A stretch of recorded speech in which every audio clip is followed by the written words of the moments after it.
Chapter 994, Rising to Epic. Chapter 994, Rising to Epic. Hellscythe _ Vampire Cat. Chapter 994, Rising to Epic. Everyone had already seen for themselves just how strong Shi Feng's basic attributes were. Even the level 50 undead fanatics were no match for him in terms of strength. He could easily send the elites flying with a casual attack. However, being able to make it so that not a single monster could get within 10 yards of himself was impossible just by relying on attributes. Combat techniques and experience played important roles as well. While players could improve their basic attributes through equipment upgrades, combat techniques and experience could not be easily improved. This was also the Wind God's Spear's greatest point of pride. The various large guilds were all busy raiding dungeons to upgrade their weapons and equipment. They did not place much attention on improving their techniques and accumulating combat experience. Hence, the Wind God's Spear would manage to safely break away the encirclement of the Dark Knight Empire's various large guilds time after time and continue existing with relative ease until now. Previously, when the members of the Wind God's Spear witnessed Shi Feng killing hundreds of undead fanatics with one attack before, the most they felt was shock. After all, that was something he achieved through relying on powerful items and skills. However, now that Shi Feng was using an inconceivable combat technique to slaughter the elite monsters, the feeling everyone felt when they looked at Shi Feng was no longer that of shock, but admiration and worship instead. Many members on the team had already become deeply mesmerized by the sword's orbit. If not for the undead fanatics constantly charging at them, they would definitely place all their attention on observing Shi Feng's technique.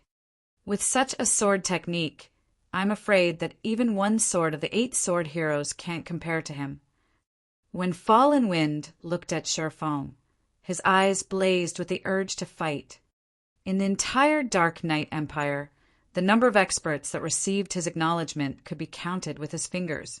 Among them, one sword, whom the secret pavilion had dubbed one of the 8 sword heroes, was someone Fallen Wind admired greatly.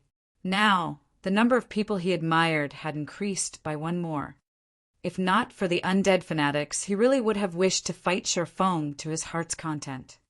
If he keeps on using such a powerful combat technique, will his stamina and concentration be able to handle it?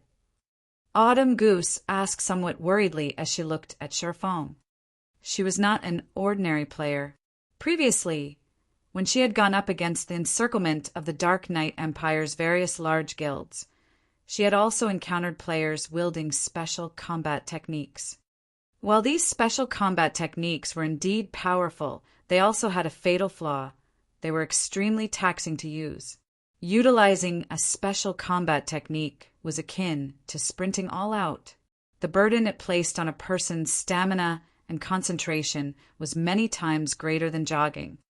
In God's domain, even if players only had 1 HP remaining, they could still move freely so long as they did not receive heavy injuries. However, when players' stamina and concentration fell below a certain level, they would no longer be able to enter combat. If Shi Feng exhausted his stamina and concentration right now, the consequences would be unimaginable. In reality, however, Autumn Goose's concerns about Shi Feng were unnecessary. While Sword's orbit did indeed place a huge burden on Shi Feng's stamina, the technique's consumption of concentration was minimal. Moreover, before using Sword's orbit to defend against these undead fanatics, Shi Feng had already activated the basic tyrant title, increasing his fortitude by 30, maximum stamina by 20%, and all basic attributes by 5%. The additional 30 fortitude reduced his stamina and concentration consumption significantly. Coupled with the increase to his maximum stamina, Shi Feng could persist for much longer than Autumn Goose thought. Moreover, even if Shi Feng's current stamina and concentration could not last him until they reached the distant temple, he still possessed the blood refining stone. The blood refining stone was something he obtained from the blood refining passage. It could absorb the life force of powerful monsters and turn this into blood energy. He could use every 100 points of blood energy he accumulated to produce a drop of life essence. When consumed, the life essence could increase a player's stamina and concentration recovery speed rapidly for 2 hours. Moreover, the effects were stackable up to 3 times. This was an item Sher Fong always kept on his person. Although not every elite or above monster provided him with blood energy, after long periods of accumulation, he now had 827 drops of life essence. He did not need to worry about running out of stamina and concentration anytime soon. Time passed quickly. Whenever everyone thought that Sher Feng's stamina would not hold up, Sher Fong would consume life essence. However, the recovery speed provided by a single drop was not enough. Only after consuming 3 drops would his recovery speed exceed his consumption speed. As Sher Fong continued slaughtering the undead fanatics, the amount of life force Icarus's heart accumulated increased rapidly. 2,000 points, 3,000 points, 4,000 points. By the time the team arrived before the dazzling Golden Temple, Sher Fong had long since accumulated 5,000 units of life force. Without hesitation, Sher Fong upgraded Icarus's heart. Icarus's heart, necklace, epic rank, equipment requirement, all attributes 120 level 40, level 100, currently level 44, all attributes plus 44, luck plus 18. Additional skill 1, Divine Providence, temporarily increases player's luck by 50 points for 30 seconds. Cooldown, 30 minutes luck, duration, and cooldown can be increased, prolonged, and reduced by sacrificing life force. Maximum of 200 points of life force allowed to be sacrificed at a single time. Additional skill 2, God's Blessing, forcefully upgrades all lifestyle classes learned by the user by 1 rank, up to a maximum of master rank for 1 hour. Cooldown, 5 hours duration and cooldown can be increased, prolonged, and reduced by sacrificing life force. Maximum of 500 points of life force allowed to be sacrificed at a single time. Passive skill, Life Storage. Player can accumulate up to 10,000 units of life force. Current amount 0/10,000. Sher Fong was momentarily stunned when he saw the improved attributes of the epic ranked Icarus's heart. Although Icarus's heart did not receive much of an improvement in terms of basic attributes, it was definitely a godly item all players would want to have. Setting aside the increased luck attribute Icarus's heart provided, just the necklace's ability to forcibly upgrade a lifestyle class's rank could easily skyrocket a lifestyle player's worth, particularly during this period when lifestyle players were still low-leveled. Being able to upgrade an advanced lifestyle player to the master rank, even if it was only for 1 hour a day, would help a trading firm massively. Currently, Sher Fong could not help but wish he could fly back to the candlelight trading firm right this instant. Unfortunately, he first needed to clear the trial of God. When everyone arrived before the temple, they were still thinking of a way to shake off the undead fanatics' pursuit. However, once everyone entered the main hall of the temple, the mob of undead fanatics suddenly transformed into mists of blood before vanishing into nothingness. There were no signs that those monsters had ever existed. "Are we safe?" Blue Bamboo looked at her surroundings. After failing to find even a single undead fanatic in the vicinity, she automatically breathed out a sigh of relief. Had the battle dragged on any longer, her mana would have definitely run out. Before, in order to keep everyone's HPs above a safe margin, she had never once stopped casting her healing spells. On their way to this temple, she had consumed over a stack of intermediate mana recovery potions. Not only were intermediate mana recovery potions expensive on the market right now, but their supply was also very low. The ones that appeared in trading firms or auction houses would sell out almost instantly. After all, Mana was the second life of magical classes. Without mana, magical classes were no different from rubbish. Hence, those who played a magical class would always carry around 3 or 4 bottles of basic or intermediate mana recovery potion at the very least. She had obtained these intermediate mana recovery potions using the guild contribution points she had earned with great difficulty. Now, however, she had used up half of her stockpile in just this short time. Truly a disheartening situation.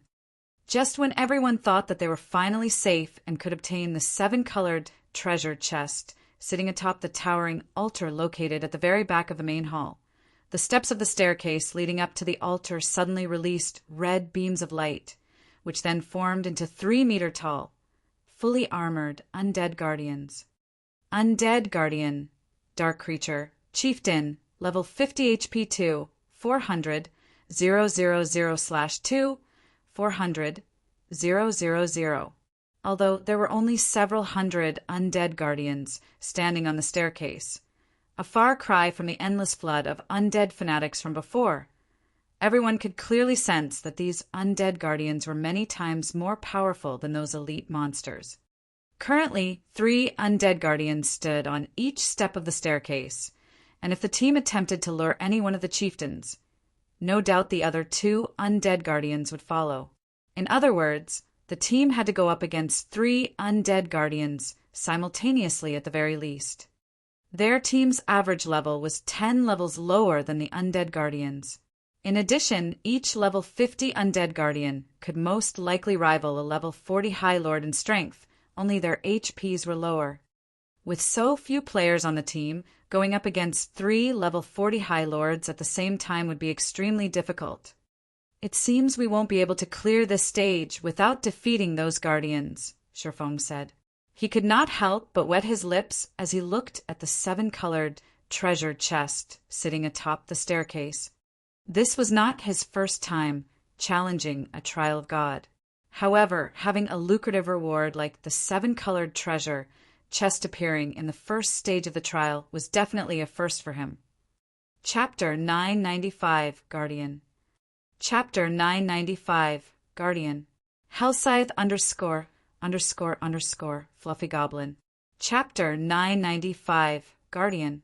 Commander, these undead guardians are too close to each other.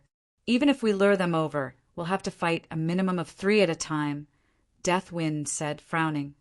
While he might be able to hold his ground against a level 40 High Lord for a short time, he couldn't handle 3. He would be lucky if he did not die instantly.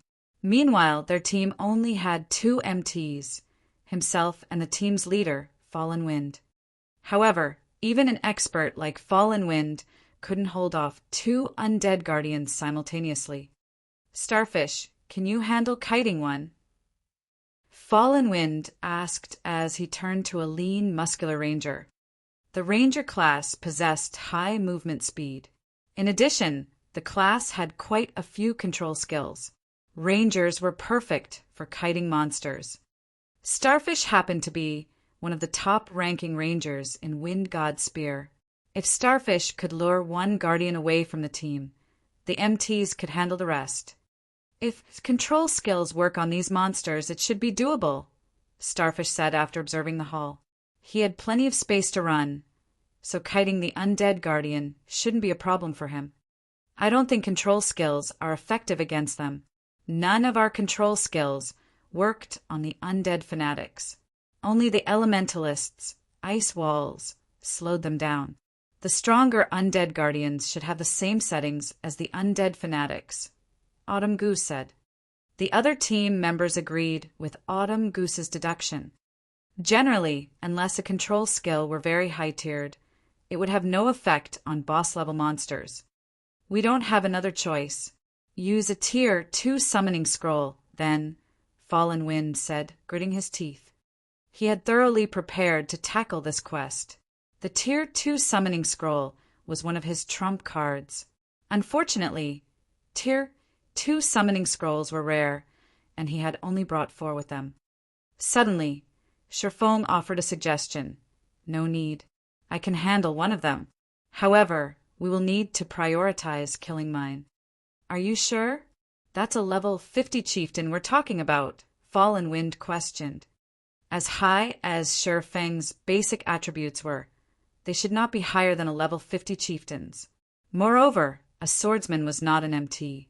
The class's impact resistance and damage reduction were far weaker than the tank classes. I can handle it, Shi Feng said, shrugging.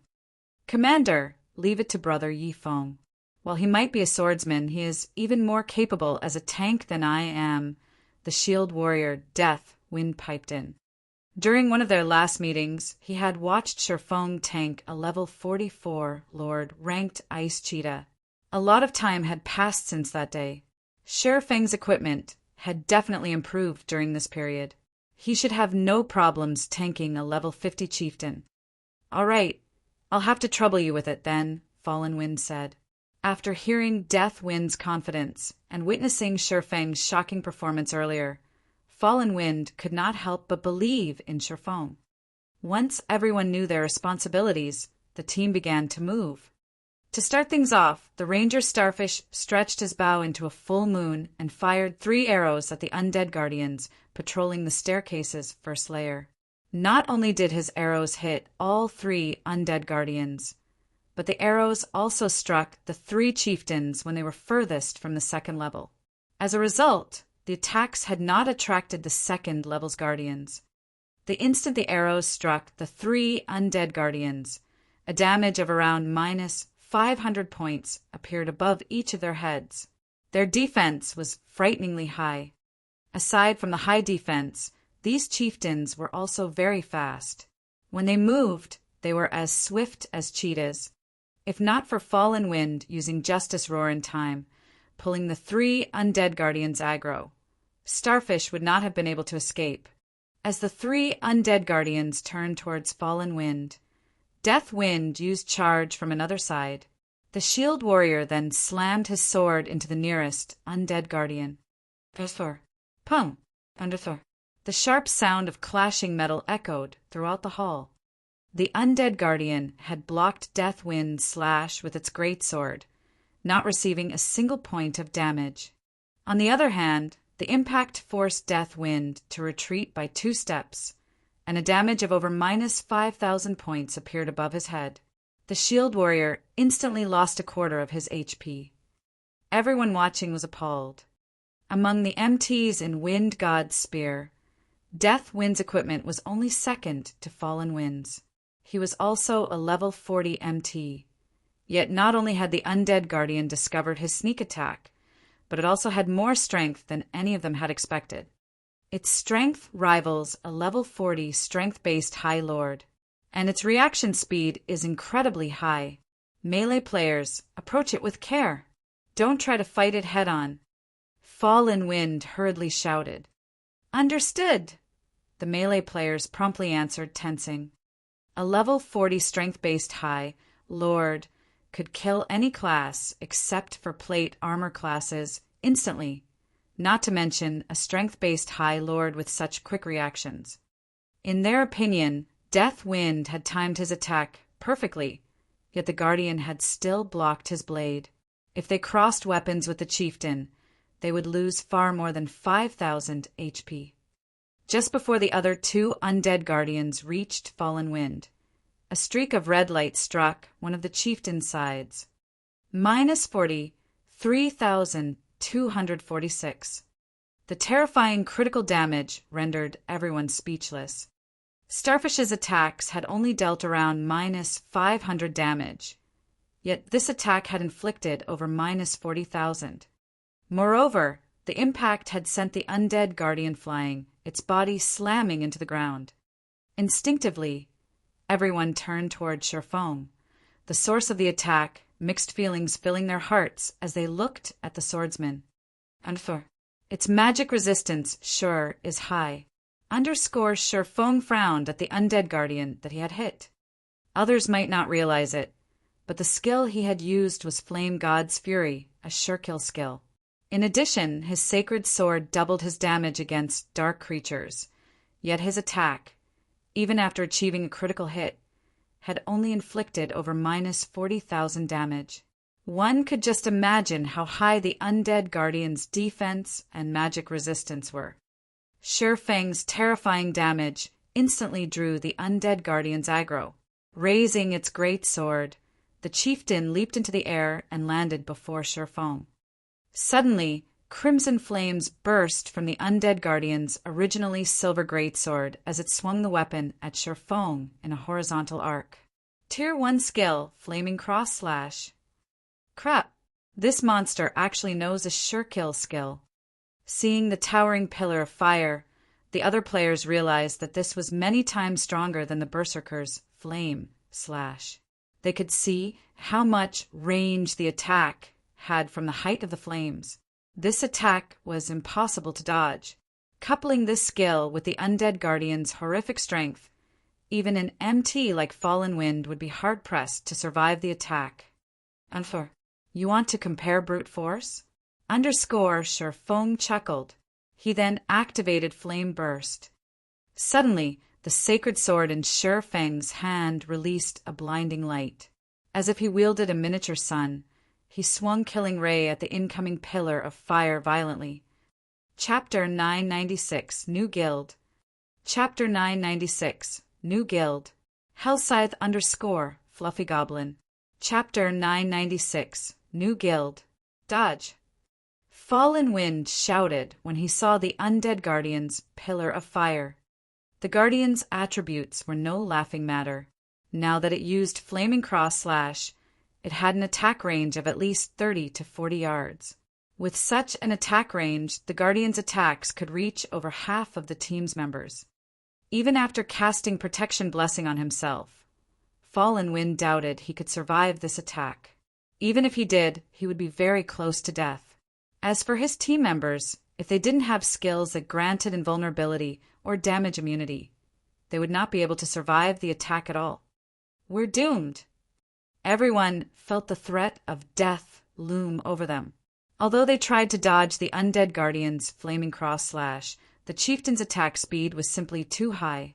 By the time they turned to run, the undead guardian had swung its pillar of fire horizontally. As the pillar was about to devour the team, Sure Fang's sacred sword released a brilliant glow. Boom! The massive pillar stopped abruptly as it struck the ground, scorching the earth black and gouging a 2-meter deep trench. Overall, however, the pillar of fire hadn't damaged the team. Only Sure Fang had been thrown like a cannonball due to the impact. He crashed into one of the temple's support pillars before he slid to the ground. The other players gaped at the scene. Despite receiving the undead giant's terrifying attack, Sure Fang had only lost around 2,000 HP. When Death Wind had received one of the undead guardian's attacks, the shield warrior had lost over 5,000 HP. Yet despite receiving a far more powerful skill, Sure Fang had only suffered minuscule damage. Although most of the players hadn't seen exactly what had happened, Fallen Wind had. As the undead guardian's attack had descended, Sure Fang struck at the chieftain's greatsword, sliding the blades along each other and altering the weapon's trajectory slightly. In doing so, he forced the chieftain's skill to an abrupt end. Not only had he managed to save half of the team from instant annihilation, but he had also reduced the impact on himself significantly. However, this feat was easier said than done. The undead guardian had immense strength and top-class attack speed and reaction speed. Finding the perfect location to strike against such a powerful monster's attack was harder than threading a needle. Sure Fang's counterattack had been far from risky. Had he deviated in the slightest, he would have failed to save his team members and paid for his mistake with his life. While Fallen Wind was confident in achieving a similar feat, he wouldn't have been able to do so as easily as Sure Fang. So, that is the rumored flowing water realm? After seeing Sure Fang's powerful deflection technique, a flash of inspiration struck Fallen Wind. Sure Fang's attack had also blown away the roadblock that had hindered his progress. When Sure Fang had executed Sword's Orbit, Fallen Wind could only tell how powerful Sure Fang's combat technique was. He could not understand the technique's underlying principles. However, The technique Shurfeng used to counter the undead giant's attack had fully displayed the properties of the flowing water realm, which helped Fallen Wind finally understand why he had been stuck in the refinement realm all this time. Reaching the refinement realm required precise control of one's body. The flowing water realm, on the other hand, required precise control over the opponent's body. Until now, Fallen Wind had focused too much on his own body, so he hadn't truly observed his opponents and understood them. However, after seeing Shurfeng effortlessly deflect the undead giant sword, he finally understood that he didn't have to spend so much energy on his own movements. Rather, he needed to put that energy and focus into his opponents. Although this situation had only changed his views slightly, Fallen Wind's aura began to change rapidly. Unlike his previous battle-ready state, his aura relaxed, contained. "Commander, be careful!"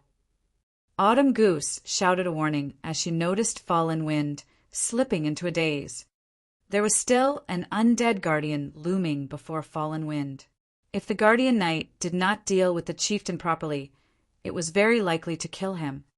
Just as the undead guardian before Fallen Wind swung its great sword, the Guardian Knight lifted his massive tower shield. Pum! The descending great sword slid across the shield smoothly before smashing into the ground. Although the blade had scored a deep trench in the ground, Fallen Wind had only been forced back a step, a damage of over -2,000 points appearing above his head. The impact had only taken 1/10 of his HP. "Commander, Did you?" Autumn Goose's jaw dropped in shock. She couldn't believe her eyes. Although it wasn't as refined, Fallen Wind had used almost the same defense technique that Shurfeng had employed. Seeing Shurfeng easily handle his undead guardian in the distance, Fallen Wind bitterly commented, "Sure enough, it's difficult. However, the flowing water realm really is something. It's no wonder why I couldn't defeat one sword. This is the most I can handle for now. I'll have to adapt to this new sensation." Now he could barely estimate the undead guardian's attack trajectory to defect it. Even so, it made his fight against the chieftain a lot easier. Fallen Wind's sudden rise in strength alleviated the healer's burden slightly. They could now shift more focus to keeping Death Wind alive. Meanwhile, the rest of the team launched their attacks against Shurfeng's guardian. As the seconds ticked by, the undead guardian's HP decreased. 70%, 60%, 50%. No matter how much the undead guardian retaliated, Shurfeng neutralized one of its attacks after another. Finally, after a pained shriek, the undead guardian, which had 2,400,000 HP, exploded into a blood mist and vanished from the large temple. The players released sighs of relief. After the undead guardian disappeared, Icarus's heart absorbed a large amount of life force, climbing from 0 accumulated units up to 30. Although we won't find any loot or gain any EXP here, this is a good place to collect life force. Shurfeng was somewhat surprised when he saw his stored life force. After Icarus's heart had risen to epic rank, its description no longer stated whether life force could be collected from players or monsters. It simply stated that it was capable of storing life force. In other words, he should be able to gain life force from both. Unfortunately, it was unlikely that he would gain anything from lower-level players and monsters. Learning that the undead guardians would provide so much life force, it would be a waste if he did not take advantage of this situation to farm them properly. Following which, Shurfeng rejoined the battle and dealt with the remaining undead guardians gradually. Unknowingly, 2 days passed outside the trial. The team finally defeated all of the undead guardians and arrived at the top of the staircase. "We're finally here." Shurfeng breathed a deep sigh of relief. Contrary to expectations, the temple's undead guardians could respawn. A few new ones would appear every once in a while. The team had fought day and night, afraid that they wouldn't keep up with the chieftain's respawn rate. Only after 2 days did they finally reach the top of the staircase. Unknowingly, Feng had also filled his life for storage. Once he returned to the candlelight trading firm, even forging the magic light set equipment would be a trifling task. Meanwhile, God's domain had undergone massive changes, particularly in Star Moon Kingdom. Something had happened that had shocked the entire kingdom. The first-rate guild Ouroboros officially disbanded, and a new guild had absorbed its members. This new guild was called Blackwater. Furthermore, as the Blackwater Guild appeared before the public for second-rate guilds and over a dozen third-rate guilds merged with Blackwater. Blackwater had also formed a strategic alliance with Heaven's Burial and declared all-out war against Zero Wing. Chapter 997, Cast Steel Armor Kit. Chapter 997, Cast Steel Armor Kit. Hellscythe _ Fluffy Goblin. Chapter 997, Cast Steel Armor Kit. The alliance between Blackwater and Heaven's Burial had a huge impact on Star Moon Kingdom's players. Originally, Heaven's Burial's influence in Star Moon City rivaled that of the Star Alliance. Now that it had joined hands with Blackwater, who had annexed Ouroboros, it took control of Star Moon City. Even the Star Alliance would not dare to challenge Blackwater and Heaven's Burial. Almost all of the high-resource maps within the Star Moon City region had fallen under the two guilds' control. If anyone unaffiliated to these guilds trespassed in these maps, regardless of whether they were there for monsters, field bosses, or herbs and ores, they would run the risk of falling prey to these guilds' players, dying upon discovery. As a result, the other guilds now struggled to survive in Star Moon City. U.P. dated by Novelful. Com to independent players, though nothing much had changed. To begin with, they never visited high-resource areas, as these maps always belonged to some guild. Normal leveling spots were their bread and butter. Moreover, even if Heaven's Burial and Blackwater had joined hands, the two guilds wouldn't have enough manpower to occupy every map. The various large guilds were trying to monopolize high-resource areas because they could send their members there to level quickly, maintaining their level advantage. At the same time, they could harvest plenty of raw materials. Large guilds had no interest in monopolizing normal areas. Aside from obtaining Ouroboros, the Blackwater Guild had annexed many other large guilds as well. In one night, Blackwater had taken control of nearly 30 NPC cities in Star Moon Kingdom. When Aqua Rose notified Feng of the news, he, too, had been surprised. He had never expected the Blackwater Corporation would actually be this swift and decisive. Moreover, it had annexed so many guilds without self-imploding. The corporation's guild could still function in an orderly manner. In fact, it had already begun to recruit new members in the various NPC cities. Usually, a guild needed to spend quite some time to stabilize its rule after taking over an ordinary NPC city before it could begin its recruitment. Even Zero Wing was no exception. The fact that the Blackwater Corporation had achieved such a feat showed just how frightening its foundation was. This sudden development gave Aqua Rose a massive headache.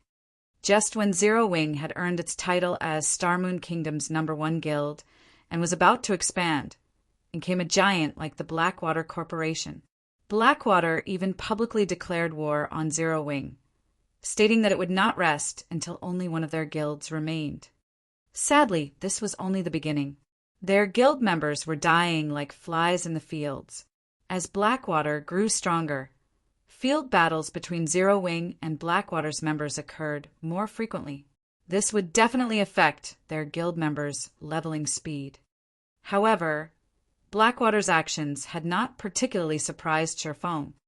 In the past, despite the Blackwater Corporation joining God's domain so late in the game and with only half of the strength it had during its peak, it had nurtured its guild to become a super guild.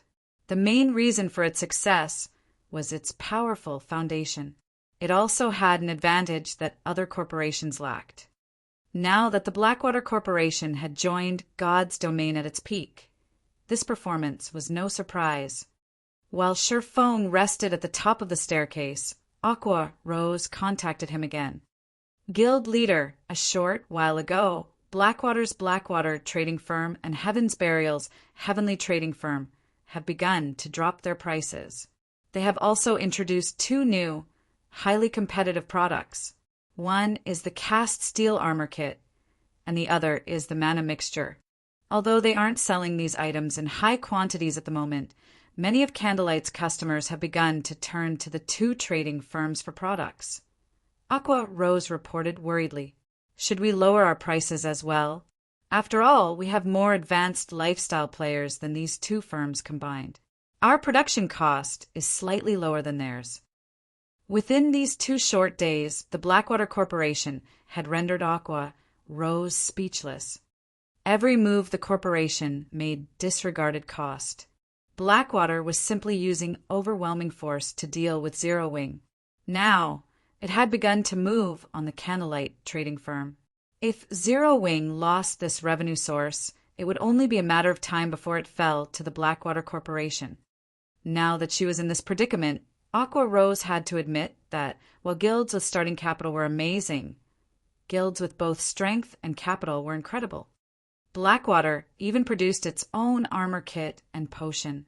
Even the Candlelight trading firm's advanced lifestyle players hadn't accomplished this. The cast steel armor kit was much stronger than the basic strengthened armor kit. Each cast steel armor kit increased defense by 180 points. It could already rival the intermediate mana armor kit. As for basic attributes, it increased roughly the same amount as the basic strengthened armor kit. However, the basic strengthening armor kit could not replicate one aspect of the cast steel armor kit: damage reduction. With each kit that players bound to their armor, they could reduce the damage they received by 1%. As players could bind a maximum of 3 kits, one could gain a maximum of 3% damage reduction. Although 3% did not seem like much, the kits would perform magnificently against bosses. An MT's ordinarily passive skill only provided 5% damage reduction. Unfortunately, such passive damage reduction skills were extremely rare and precious. These skill books easily sold for 10 gold or more. However, even at that price, these skills were hard to find. Guilds and workshops normally kept these for their own use. After all, unlike weapons and equipment, skills would never be outdated. Many skills were still useful after players reached level 200, unless, of course, players found a stronger replacement. However, doing so was easier said than done. As for the mana mixture, it was invaluable to magical class players. When consumed, the mana mixture increased a player's maximum mana capacity by 10% for 2 hours. While the potion did not possess a cooldown, its effects would not stack.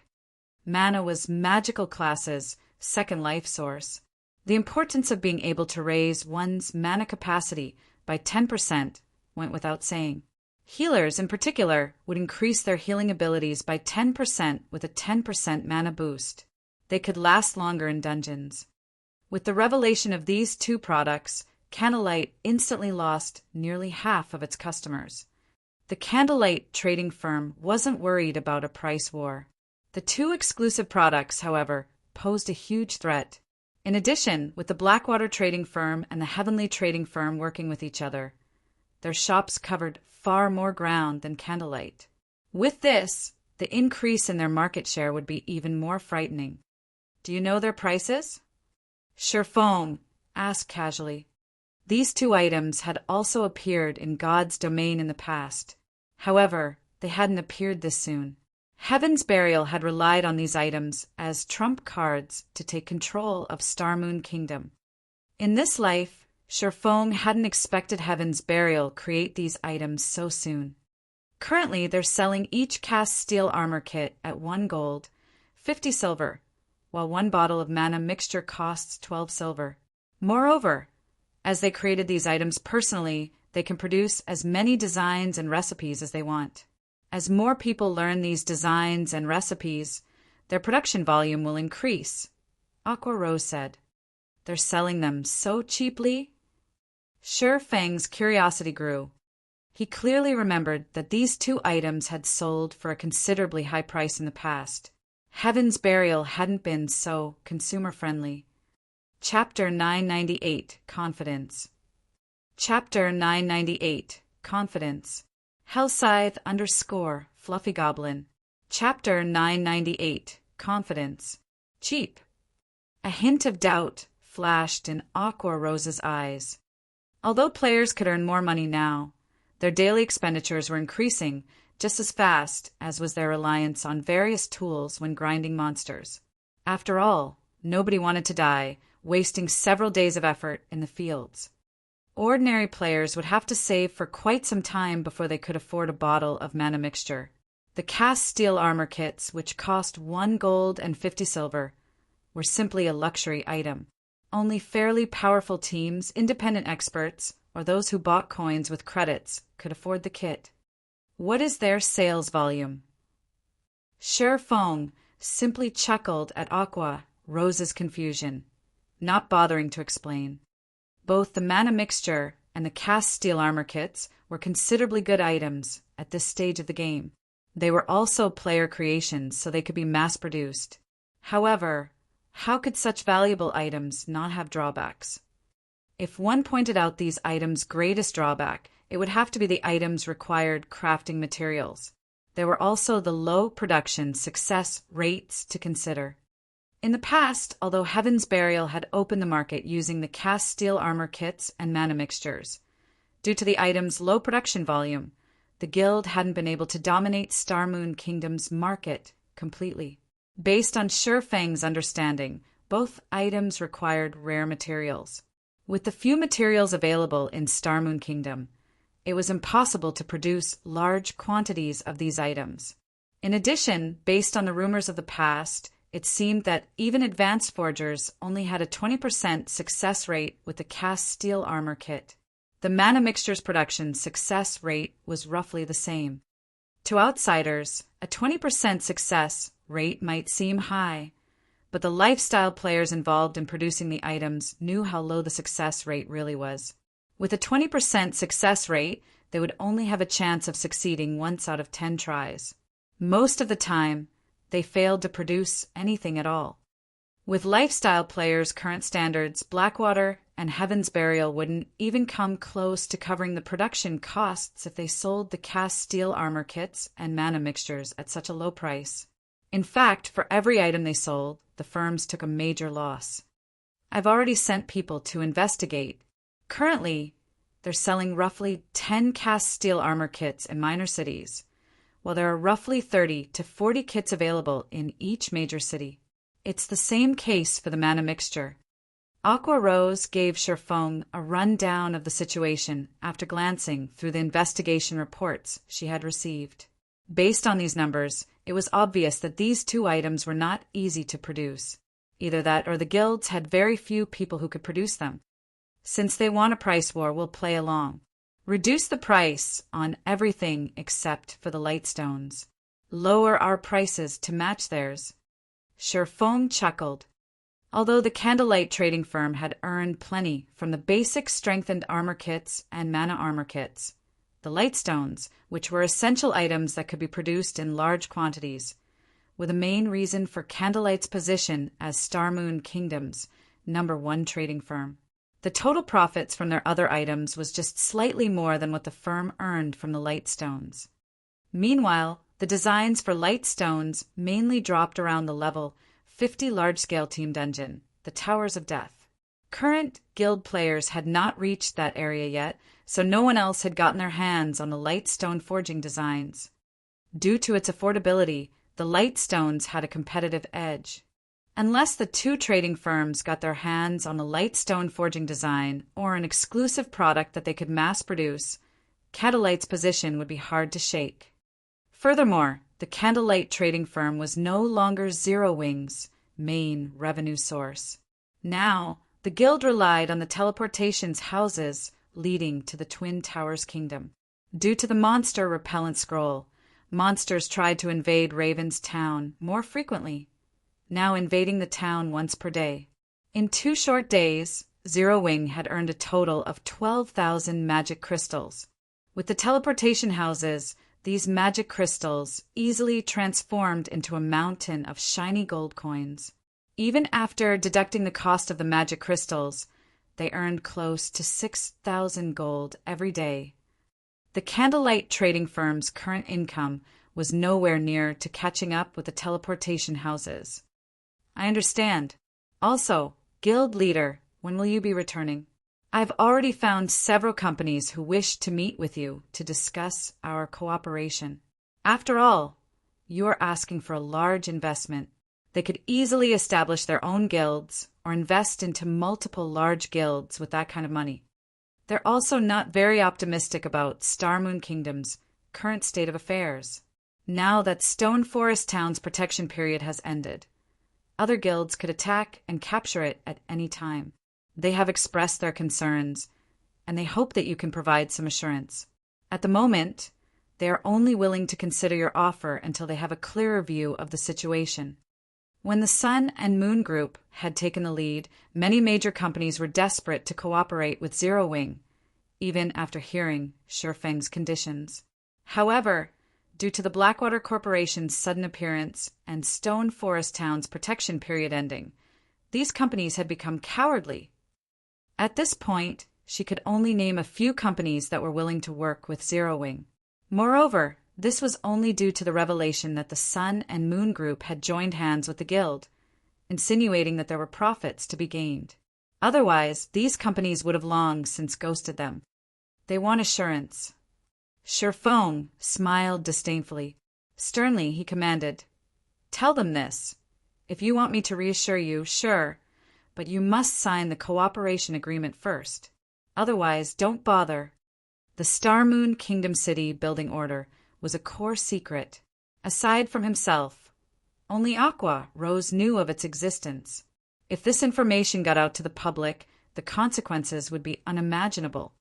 Shifeng had no doubts that even super guilds wouldn't be able to sit idle if they learned of this matter, much less the Blackwater Corporation. They would try to eliminate Zero Wing at all costs. At that time, Zero Wing would be on a one-way trip to hell. Currently, Zero Wing only dared to provoke super guilds because the latter had already deemed that dealing with the guild was a waste of energy. Moreover, if they weakened themselves in the process of dealing with Zero Wing, other super guilds would have an opportunity to strike. However, the city building order was enough of a temptation for the super guilds to take the risk. Whether it was in the real world or a virtual reality game, even an innocent man would find trouble with enough money. Shifeng still had much to prepare. He still needed to build his strength. Otherwise, he would have started the city's construction long ago. This, Shifeng's words, left Aqua Rose dumbfounded. If she really relayed this to the company representatives, they would most likely explode with anger. But she also understood why they couldn't reveal their trump card. However, there were too few companies that were both trustworthy and capable of investing such a large sum. If they chased these people away, it would be very difficult to find other collaborators within a short time. After all, Star Moon Kingdom's situation had changed. "Don't worry about it. Just tell them," Shifeng said, shaking his head. If it didn't work out, he'd find someone else to work with. "All right then. I'll contact them right away," Aqua Rose said, sighing.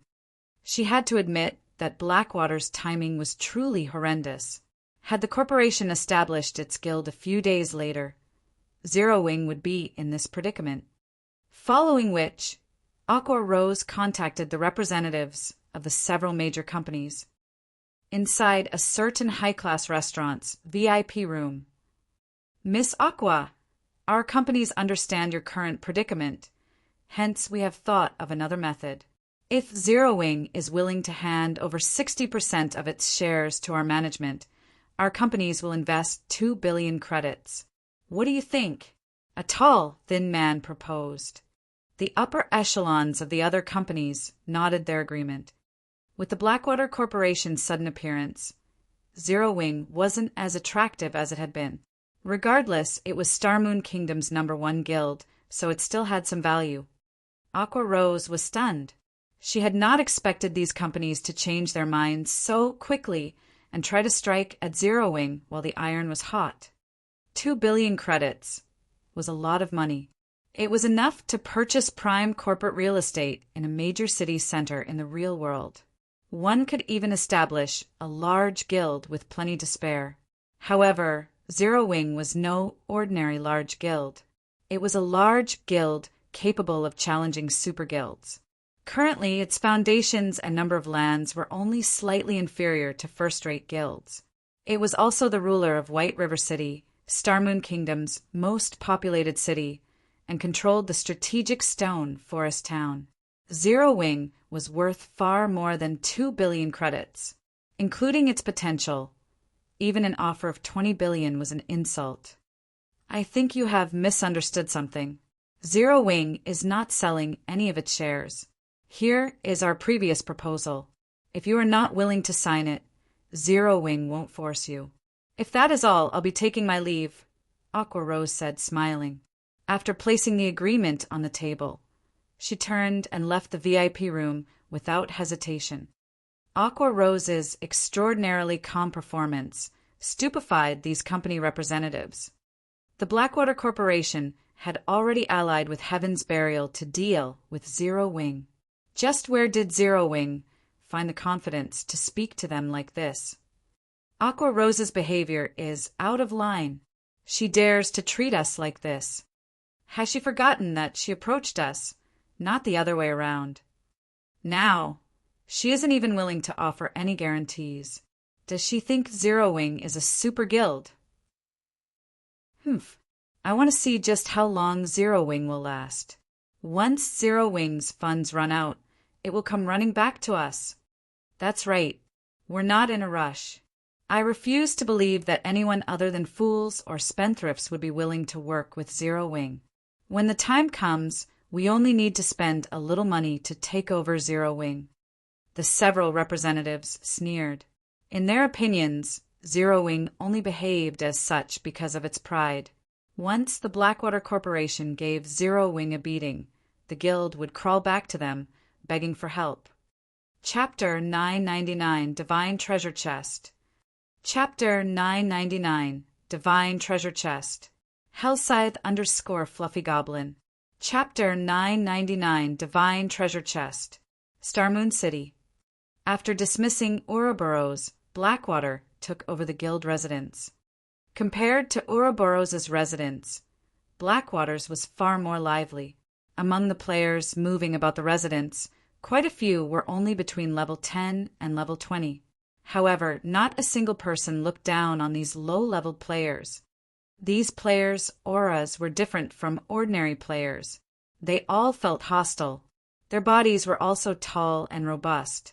Despite such low levels, even level 30-plus ordinary players avoided them. Who are these people? They've just joined the Blackwater Guild. Yet despite such low levels, they have been inducted into the guild's Blackwater Legion, which the guild has been heavily cultivating. You might not know this since you've just joined Blackwater, but they are all experts from the Blackwater Corporation.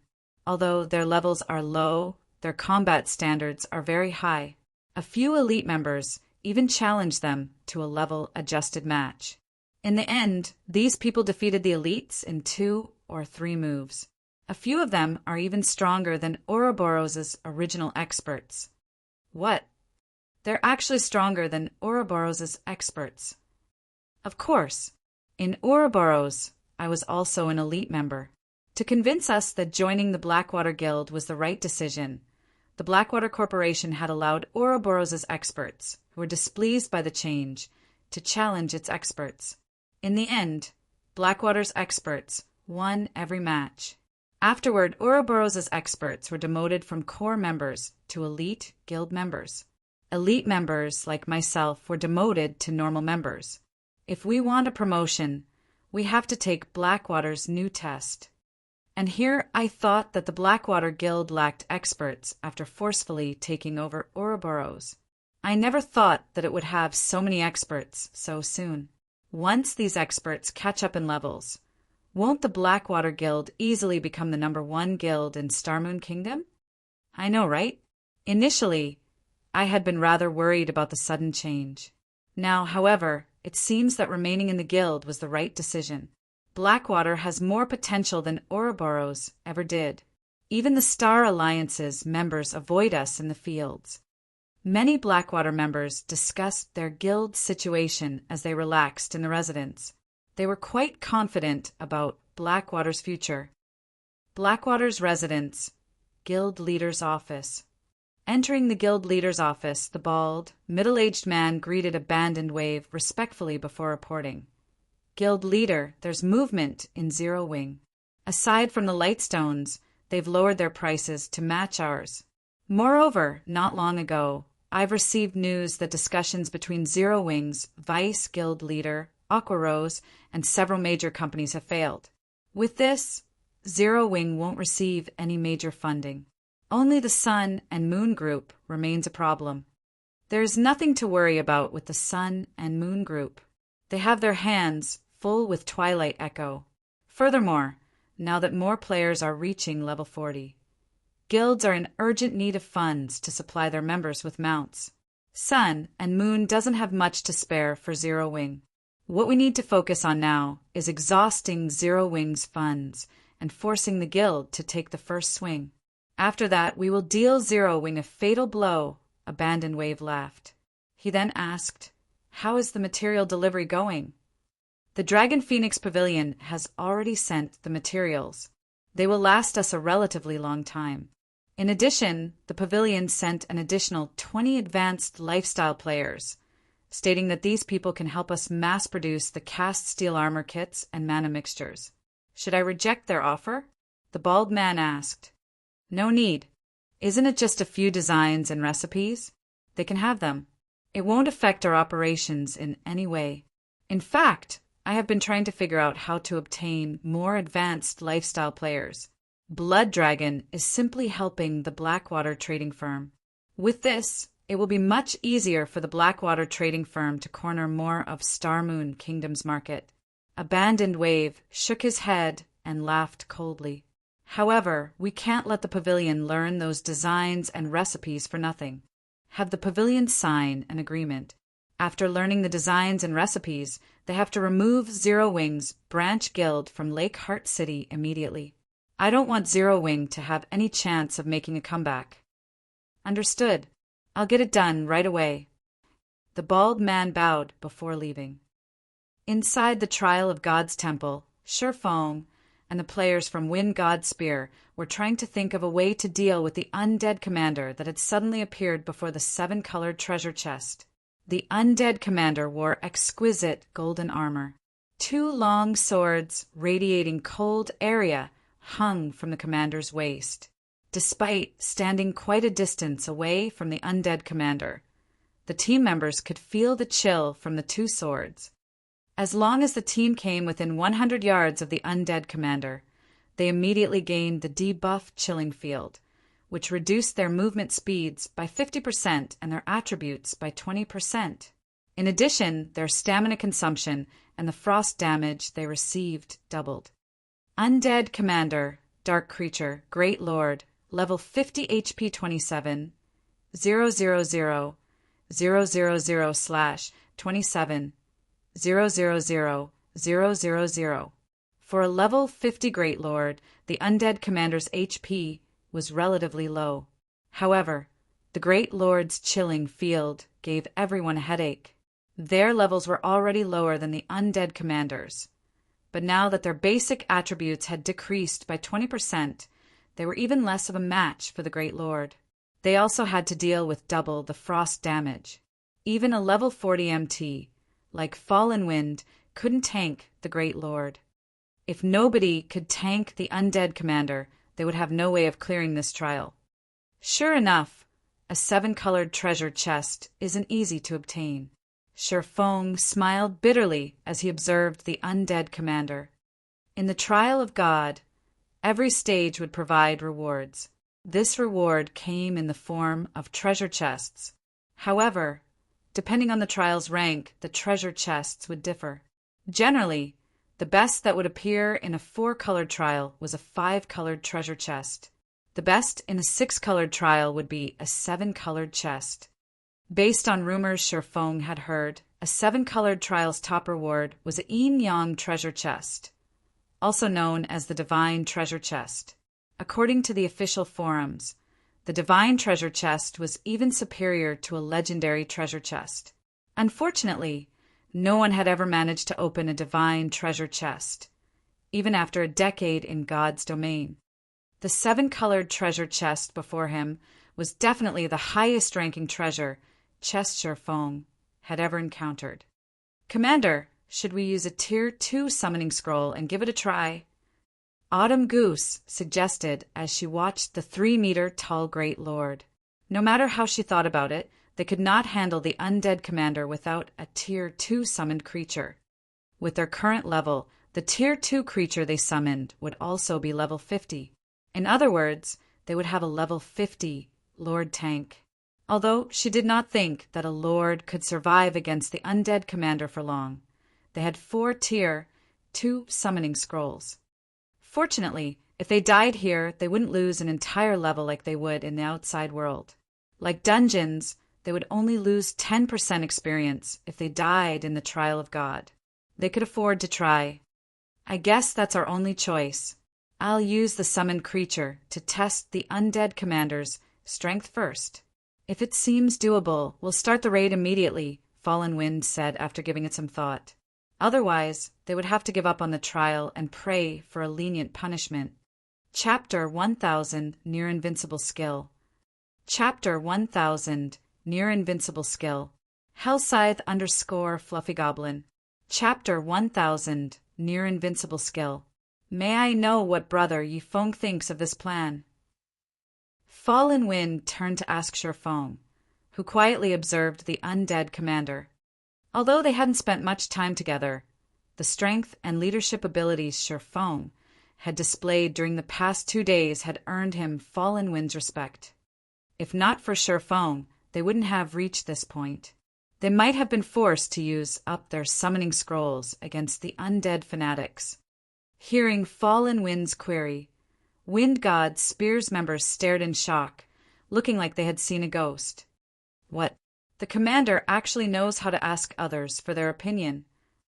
After joining the Wind God Spear, everyone learned that their commander, Fallen Wind, would never ask for someone else's opinion, regardless of whether they were raiding a dungeon or adventuring in the fields. He always found a solution by himself. However, when they thought about it, they saw nothing wrong with this situation. After all, none of them could compare to their commander's experience or abilities. In the entire Dark Knight Empire, Fallen Wind was famous for both his strength and leadership. Very few people in the Empire qualified to offer him guidance. However, it was reasonable that Fallen Wind would ask for Sher Feng's opinion, given the strength the swordsman had displayed. After all, among the Dark Knight Empire's many experts, they could not think of one that was more capable than Sher Fong. "My opinion." Sher Fong was also surprised. He hadn't expected Fallen Wind to ask this of him. After some thought, he answered, "We don't understand enough about the undead commander right now. It is best if we let the summoned creature fight the Great Lord until its last breath and collect as much information as we can. We will then draft up a raid plan. In any case, the trial of God doesn't have a time limit. Unfortunately, by doing so, we will be wasting a Tier 2 summoning scroll." The team members had mixed feelings about Sher Feng's suggestion. After all, a Tier 2 summoning scroll was incredibly precious. Moreover, a Tier 2 summoned creature would be helpful during the fight against the boss. "All right, let's do that then." "Everyone step back," Fallen Wind said. While Fallen Wind also understood the value of a Tier 2 summoning scroll, his team members lacked leadership experience. Their considerations were short-sighted. They usually looked out for themselves and ignored the team's overall situation. They were not in a team dungeon. They could not afford to lose. If they disregarded the team's survival for a single Tier 2 summoning scroll, they might throw away their chance of clearing this stage. Although taking a risk and dying once might seem inconsequential, everyone had forgotten about a particular death penalty: the loss of equipment durability. They were trapped in the trial of God. Who knew how long they had to fight to clear the trial. The more deaths a player suffered, the faster their equipment's durability would run out. If their equipment's durability hit 0 midway through the trial, they would have to switch to weaker spares. How would they clear the trial of God then? After Fallen Wind finished speaking, he took out a golden magic scroll and activated it. Everyone immediately widened the distance between themselves and the undead commander. As for Sherfong, he, too, hid in a corner. The level 50 undead commander was foreign to him. If they charged into battle without analyzing the boss, they would easily team wipe. Without a doubt, sacrificing a Tier 2 summoned creature to analyze the undead commander's combat style and skills was the best decision. Fallen Wind summoned a level 50 Lord ranked Thundercloud Tiger. Thundercloud Tiger, elemental creature, Lord, level 50 HP 9, 000, 000/9, 000/000. The Thundercloud Tiger was much larger than the undead commander, standing well over 5 meters. Blue lightning arched around the tiger's body, giving it a very handsome and fierce appearance. Under Fallen Wind's command, the Thundercloud Tiger charged at the level 50 Great Lord. When the Thundercloud Tiger was within 40 yards, a greenish light glimmered in the Great Lord's eyes. Unlike its previous red glow, the undead commander's current gaze felt eerie and horrific. Moreover, the instant it opened its eyes, its chilling field expanded to 200 yards. The already cold temperature around it dropped further. Suddenly, the undead commander waved its hand. Icicles sprouted from the ground and pierced the Thundercloud Tiger's massive body, forcing a pained cry from the Lord. -30, 2,814. -30, 1,974. -30, 2,427. The massive icicles dealt horrific damage. This scene sent chills down the players' spines. Before the Thundercloud Tiger had even reached the undead commander, its HP had already begun to fall. Against the commander's icicles, the Thundercloud Tiger's 9 million HP was a joke. What kind of skill is that? Is that really a great lord? How are we supposed to rate it with that kind of skill? Fortunately, we're 300 yards away from it. If we hadn't moved, it would have killed it before we could fight back. Everyone was stupefied when they saw the icicles. How was this a dual sword-wielding boss? It was a magical turret with infinite ammunition. Anyone that rushed at it would be throwing their lives away. They doubted that they could even land a hit before the undead commander annihilated them. It's just a great lord, but it possesses a domain skill? Sherfong was shocked. Domain skills were extraordinarily rare. This held true for both players and monsters. Any monster that had learned a domain skill was practically invincible among the same level and tier. Unless they had a death wish, players should take the long way around such a monster. However, after giving it some thought, Sherfong realized that it wasn't unreasonable. The treasure chest before him was a 7-colored treasure chest. How could the final monster guarding it be a simple, level 50 Great Lord? Fortunately, the Thundercloud Tiger had plenty of HP. Despite the significant movement speed reduction, it reached the undead commander before using the Tier 2 skill, Thunderclaw. Boom! The Thundercloud Tiger's Thunderclaw struck an icicle that had suddenly appeared, shattering it. However, the undead commander, who stood behind the icicle, remained unharmed. The Great Lord hadn't even drawn its swords yet. It waved its hands gracefully before more icicles lanced into the Thundercloud Tiger. Although Fallen Wind controlled the Thundercloud Tiger to the best of his ability, launching one attack after another, the undead commander had no interest in fighting the Lord. It focused on evading the Thundercloud Tiger's attacks and using its icicles to deal damage. Very quickly, the Great Lord whittled down the Thundercloud Tiger's 9 million HP to a critical low. With no other choice, Fallen Wind cancelled the summoning and allowed the Thundercloud Tiger to disappear, dispelling the majority of the aggro he had on the Great Lord. As for the remaining aggro, he dealt with it swiftly by using an isolation scroll and the cleric's disperse spell. Once he dropped the undead commander's aggro, the Great Lord returned to its original position and reverted to its calm state. It is simply too powerful. Not only does it have such a powerful skill, but its intelligence is also high. Defeating it is impossible. The corners of Autumn Goose's mouth twitched as she stared at the motionless undead commander. Although she had seen more powerful monsters than the undead commander, this was the first time she had seen a boss with such an outrageous skill. If they did not have an appropriate method to cope with these icicles, they would have no hope of defeating the undead commander. Everyone began to consider giving up on the trial. Big Brother Yifeng, do you have any ideas? Are we really going to just give up? Blue Bamboo turned to Shifeng, who was in deep thought. Chapter 1001 Monster Grades. Chapter 1001 Monster Grades. Hellscythe _ Fluffy Chapter 1001 Monster Grades. In Blue Bamboo's opinion, the undead commander was terrifyingly powerful.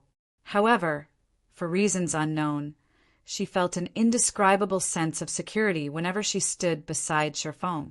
She always felt like Shifeng had some sort of solution to her problems. The undead commander's fighting style resembled the kiting method that players commonly used. It was simply toying with players as if they were random monsters. This was the first time she had seen a monster use such a combat method. Hearing Blue Bamboo's question, the other team members shook their heads and laughed. Not one among them was an ordinary player. In a large guild, they would be top-class experts. They had faced plenty of powerful bosses before. However, the undead commander before them was, without a doubt, the most powerful Great Lord they had encountered so far. Unlike other Great Lords, which were strong in terms of attributes, the undead commander was strong in terms of combat techniques. Fallen Wind had controlled the Thundercloud Tiger personally. Even if the Thundercloud Tiger could not defeat a Great Lord of the same level, it should have been more than capable of dodging the boss's attacks with a combination of its powerful attributes and Fallen Wind's operation skills. However, even a Thundercloud Tiger under the control of Wind God's Spear's #1 player had been helpless against the undead commander's icicle attacks. At this point, even Fallen Wind felt helpless against the undead commander. Nobody knew more about undead commander's power than him. The undead commander was strong in both attributes and skills. Unfortunately, its combat techniques were even more frightening. Despite him having already reached the flowing water realm, even if he couldn't control the Thundercloud Tiger as smoothly as his own body, the tiger's combat standards should be significantly stronger than most of the team's experts. Yet the undead commander had predicted his moves. The icicles had been able to adjust their attack trajectories as if they were alive. Originally, Fallen Wind had thought he had misunderstood. However, after numerous attack and dodge attempts, he was certain that the undead commander had definitely reached the refinement realm. He had never encountered a situation like this before. When he realized this, goosebumps had covered his body. Aside from cooperation between players and targeting bosses' weaknesses, the reason that players could defeat monsters with far superior attributes was their application of combat techniques. With combat techniques, players could display their true power, something that monsters were incapable of doing. Yet, the undead commander's combat techniques were stronger than the majority of God's domain's expert players. The boss this team faced was like a refinement realm expert with the attributes of a level 50 Great Lord. With such a huge difference, even a team of 1,000 level 50 players would be child's play for a monster like this, not to mention their team of 21. Even someone monstrously strong like Shifeng couldn't contend with the undead commander. Unless they were all promoted to their Tier 2 classes right now, they had no chance of defeating the undead commander. While I do have a plan, executing it is a little too costly, Shifeng said, frowning at the undead commander. To God's Domain's current players, a monster with the combat standards of a refinement realm expert might be inconceivable, but Sherfong had long since grown accustomed to such things. The monsters and NPCs in God's Domain were different from those in other virtual reality games. The higher tiered and leveled a monster or NPC was, the more profound their combat techniques would be. Otherwise, once players gained their Tier 3 classes, wouldn't defeating great lords of the same level be too easy? However, the reality was that, even after obtaining their Tier 3 classes, many players were no match for great lords of the same level. Some players even struggled to take down lords of the same level. As their levels increased, monsters' combat standards would improve. Hence, players' combat techniques were extremely important in God's Domain. This was also the reason that Sherfong was in a hurry to establish Zero Wing's own training center. Without a sufficient number of experts, even raiding team dungeons would be a massive problem, not to mention gaining better equipment. However, encountering a level 50 boss that had reached the refinement realm was a first even for Sherfong. Generally, ordinary guilds only had one option when they encountered such a boss: give up. There were no other options. If one were weaker in both attributes and combat techniques, what could they expect? As for large guilds, aside from Zerg tactics, using a magic barrier was the most common method of dealing with a boss like this.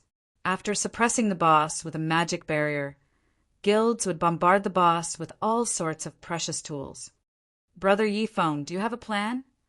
Fallen Wind turned to Sherfong, shocked. He even wondered if he had heard wrong. A 6-colored trial of God's punishment was no laughing matter. He would rather give up his treasures than submit his people to the system's punishment. In response, Sherfong nodded and asked, yes. May I know how many Tier 2 magic scrolls you have? Tier 2 magic scrolls? Fallen Wind quickly counted the magic scrolls he and his teammates had brought with them. Proudly, he answered, altogether, we have a total of 52 Tier 2 magic scrolls. Among them, 3 are summoning scrolls. In God's Domain, the most common magic scrolls were Tier 0. Tier 1 magic scrolls were much rarer, and Tier 2 magic scrolls were even more so. Most top-tier 100-man independent teams were lucky if they carried 10 Tier 3 magic scrolls. 52. After some thought, Sherfong said, aside from the summoning scrolls, hand me your Tier 2 scrolls. I'll leave these 9 with you. Once I have the undead commander's attention, use them. Saying so, Sherfong handed 9 9-star polar domain scrolls to Fallen Wind. As an intermediate magic array, the 9-star polar domain could easily suppress a level 50 Great Lord. Although Fallen Wind had no idea what Sherfong intended to do, he handed over all of his Tier 2 magic scrolls, keeping the summoning scrolls. Since they were going to die anyway, they might as well give it a try. If they succeeded, they would walk away with massive profits. However, after Fallen Wind accepted the 9-star polar domain scrolls, he was shocked. Intermediate magic array scrolls. Fallen Wind stared at Sherfong, who gradually approached the undead commander in disbelief. Even basic magic array scrolls value could rival Tier 2 summoning scrolls. However, unlike Tier 2 summoning scrolls, one needed many copies of a magic array scroll to use it. Even until now, the Wind God Spear had only collected half a set of basic magic array scrolls. They couldn't use the scroll's magic barrier. As for intermediate magic array scrolls, they weren't even available on the market yet. They were so rare that, until now, Fallen Wind had never seen one. They were no less rare than Tier 3 magic scrolls. Yet, Sherfong had casually pulled 9 from his bag. They were even identical. Even large guilds couldn't afford to expend so many, not to mention an adventure group like the Wind God Spear. The rest of the team was just as shocked when they saw the intermediate magic array scrolls. Not only was Sherfong so strong of his own right, but he also had such precious tools. Following which, Fallen Wind distributed the 9-star polar domain scrolls to 9 of his team members. He then instructed them to spread out and stand ready. There is no need to be nervous. After I damage the undead commander, you guys need to close in. Once you reach the maximum range, wait for my command, Shifeng said in the team chat after confirming their positions. Understood. The 9 people relaxed when they heard Shifeng's calm and confident tone. Once everyone was ready, Shifeng activated Power of Darkness and Thunder God's Descent. He then transformed into a blur as he dashed towards the undead commander. He was so fast that, before anyone realized he was gone, he was within 50 yards of the undead commander. Chapter 1002 – Effects of an Advanced Combat Technique. Chapter 1002 – Effects of an Advanced Combat Technique. Hellscythe _ Fluffy Goblin. Chapter 1002 – Effects of an Advanced Combat Technique. So fast! Even the Thundercloud Tiger wasn't that fast. Was he not using his full strength before? Everyone was stunned by the afterimages that Shifeng left behind. With such speed, getting a lock on Shifeng would be difficult, not to mention hitting the swordsman with ranged attacks. Even the speed-type high lords they had encountered before were not as fast as Shifeng. The undead commander is making its move. Autumn Goose grew nervous when the undead commander suddenly opened its eyes. Shifeng's ability to damage the Great Lord would decide the fate of this raid. If he could hit the Great Lord, he could pull the boss's aggro. With this, everyone else would be safer while deploying the 9-star polar domain. On the other hand, if Shifeng failed to hit the undead commander, there was a good chance that boss would target the 9 scroll wielders as they approached. They would be especially vulnerable when they activated the magic array scrolls. Generally, when players activated a magic array to suppress a boss, they would attract the monster's attention. If one of the scroll casters died, their efforts would be for naught. Previously, when Fallen Wind had controlled the level 50 Thundercloud Tiger, he had not been able to deal a single point of damage. Although Autumn Goose thought highly of Shifeng, she felt a horrific aura that nearly stopped her heart when the Great Lord opened its eyes. She stood well over 100 yards away from the undead commander. Yet fear took over her body when the Great Lord's gaze fell upon her, and her instincts screamed at her to run. The pressure felt as if she were facing a Grand Lord rather than a Great Lord. Autumn Goose wasn't the only one who felt like this. The other team members also felt a powerful sense of impending doom. Suddenly, the undead commander turned to Shifeng. It waved one of its hands towards the swordsman. Shio! Shio! Shio! Instantly, 5 massive icicles sprouted from beneath Shifeng's feet. Treating Shifeng's ghostly speed as if it were nothing, the undead commander accurately pinpointed Shifeng's movements. Of the 5 icicles, 3 limited Shifeng's range of activity, while the remaining 2 attacked the swordsman directly. Without suspense, the icicles pierced through Shifeng's body. The entire process happened in the blink of an eye. How is this possible? Fallen Wind couldn't believe his eyes. The undead commander's attacks had not been this accurate when against the Thundercloud Tiger. When it had attacked, it had left plenty of space of the tiger to maneuver. Now, however, Fallen Wind could not find any loopholes in the Great Lord's attack. Seeing the undead commander's glimmering green eyes, Fallen Wind suddenly felt as if he had been toyed with. The undead commander had not used its true strength yet. No, Yifeng is still alive, Thoughtful Rain firmly stated as she watched the 2 icicles where Shifeng had been. That's not possible, right? Those icicles hit him. There's no way he is still alive after that kind of damage, Autumn Goose said as she shot Thoughtful Rain an odd look. She couldn't understand Thoughtful Rain's determination. Look at the team status window, Thoughtful Rain explained. What? How is he unharmed? Everyone was surprised when they looked at the team's status window. As Thoughtful Rain had said, Shifeng was still alive. In fact, his HP was full. As the team members wondered what had happened, the undead commander began to gesture with its hands rapidly. Icicles shot from the ground, one after another. The Great Lord's attack rate much faster than it had been against the thundercloud tiger. After a moment, the originally barren terrain had transformed into a forest of ice, yet the undead commander's gestures didn't stop. It was even starting to retreat. "Can anyone tell me what is happening?" Blue Bamboo asked, watching the boss with wide eyes. All she could see is the undead commander launch random attacks, filling the battlefield. She refused to believe that such a powerful boss had suddenly lost its mind. While the other team members wanted to answer Blue Bamboo's questions, they didn't know what was going on either. Brother Yi Feng is fighting the undead commander. Only our eyes can't perceive him, Fallen Wind said uneasily. As they were relatively far away, he couldn't see the battle clearly either. However, based on the undead commander's movements, he could tell that the Great Lord could sense Shifeng. "I get it. He's using void steps," Thoughtful Rain declared. After hearing Fallen Wind's explanation, realization dawned on her.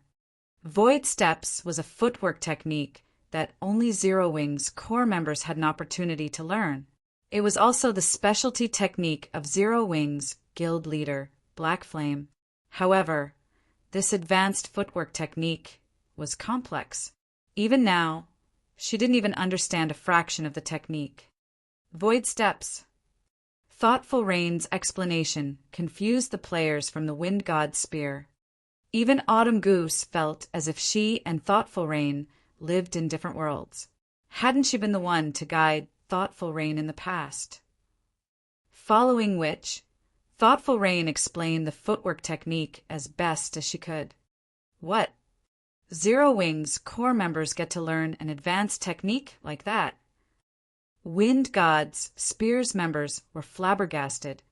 To them, learning combat techniques was a dream. They had no access to that kind of training. And yet, in Zero Wing, the guild's core members were handed the opportunity to learn such powerful maneuvers. Wind God's Spear's members suddenly envied Thoughtful Rain and Blue Bamboo. To battle maniacs like them, nothing was more tempting than improving their combat standards. Even legendary weapons and equipment were not as valuable as void steps, in their opinion. After all, weapons and equipment were external. As long as one was strong enough, they would, sooner or later, obtain these items. However, combat techniques were a different story. As everyone from the Wind God's spear admired Thoughtful Rain and Blue Bamboo, the undead commander stilled its hands abruptly. It unsheathed the two swords from its waist and appeared to swing one of them at empty air. Boom! Suddenly, the clang of metal on metal echoed throughout the battlefield. The resulting shockwave unbalanced Fallen Wind and the others from over 100 yards away. Meanwhile, a figure appeared where the undead commander had aimed its attack. This figure was none other than Shifeng. Isn't its strength a little too high? Shifeng was inwardly shocked. He had used parry to block the undead commander's attack. Although he had not received any damage, the sturdy stone floor beneath him had shattered. The shock of the impact had also numbed his hands. The undead commander had far more strength than a level 50 Great Lord should have. Based on Shifeng's estimation, it has as much strength as a Grand Lord at the very least. Fortunately, he had activated Power of Darkness before engaging the boss. Without the boosted attributes, he would have been dead on the floor. However, he had achieved his goal. Scram! Shifeng then launched Dragon Breath at the undead commander. A beam of silver light devoured the Great Lord. Caught by surprise, the undead commander failed to evade the attack and received over minus 30,000 damage. Moreover, he had triggered Dragon Breath's knockback effect, shoving the undead commander back by 10 yards. Following which, Shifeng took a silvery gray, dilapidated magic scroll from his bag. The instant he unfurled the magic scroll, the surrounding mana flow froze. Tier 3 magic scroll mana seal. Chapter 1003, Advanced Title. Chapter 1003, Advanced Title. Hellscythe _ Fluffy Goblin. Chapter 1003, Advanced Title. After seeing the Tier 3 magic scroll in Shurfang's hands, the green flames in the undead commander's eyes flared. It could obviously feel the threat from the mana seal as it raised its swords and slashed forward. Numerous icicles emerged beneath Shurfang's feet, dense enough that dodging them was nearly impossible. However, predicting the move, Shurfang activated Defensive Blade and fended off the attacks. He then began to chant the scroll's incantation.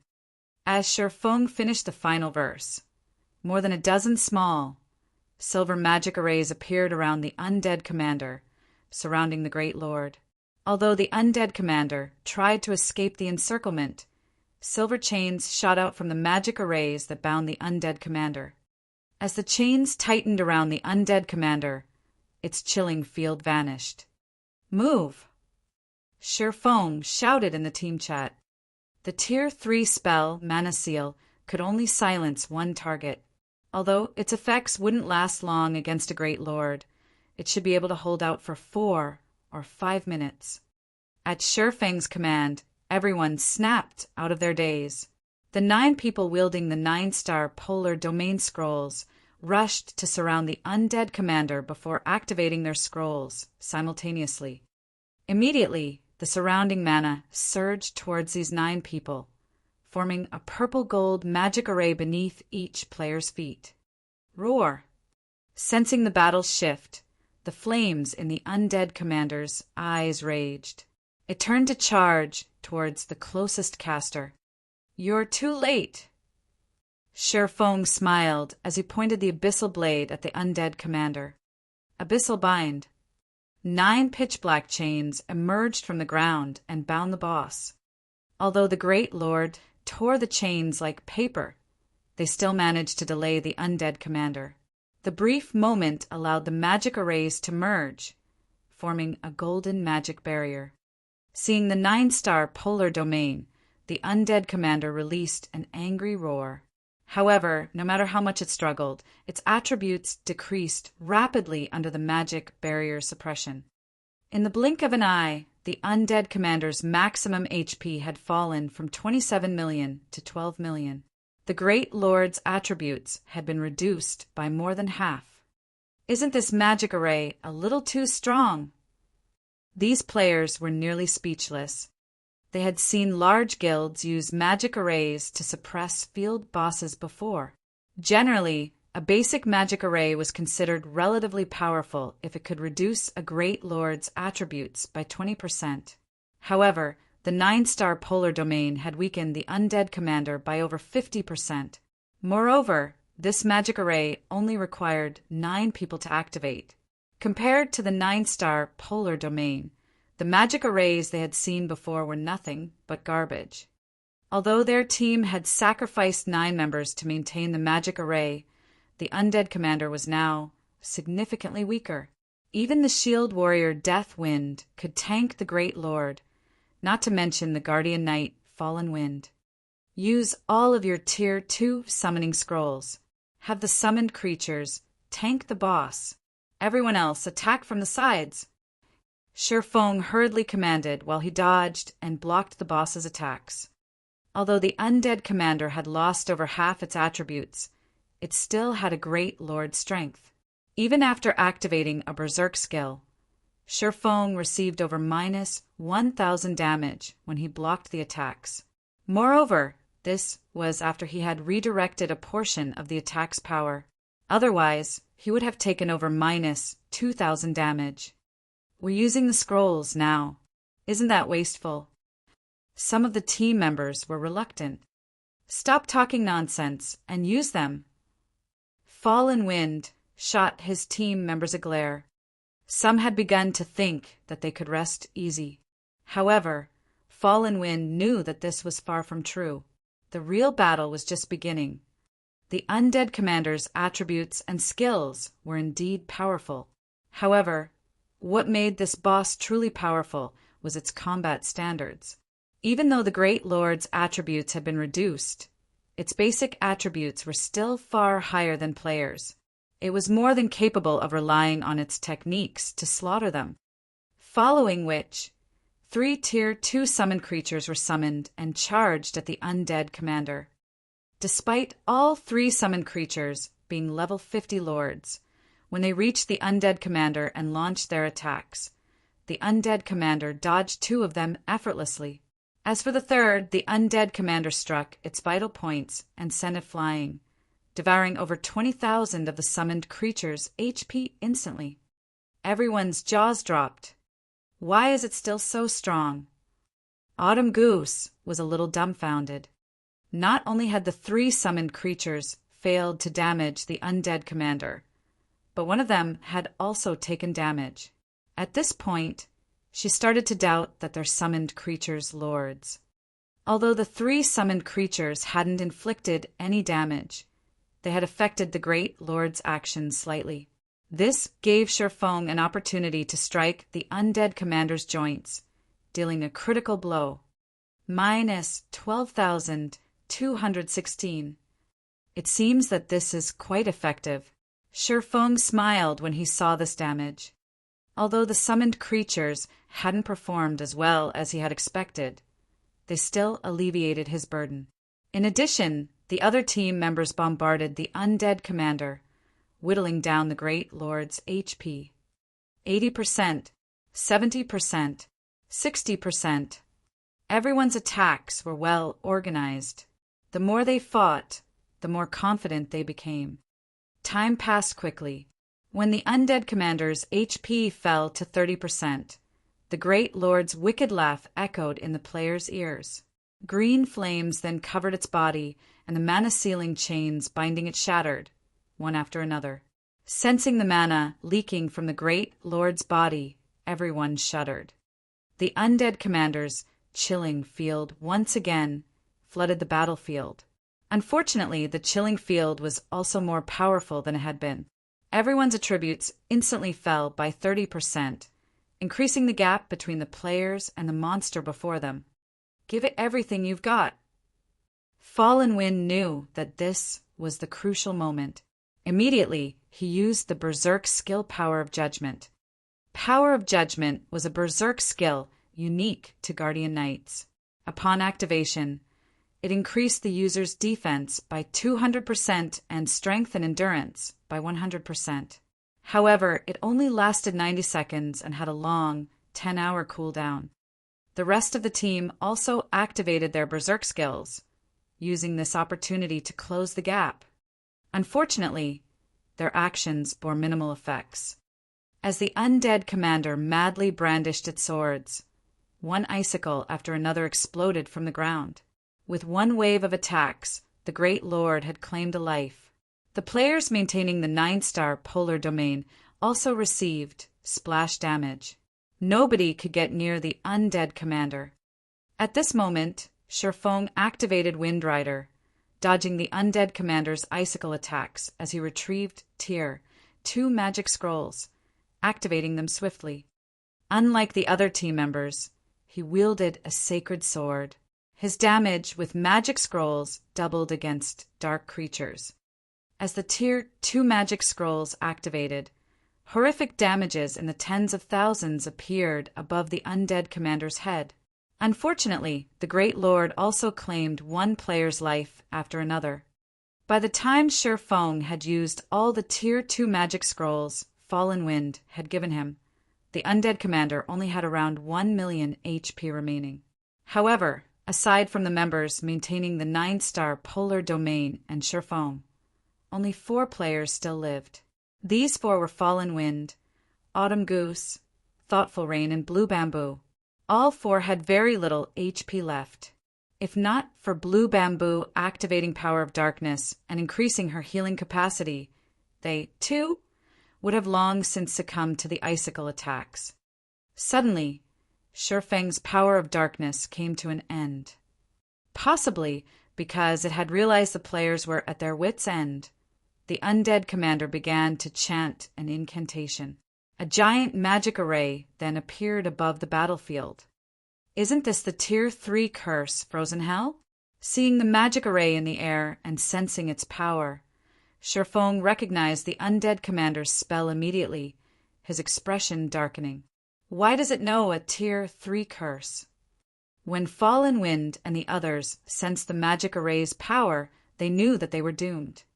Sherfong then threw caution to the wind as he activated both Heavenly Dragon's power and Blade Liberation. He also activated Instant Strike, appearing before the undead commander and sending a violent blow down on the Great Lord's head. Boom! When the streak of blue light struck, the attack planted the undead commander's face into the floor, creating a small crater beneath it. Minus 126,718. Not only had Sherfeng's attack triggered killing Ray's lightning effect, but his powerful damage had also interrupted the Great Lord's casting. However, Sherfong was far from done. Streak after streak of blue light passed through the undead commander's fallen body. Although the Great Lord tried to defend itself with its icicles, the blue lights shattered the frosty lances. By the time Instant Strike ended, the undead commander had less than 200,000 HP remaining. Die. Lifting killing Ray high, Sherfong used Flame Burst on the heavily damaged undead commander. 15 dazzling flames devoured the undead commander, burning it until nothing was left except for its suit of golden armor. System, congratulations. You have killed the immortal, rewarding the advanced title Spirit Slayer. Chapter 1004, 4-star treatment. Chapter 1004, 4-star treatment. Is it dead? Is he really a human? He actually gave the undead commander such a violent beating. Everyone stared at the undead commander's ashy remains, astonished. The undead commander was simply too powerful. While inside its chilling field, the team had been forced to deal with the icicle attacks. Although the attacks aimed at them were not as strong or fast as those targeting Sherfong, one mistake could lead to an instant death. They had no leeway to launch their own attacks, either, as it had taken everything they had just to stay alive. If not for Sherfong's continuous assault on the Great Lord, none of them would have survived this ordeal. An advanced title? After sheathing his swords, Sherfong stared at the system notification before him in shock. He had intended to save some of his strength to deal with the following trial of God stages. However, he hadn't expected the undead commander's Tier 3 curse. Had he allowed the undead commander to finish the spell, the situation would have been unredeemable. Hence, with no other choice, he had used twofold Berserk, suffering a long period of the resulting weakened state. Now, however, it would seem that it had been worth killing the undead commander with his own 2 hands. There were all sorts of titles in God's domain, and different titles provided different effects. Titles were also divided into ranks, with basic titles at the bottom, followed by advanced titles, epic titles, and legendary titles. For the majority of God's domain's players, obtaining even a basic title was exceedingly difficult. Even so, many players still sought them because of the convenience they offered. Take the Demon Hunter title, for example. It gave Sherfong the perks of a noble in God's domain's major cities. There were also titles like the basic Tyrant title, which increased a player's combat power. If even basic titles provided such useful effects, there was no need to mention advanced titles. Only obtaining an advanced title was far more difficult. In the past, many large guilds had willingly offered epic items in exchange for clues leading to advanced titles. In Sherfeng's previous life, one of the 10 great Grandmaster Alchemists, Silent Wonder, had only obtained her unshakable position because of the advanced title Alchemy Inheritor. Aside from benefiting lifestyle classes, many players had only managed to complete their Tier 4 class change due to advanced titles. When Sherfong had been stuck at the peak of Tier 3, he had similarly sought clues regarding advanced titles. Unfortunately, he never found anything. After all, advanced titles were no less rare than fragmented legendary items. Now that he had just obtained one, how could he not be surprised? Following which, Sure Phone clicked to check the Spirit Slayer's information. Spirit Slayer Advanced Title, the proof of vanquishing the immortal. When equipped, this title suppresses nearby dark creatures. All dark creatures within 200 yards will fear the holder, preventing weak dark creatures from approaching. Dark creatures within 100 yards will suffer a 20% decrease to their basic attributes. Holder of the title will also enjoy 4-star treatment when interacting with the Adventurers Association. What an amazing title! Sure Phone was breathless when he finished reading the title's introduction. It's no wonder why those experts from large guilds were so desperate for an advanced title. The Spirit Slayer's suppression effects against dark creatures was one thing, but the rise in position one enjoyed with the Adventurers Association was over the top. The Adventurers Association's importance to players was self-evident. The majority of the quests players received were from the Adventurers Association. This was especially true for guild players. As players received and completed more quests from the Adventurers Association, they gained more reputation with the association. Only after obtaining 500 reputation points would one be considered an official member of the Adventurers Association. Before this, players were only outer members. Their status with the association and the way they were treated was average at best. However, after becoming an official member, players received far more benefits. One of the most obvious changes were the ranks of the quests they could receive. As outer members, players were usually limited to basic quests. Very rarely would they receive advanced quests. It was common knowledge that more difficult a quest was, the greater were its rewards.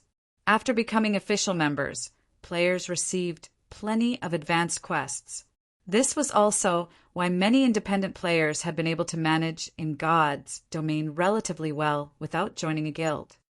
Also, after becoming an official member, players activated the Adventurers Association's star rank system. Official members started in the 1-star position. Only after completing a sufficient number of 1-star quests could they challenge the promotion test to become 2-star adventurers. 2-star adventurers were the equivalent of Adventurers Association's elite members. Needless to say, they enjoyed far more benefits. 3-star adventurers were equivalent to core members, while 4-star adventurers were equivalent to the Vice Branch Association Masters, and 5-star adventurers were equivalent to Branch Association Masters in the Adventurers Association. The Branch Association Masters were the equivalent of the War Gods, Temples, Branch Temple Leaders, and the Magistrates in major NPC cities. Meanwhile, the Spirit Slayer title allowed him to enjoy a 4-star position in the Adventurers Association. In the past, the furthest Sure Phone had gotten was the 3-star status.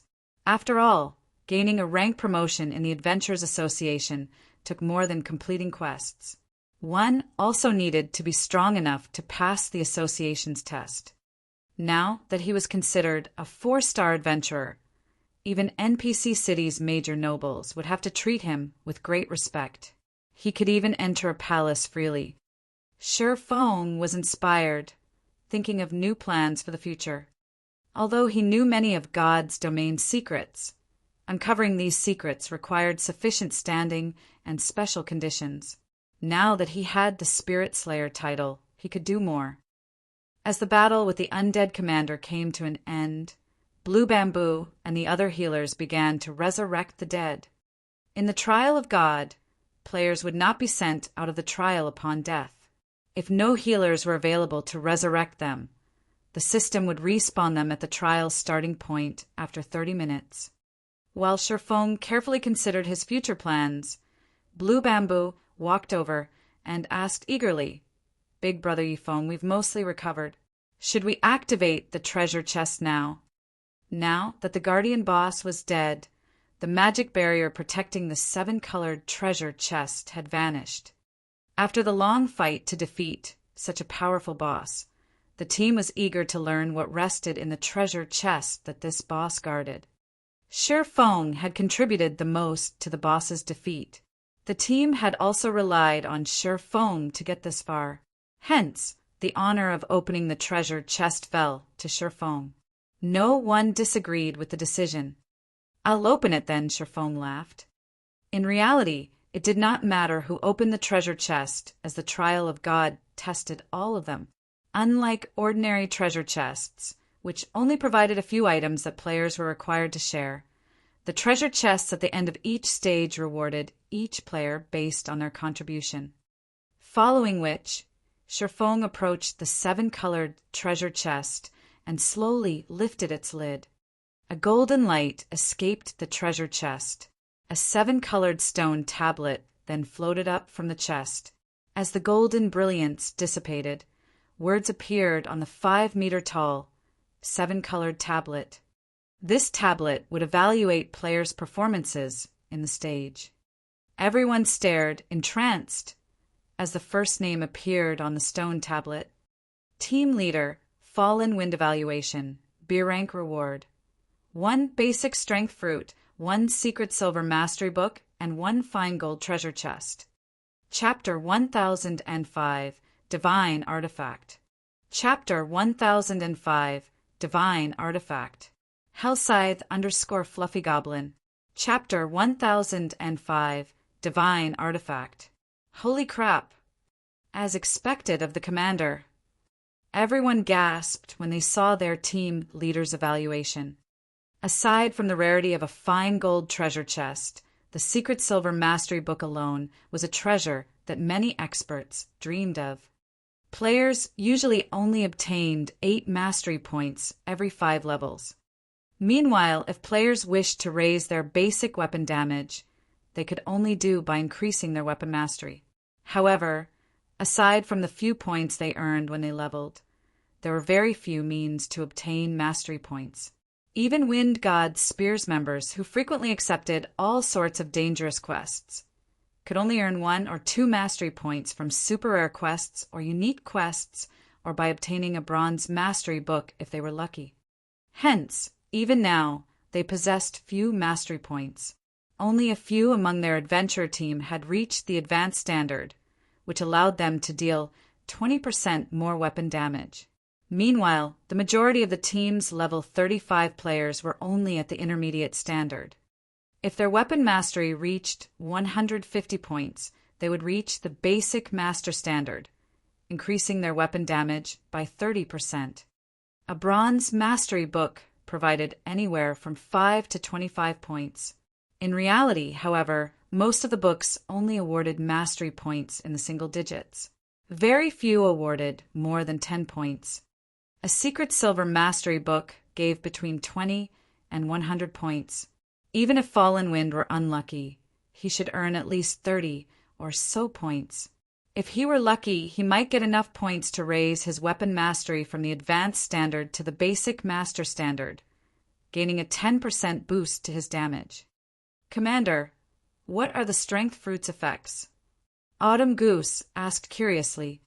Seeing as the fruit had been included with a secret silver mastery book and a fine gold treasure chest, it should be roughly as valuable as these 2 items. Let me take a look, Fallen Wind, as he opened his bag. Examining the basic strength fruit's introduction, he was shocked. This fruit can actually raise its consumer's strength attribute permanently. Basic strength fruit upon consumption. Player permanently gains anywhere from 5 to 20 points in the strength attribute. A maximum of 5 basic strength fruits can be consumed. This reward is so awesome. Everyone's jaws hit the floor when they saw the fruit's introduction. Tier 1 players only gained 8 free attribute points with each level up. Upon consuming the basic strength fruit, a player could gain at least 1 level's worth of attributes. The team's gazes shifted back to the floating tablet, anticipation filling their eyes. Sherfone was also slightly surprised. He had never imagined that the 7-colored treasure chest's rewards would be this abundant. Moreover, that had only been a B rank evaluation. The system's evaluations were not fast. After Fallen Wind's name, evaluation, and reward were displayed, it took quite some time before the next person's name appeared. Death Wind Evaluation. C rank reward. 1 Mysterious Iron Mastery Book and 1 Secret Silver Treasure Chest. Gunfire Evaluation. C rank pass reward. 1 Mysterious Iron Mastery Book and 1 Mysterious Iron Treasure Chest. Autumn Goose Evaluation. C rank excellent reward. 1 Mysterious Iron Mastery Book and 1 Fine Gold Treasure Chest. Thoughtful Rain Evaluation. C rank peak reward. 1 Basic Intelligence Fruit, 1 Mysterious Iron Mastery Book, and 1 Fine Gold Treasure Chest. The system was quite meticulous in its evaluations. The majority of the team's players only received C rank pass evaluations. Among the 20 players who had been evaluated thus far, only 2 had received fruits. Although these players were slightly disappointed by their evaluations, they still watched the stone tablet. Currently, only Shurfeng's evaluation remained unknown. However, even after a long time, the system still evaluated his performance. With his performance, he should get an A rank evaluation at the very least, right? That is my guess as well. He might get an A rank excellent or even peak. I wonder what kind of rewards he will get. If the reward for B rank is a fine gold treasure chest, the reward for A rank should be a dark gold treasure chest. Ever since I started playing God's Domain, I've never seen a dark gold treasure chest. I have heard that dark gold treasure chests have a chance of containing epic items. If I had an epic item, I could brag to my friends in the real world for an entire year. Everyone looked forward to seeing Shurfeng's evaluation and rewards. Finally, after 5 minutes, the stone tablet displayed the name Yi Feng. Yi Feng evaluation. S rank peak reward. 1 rainbow fruit, 1 dark gold mastery book, 1 epic treasure chest, and 1 skill book for the tier 4 sure kill skill, Chilling Field. S peak. What? An epic treasure chest. I actually got to see the rumored epic treasure chest. This is too much for my heart to take. The rewards Shurfeng had earned stupefied everyone. In their opinions, an A rank evaluation was already out of their reach. They had never dreamed that Shurfeng's performance would earn an S rank evaluation. The difference between their strengths was truly massive. Even Shurfeng was a little surprised. He had heard of S rank evaluations before. However, he never imagined he would, one day, obtain such an evaluation. Moreover, his rewards were abundant. The skill book for Chilling Field was already enough to drive countless Tier 4 and Tier 5 players crazy. After all, domain skills could only display their true potential at Tier 4. Meanwhile, the domain skill Fire Dance had learned was not even close to Tier 4. It was only considered a half-baked domain skill. Moreover, Shurfeng had personally experienced just how powerful the Chilling Field skill was. If not for the undead commander being a great lord and capable of only displaying the standards of a Tier 3 class, they wouldn't have had any chance of victory. This is the rumored rainbow fruit. Shurfeng opened his bag to examine his rewards, his heart pounding furiously. The rainbow fruit was the size of an apple. However, it radiated the dazzling 7-colored light. The fruit was soft like jelly. Just by holding it in his hands, Shurfeng could smell an intoxicating scent from the fruit. The rainbow fruit was a divine artifact in God's domain. It was far rarer and more valuable than even the legendary fruit of life. It was one of the fruits that provided the largest boost to a player's attributes. Shurfeng had only read about the rainbow fruit in books. He had never actually seen one before. He never considered that he could obtain one in the trial of God. Rainbow fruit, a fruit that has absorbed the power of God. Upon consumption, players can obtain a permanent increase of anywhere between 15 to 40 points to all of their basic attributes and hidden attributes. EXP gain will also increase by 10%, and death penalty will be reduced by 10%. In addition, the rainbow fruit can be given to an NPC. When consumed by NPCs, the fruit will significantly increase their attributes and growth potential. a maximum of 3 rainbow fruits can be consumed. What an intense boost! Shi Feng's jaw hung open after he read the introduction. It's no wonder why the books called it a divine artifact. Chapter 1006, Attack Type Domain Skill.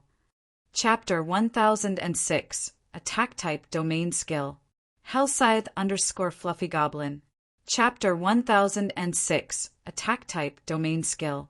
When Shi Feng retrieved the rainbow fruit from his bag, he had not bothered to hide its attributes. The fruit's fragrance immediately drew everyone's attention.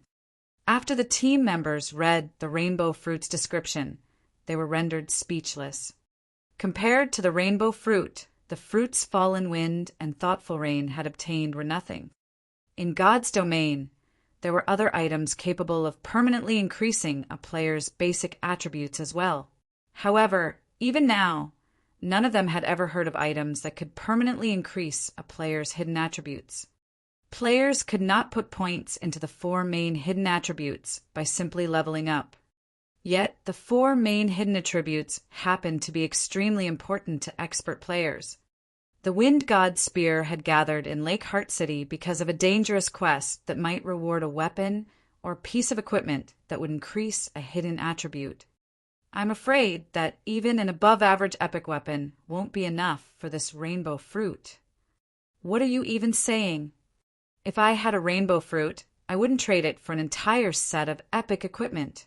Those are hidden attributes we're talking about. Moreover, that fruit can increase anywhere from 15 to 40 points. Who knows how many quests we'd have to complete to get that many? Giving the fruit to a personal guard wouldn't be a bad decision either. NPCs are far more powerful than players of the same level and tier.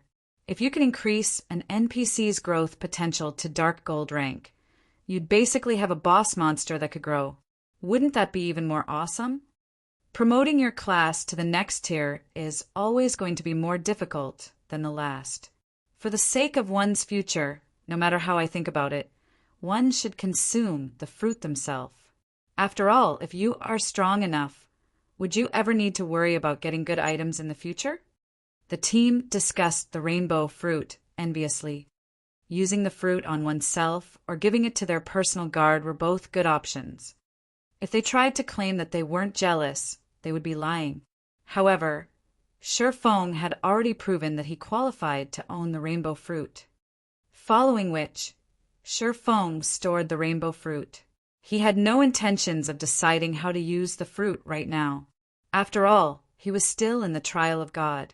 Clearing the trial of God was still a problem.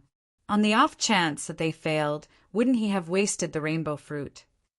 As for the epic treasure chest he had obtained, it was locked. He couldn't open it right now as it required 21 magic stones. As for the Dark Gold Mastery Book, Shi Feng had no intentions of using it right now either. Even if he used it, he wouldn't gain anything.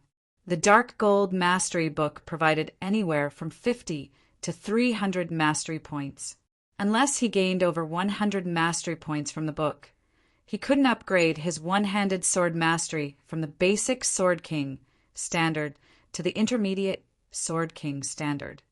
The only item left was the Tier 4 Surekill skill, Chilling Field. Shi Feng had no idea what sort of dangers awaited him. Meanwhile, Chilling Field could increase his combat power significantly, far more than what the rainbow fruit right now. After all, the hidden attributes would only be useful in the long term. They provided very little short-term gains. Following which, Shi Feng clicked to learn Chilling Field. Chilling Field Tier 0, Level 1, requires 400,000 EXP to upgrade to Tier 0, Level 2, coverage radius of 30 yards. When activated, user may wield the power of frost within range to attack and defend. Attacks and defenses contain 70% of user's strength, can attack up to 6 targets simultaneously. Main target will receive 160% damage, while other targets will receive 100% damage. All enemies within Chilling Field will suffer a 10% attribute decrease, 20% movement speed decrease, and 10% increased stamina consumption. When using this skill, user cannot move from their position. Moving instantly cancels chilling field. Duration: 5 minutes. Cooldown: 2 hours. It's already so powerful at level 1? Shifeng was surprised. He had seen Fire Dance's domain skill, water binding. As a tier 3 Surekill skill, it was considered a pseudo-domain skill. It simply could not compare to chilling field. Regarding control capabilities, water binding was superior to chilling field. However, chilling field had the absolute advantage regarding offense and defense. In God's domain, domain skills were divided into many types. There were attack types, defense types, and control types, among which were more detailed subcategories, such as single target or AoE attack types. The same was true for defense types. To put it simply, all domain skills had their own strengths and weaknesses. There was no issue of weak or strong domain skills of a particular tier. It was only a matter of how suitable a domain skill was for a player. Obviously, Chilling Field was an AoE attack type domain skill. As for water binding, it was a control type domain skill that could only affect 2 targets at a time. In addition, the EXP required to level Chilling Field was double that of water binding. It would not be easy to upgrade it to tier 4. However, Shifeng did not pay too much attention to that right now. Immediately, he upgraded Chilling Field to tier 1 level 2. Any further, and his level would fall from level 44 to level 43, losing him the effect of the free attribute points he had gained and allocated when he reached level 44. When a player's level decreased in God's domain, they would not lose the free attribute points they had gained and allocated from leveling up. Instead, the points would be temporarily inactive. Only after said player recovered the level would the points become effective again. They would not gain new free attribute points when they reached the level for a second time. After upgrading Chilling Field to tier 1, level 2, the skill's attributes underwent an earth-shattering change. Chilling Field tier 1, level 2, requires 400 million EXP to upgrade to tier 1, level 3, coverage radius of 50 yards. When activated, user may wield the power of frost within range to attack and defend. Attacks and defenses will contain 90% of user's strength. Can attack up to 6 targets simultaneously. Main target will receive 260% damage, while other targets will receive 150% damage. All enemies within Chilling Field's range will suffer a 15% attribute decrease, a 30% movement speed decrease, and 20% increased stamina consumption. When using this skill, user cannot move from their position. Moving instantly cancels Chilling Field. Duration: 5 minutes. Cooldown: 1 hour, 30 minutes. As expected of a domain skill, with this skill alone, no player of the same tier and level will be my match in a one-on-one. Shifeng was speechless after reading the skill's description. Only now did Shifeng understand why players who had learned domain skills in the past were practically peerless among the same tier. Players of the same tier without their own domain skill had no way of coping with such a skill. One would only have a chance of winning if they had an overwhelming advantage in terms of attributes. If one could upgrade a domain skill to tier 4, even escape would be difficult. Shifeng had experienced this himself. After all, domain skills would no longer restrict the player's movements after reaching tier 4. After Shifeng learned the domain skill, he instructed the team to rest for a few hours. In any case, the trial of God didn't have a time limit. He could also use this opportunity to recover from the weakened state he had earned from activating twofold Berserk. After the team recovered and had prepared to challenge the next stage, they approached a massive teleportation array in front of the stone altar. Suddenly, they heard the sound of a system notification. System, you have completed the first stage. Do you wish to leave the trial of God? If you leave, you will be teleported out of the trial and will not incur any punishment. If you continue, you will be teleported to the second stage's Individual Challenge. Chapter 1007, Lively White River City. Chapter 1007, Lively White River City. Hellscythe _ Fluffy Goblin. Chapter 1007, Lively White River City. Hearing the system notification, everyone was stunned. What's going on? Isn't this the trial of God? Didn't the information say that we won't be able to leave without clearing all of the stages? They had found a lot of information on the trial of God on the official forums. Until now, every person that had challenged the trial of God had only had two options to leave the trial. Either they gave up or they cleared it. This sudden development made everyone wonder if this were a trap set by the system. They could not help but hesitate in making a decision. Big Brother Yifeng, do you think this is a trick? Blue Bamboo asked Shifeng instinctively. In her opinion, there was nothing in God's domain that Shifeng did not know about. Thoughtful Rain also turned to Shifeng. Generally speaking, the game didn't use system notifications to set up a trap for players. However, for reasons unknown, she felt as if only Shifeng's answer would assure her of this. Seeing Thoughtful Rain and Blue Bamboo's hopeful gazes, Shifeng smiled bitterly as he said, God's domain system notifications will not lie to players. We were also transferred into the trial of God forcefully rather than through the normal procedures. This is probably why the system is allowing us to leave halfway through the trial. In reality, when Countess Katie Green had teleported them into the trial of God, Shifeng had been shocked. The trial of God was like an otherworld. Moreover, the gods had created this otherworld. Even demigods could not transfer players into the trail forcefully, much less an empire's countess. Normally, players could only enter the trial of God through a spatial connection point. Moreover, this spatial connection point was unstable. Not only did it appear randomly, but it would also disappear after a certain amount of time, regardless of whether or not players had entered. Only gods could transport a player into the trial of God by force. How could the Countess of a mere empire achieve such a feat? According to Shifeng's conjecture, the Countess must have used some kind of item. Take the Bible of Darkness, for example. The Bible could activate a gate of darkness, allowing players to travel to the Dark Denver. However, such an item should have some flaws. For example, they could leave the trial of God after completing one stage. Commander, do we leave? Or continue? Autumn Goose asked hesitantly as she looked towards Fallen Wind. The trial of God's rewards were abundant. After obtaining the Secret Silver Mastery Book, Fallen Wind had finally pushed his shield mastery to the basic master standard, which significantly increased his damage reduction and defense capabilities.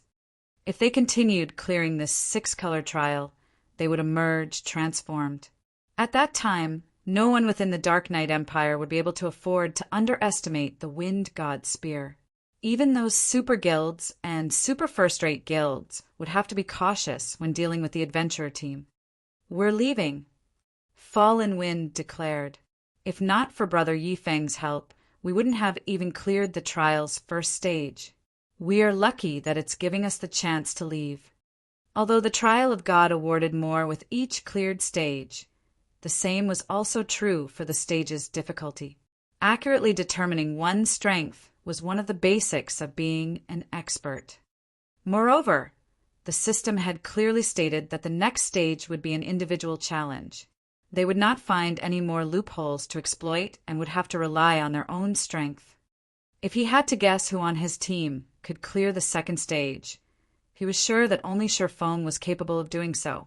Everyone else, including himself, had no hope of clearing the trial. Why should they risk suffering the system's severe punishment? The team agreed with Fallen Wind's proposal. They all felt that greed had gotten the better of them, and they had forgotten the reason they had come this far. Turning toward Shifeng, Fallen Wind asked in a very friendly tone, Brother Yifeng, the Wind God's spear intends to leave. May I know what you plan to do next? Me. After giving it some thought, Shifeng said, I'll leave as well. Although the trial of God's rewards are tempting, I still have many matters that I need to attend to. Since that is the case, let's add each other as friends. If not for Brother Yi Feng's help, we wouldn't have left this place in one piece. If you need any help in the future, please don't hesitate to ask. I will give my all to assist you, Fallen Wind said. He then sent Shi Feng a friend request, hoping that he could become close friends with this swordsman. It was also thanks to Shi Feng's display that he had finally entered the flowing water realm, which he had struggled to reach for many years. Among the many guild experts he had met, none had truly earned his admiration. Shi Feng was the first expert he looked up to. He didn't even feel this way about one sword of the 8 sword heroes. Shi Feng instantly accepted Fallen Wind's friend request. In the past, the Wind God Spear had been an apex adventure team in God's domain. Although its fame was not as widespread as adventure teams like the Midnight Tea Party and Owl, which even super guilds feared, they were still one of the few apex adventure teams in the game. Gaining an ally like the Wind God Spear would definitely help Zero Wing's development in the future.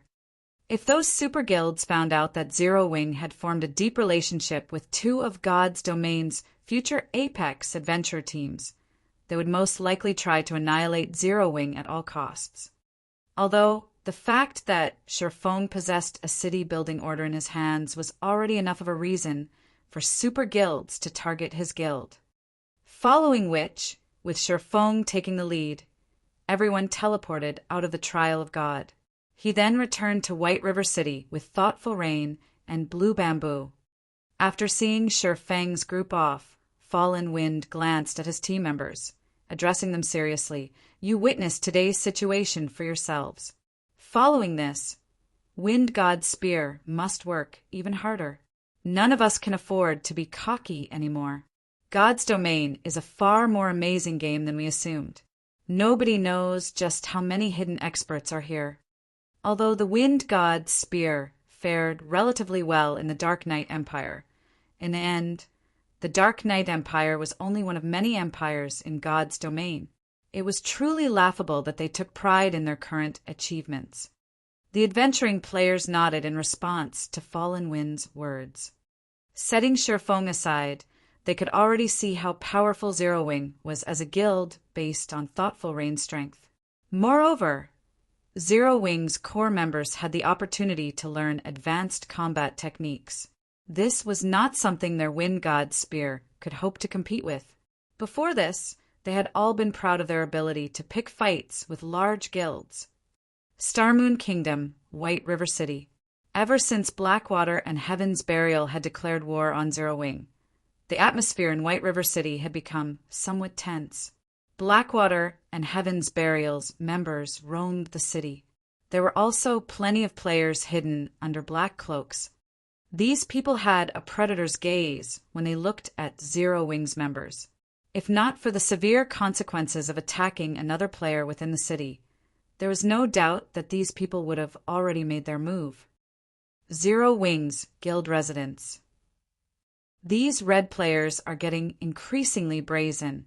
They are bold enough to eye Zero Wing's members openly on the streets. What can we do? I don't know what Blackwater did, but it has persuaded many dark guilds to join hands against Zero Wing. Not only do we have to be wary of ambushes from Blackwater's teams, but our elite parties also have to look out for sneak attacks from red players. Those bastards only know how to use cowardly tactics. Once they see us rush at them, they scatter and flee. If I get my hands on them, I'll give them a good beating. A few core members in Zero Wing's residence angrily discussed the situation. Chapter 1008, Different Playstyle. Chapter 1008, Different Playstyle. Hellscythe _ Fluffy Goblin. Chapter 1008, Different Playstyle. After leaving the Trial of God, Shi Feng returned to Zero Wing's residence in White River City. Originally, Shi Feng had intended to pay Countess Katie Green another visit. However, after recalling what the Countess was capable of, he decided against it.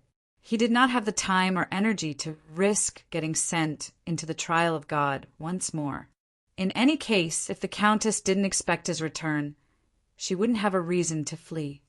Moreover, both Blackwater and Heaven's Burial had declared war on Zero Wing. He needed to resolve this matter as soon as possible.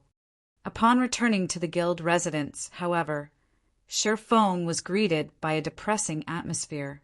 The residence's main hall was far less lively than it had been. There were also fewer players around the quest boards. The former vigorous atmosphere that surrounded the guild residence was gone. It was hard to imagine that Zero Wing had fallen so far in just a few short days. One could see how powerful the Blackwater Corporation's foundations were. Fortunately, White River City was Zero Wing's territory. There were a large number of the guild's members here. It was not easy for Blackwater to deal with Zero Wing in the field. After all, Blackwater needed a lot of manpower to develop the many cities under its rule. The most it could afford was to send the guild's top experts. In a war, both sides needed to spend plenty of coins on rewards and remunerations. A guild's top experts were strong, so their chances of dying were much lower. They were also more capable of killing more enemy players. This was one of the most common methods employed in wars among guilds. In the end, each guild's resources would determine the outcome. Whoever lasted longer would be the winner. In the past, this method had destroyed many small guilds. Large guilds had more resources and funding. They also had more experts. Small guilds could not afford such a taxing war. The Blackwater Corporation really is impressive. In just a few days, they have won over so many of Star Moon Kingdom's dark guilds. Sir Fong could not help but frown as he overheard various conversations as players loitered in the main hall. It seems that I can't let the Dark Gods Legion continue its expedition in the Undead Gorge. Are those dark guilds very strong?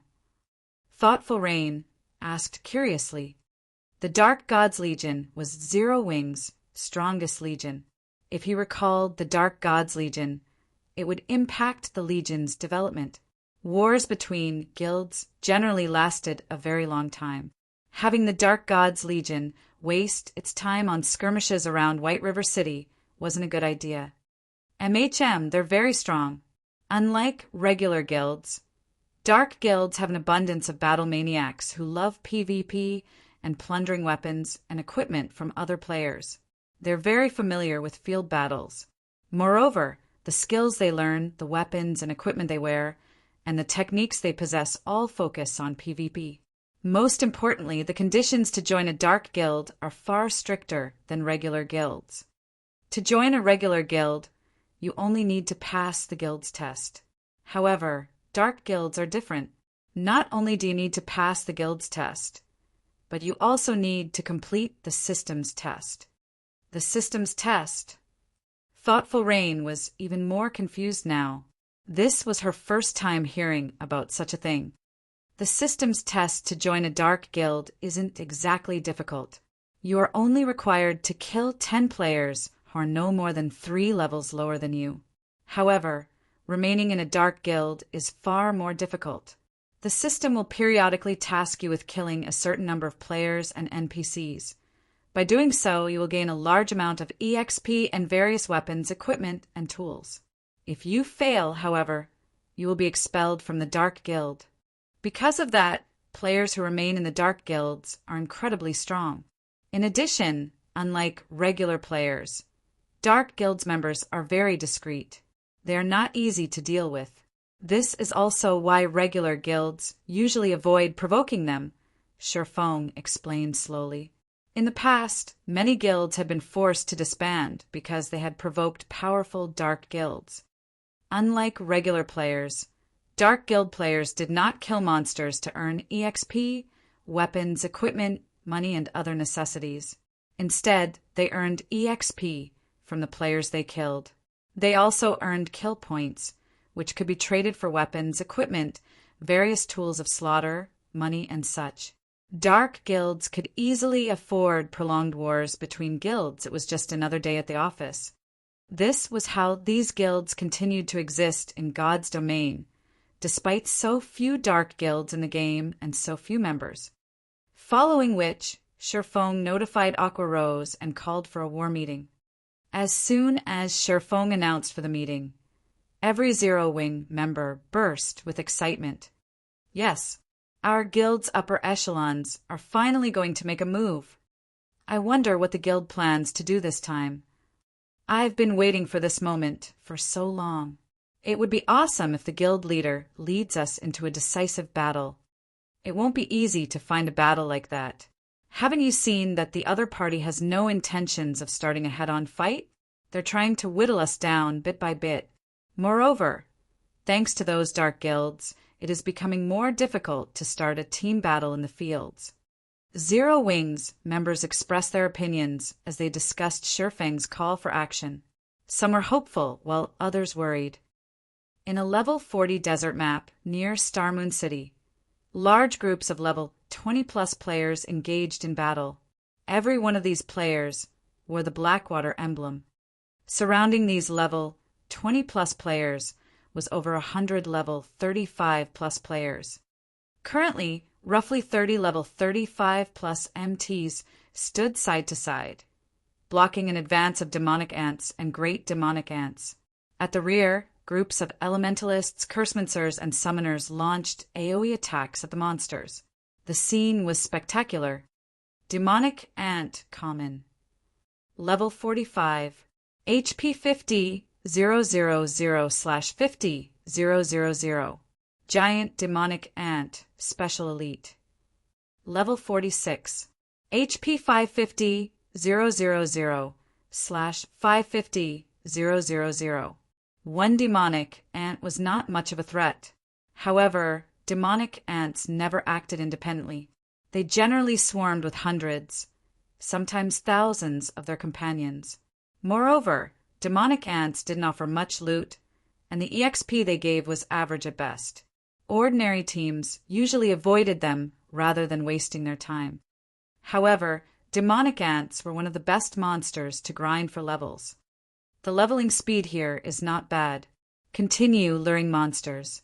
The more, the merrier, Abandoned Wave commanded as he sat leisurely behind the wall of players, enjoying a glass of wine as he watched his experience bar rapidly rise.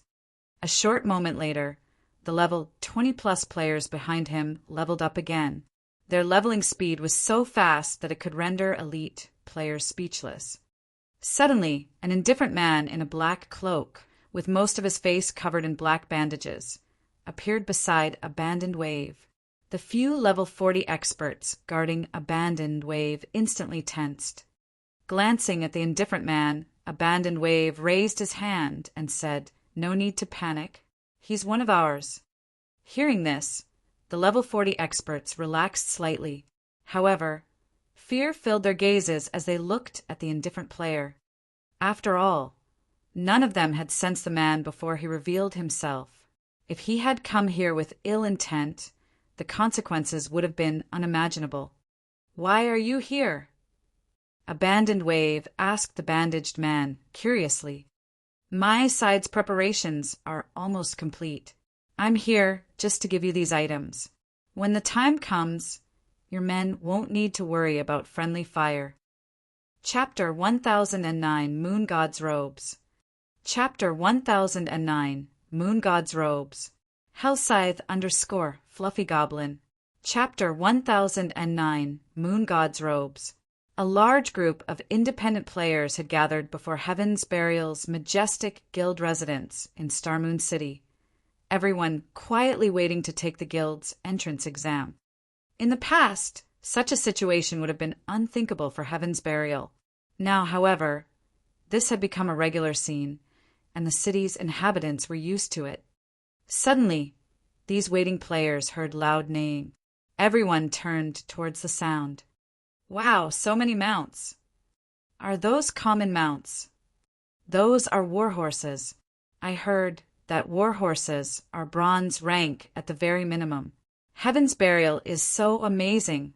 It has so many war horses. I have to join Heaven's Burial no matter what. If I get a bronze mount, All of the time I've invested into God's domain will worth it. In the next moment, over a dozen players atop various kinds of warhorses entered Heaven's Burial's residence, arousing the crowd's envy.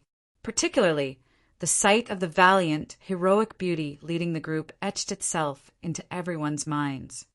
Not only was this beauty fully geared with top-tier equipment, but her white warhorse also wore a set of silver armor. She looked like a war goddess as she rode into the residence.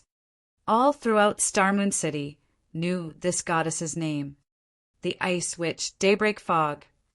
Daybreak Fog had earned this title by defeating one of the Star Alliance's 100-man elite teams in front of a dungeon by herself. The Star Alliance had sent many experts to deal with her, including Red Feather, a player on the God's Domain's experts list. In the end, however, Daybreak Fog had defeated all of these experts single-handedly, even Red Feather. While she killed the Star Alliance's members, she had displayed her exceptional technique with ice-type spells. She had transformed the dungeon's entrance into a winter wonderland with an ice-type, large-scale destruction spell. After she used the spell, not one player aside from herself had lived to see that snowy world. As a result, some players had started calling her the Ice Witch. Over time, as the tale of that battle had been retold, all of Starmoon City's players had begun to refer to her as the Ice Witch. She's too beautiful. If I get into Heaven's Burial, I want to work under my goddess. Keep dreaming. Lady Fog is the commander of Heaven's Burial's Ice Fog Legion. Only the elites among elites are allowed to join that legion. It's not even certain that you'll be accepted into the guild with your standards, much less joining the legion. Among the many independent players crowded before the residence, many only sought to join Heaven's Burial because they had been captivated by Daybreak Fog's charm. Otherwise, they would have joined Blackwater instead. After all, Blackwater's guild was backed by the famous Blackwater Corporation. Upon entering Heaven's Burial's meeting room, Daybreak Fog directed her gaze toward Singular Burial, who sat in the guild leader's seat, and asked curiously, "Guild leader, why have you recalled us so suddenly?" Many of the guild's upper echelons were also present in the meeting room. Aside from the several lifestyle class masters, these members were mostly level 40. If an ordinary player were here, they would tremble with fear. Among the level 40 experts present, everyone was considered a top tier in Starmoon Kingdom. Even the guild leaders of other large guilds had to treat them with respect. "Take a seat. I'll explain soon," Singular Burial said as he pointed towards the vice guild leader seat. Hearing Singular Burial's words, Daybreak Fog's confusion grew. Practically every upper echelon was here. Only a few preoccupied members were missing. Yet, Singular Burial's comment seemed to suggest that they were waiting for someone. "What's going on?" When Daybreak Fog reached her seat, she noticed an additional, empty seat beside Singular Burial. This seat had been placed parallel to the guild leader's seat. Daybreak Fog wasn't the only person who wondered. The rest of the upper echelons were also curious. In Heaven's Burial, Singular Burial was their one and only leader. He had single-handedly supported the entire guild. No one sat as his equal. That hadn't even changed when Blackwater's guild leader, Abandon Wave, had visited. After waiting for a little over 10 minutes, the meeting room's heavy doors swung open. "Who is she?" Everyone turned towards the doors, discovering a peerless beauty. The dazzling young woman wore a set of luxurious purple robes that reached the ground, vividly highlighting her graceful curves. The girl had silky black hair that reached her willowy waist. Every step she took felt as if she were stepping on their aspirations, inadvertently driving their gazes to the floor. How does such a person exist in this world? Daybreak Fog's eyes widened in shock. She had never dreamed of this world having such a beautiful girl. Even Daybreak Fog acknowledged that she was no match for the girl's beauty, and she could not help herself from being captivated. The instant this young woman appeared, she had become the center of attention. "Is she wearing the moon god's robes?" the cleric Flame Blood commented, shocked, when he saw the young woman's luxurious purple robes. When everyone else heard the comment, they were also shocked. Ordinary players might not know what the moon god's robes were, but the equipment was relatively famous in Blackwing City's high-class auction house. As epic-ranked mage robes, the starting bid was already a whopping 4,000 gold. Its price could already rival that of an epic weapon. In the end, however, a mysterious player had purchased it for 7,600 gold. Many players had ridiculed this mysterious player. After all, this player had spent so much money to compete with the NPC nobles over a single piece of epic equipment. Had that person spent a little more money, they could have afforded a major city's golden land. It would have been easy to earn back the cost then. They had never dreamed that such a peerless beauty had been the mysterious player who purchased the moon god's robes. These guild members instantly activated their identification skills, hoping to discover this beauty's identity. However, even after using advanced identification skills, they had failed to learn anything. "Sorry for the delay. I had some matters to deal with," the young woman apologized after taking her seat. "All right, since everyone is here, let me introduce you. This is the Blackwater Corporation's representative, Miss Ling Jingxian. She has come here to discuss the raid on Stone Forest Town," Singular Burial said, respect filling his voice as he introduced Ling Jingxian. Although the introduction had been simple, everyone was shocked.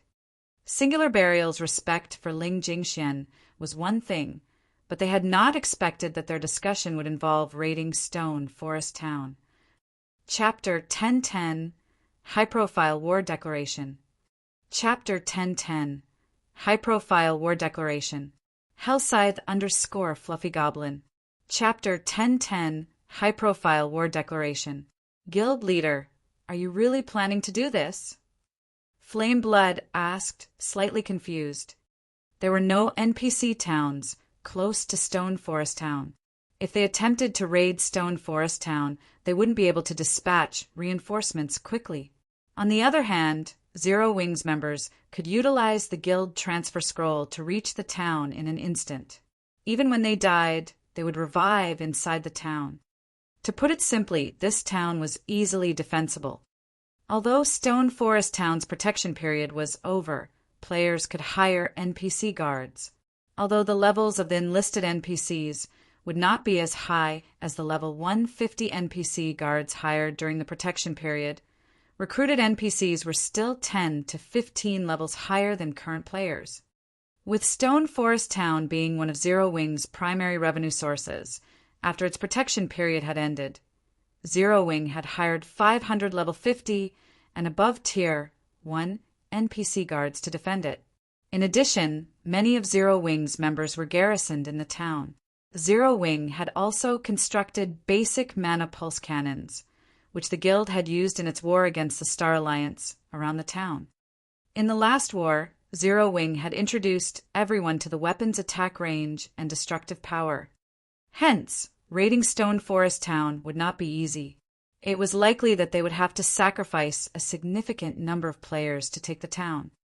The other Heaven's Burial members also turned to Singular Burial, wearing confused expressions. While they had considered raiding Stone Forest Town before, it was too early for that. God's domain was only starting to transition into the era of mounts. They should wait a little longer. I understand your concerns. However, I have already considered this problem.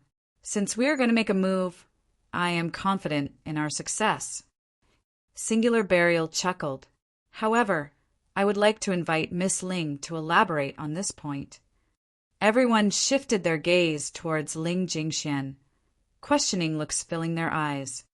I've received news that Zero Wing has recently contacted several major companies to gain financial support. In addition, the Dragon Phoenix Pavilion has begun to move against Zero Wing and is dealing with Zero Wing's branch guild in Lake Heart City. In response, Zero Wing has dispatched quite a number of their members to the Black Dragon Empire. Hence, the guild's member population in Stone Forest Town has decreased significantly. However, most importantly, Zero Wing has begun to show signs of activity in White River City. They have even recalled their guild's strongest Dark Gods Legion. As long as Zero Wing is focused on hunting down Dark Guild members, the latter will think of a way to pin down Zero Wing's main forces for as long as possible. After that, both Blackwater and Heaven's Burial can take the opportunity to attack Stone Forest Town. Ling Jingshuan's explanation had caught these upper echelons' interest. If Zero Wing pitted everything it had to defend Stone Forest Town, they would never be able to capture the town. However, now that Zero Wing's members were scattered, it would be a piece of cake to take Stone Forest Town with the strength of both guilds. I have a question. Daybreak Fog suddenly declared. If Zero Wing's members use their guild transfer scrolls, they can easily gather in Stone Forest Town. Regardless of how fast we assemble our forces, we're not faster than Zero Wing. As if she had expected this question, Ling Jingxian took out over a dozen old, tattered scrolls, displaying them on the table. Those are... Curiously, everyone examined the scroll's introduction. Immediately, everyone's jaws dropped. None of them could believe their eyes. A sealing magic array. This magic array would seal off an area for a certain amount of time, preventing the players from teleporting out of or into the area. This was a godly tool for raiding towns and cities. If Zero Wing could not teleport players into Stone Forest Town, with the small number of players garrisoned in the town, they could successfully raid it. As long as they took Stone Forest Town, Zero Wing would lose its main source of income. Meanwhile, their two guilds who captured Stone Forest Town would enjoy the town's massive profits. With this shift in power, it would only be a matter of time before Zero Wing was annihilated. I'll leave the sealing magic array in your hands. I hope that you can construct it quickly. If there's nothing else to discuss, I'll be taking my leave. After Ling Jingxian said so, she left the meeting room under everyone's watchful gazes. Fog, you and everyone else here get ready. I've already arranged for the advanced lifestyle players that will be required to construct the sealing magic array. You will protect them until they have finished their work. Do not let anyone disrupt them. Singular Burial commanded sternly. Guild leader, leave it to us, everyone excitedly replied. The sealing magic array was powerful. However, it possessed major flaws. Players needed to construct the magic array's cores in various locations of a map. Moreover, the magic array cores would disturb the surrounding mana, which would, in turn, cause nearby monsters to gather and attack the cores. Hence, players were needed to defend the cores.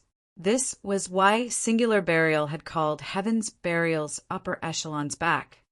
To seal a map as large as Stone Forest Towns, they needed to construct at least 14 magic array cores. In other words, they needed to defend 14 separate locations. If they mobilized too many players at once, it would attract Zero Wing's attention. Hence, dispatching experts to defend these locations was the best option. When the time came, they simply needed to replace these experts with a large number of elite players.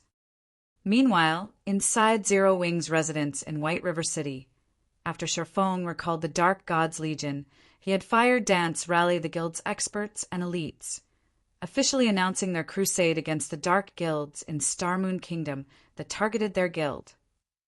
Every player in Starmoon Kingdom noticed this sudden announcement. In a few short minutes, Sherfang's post rose to the very top of Starmoon Kingdom's official forums. This is insane. Zero Wing has gone insane.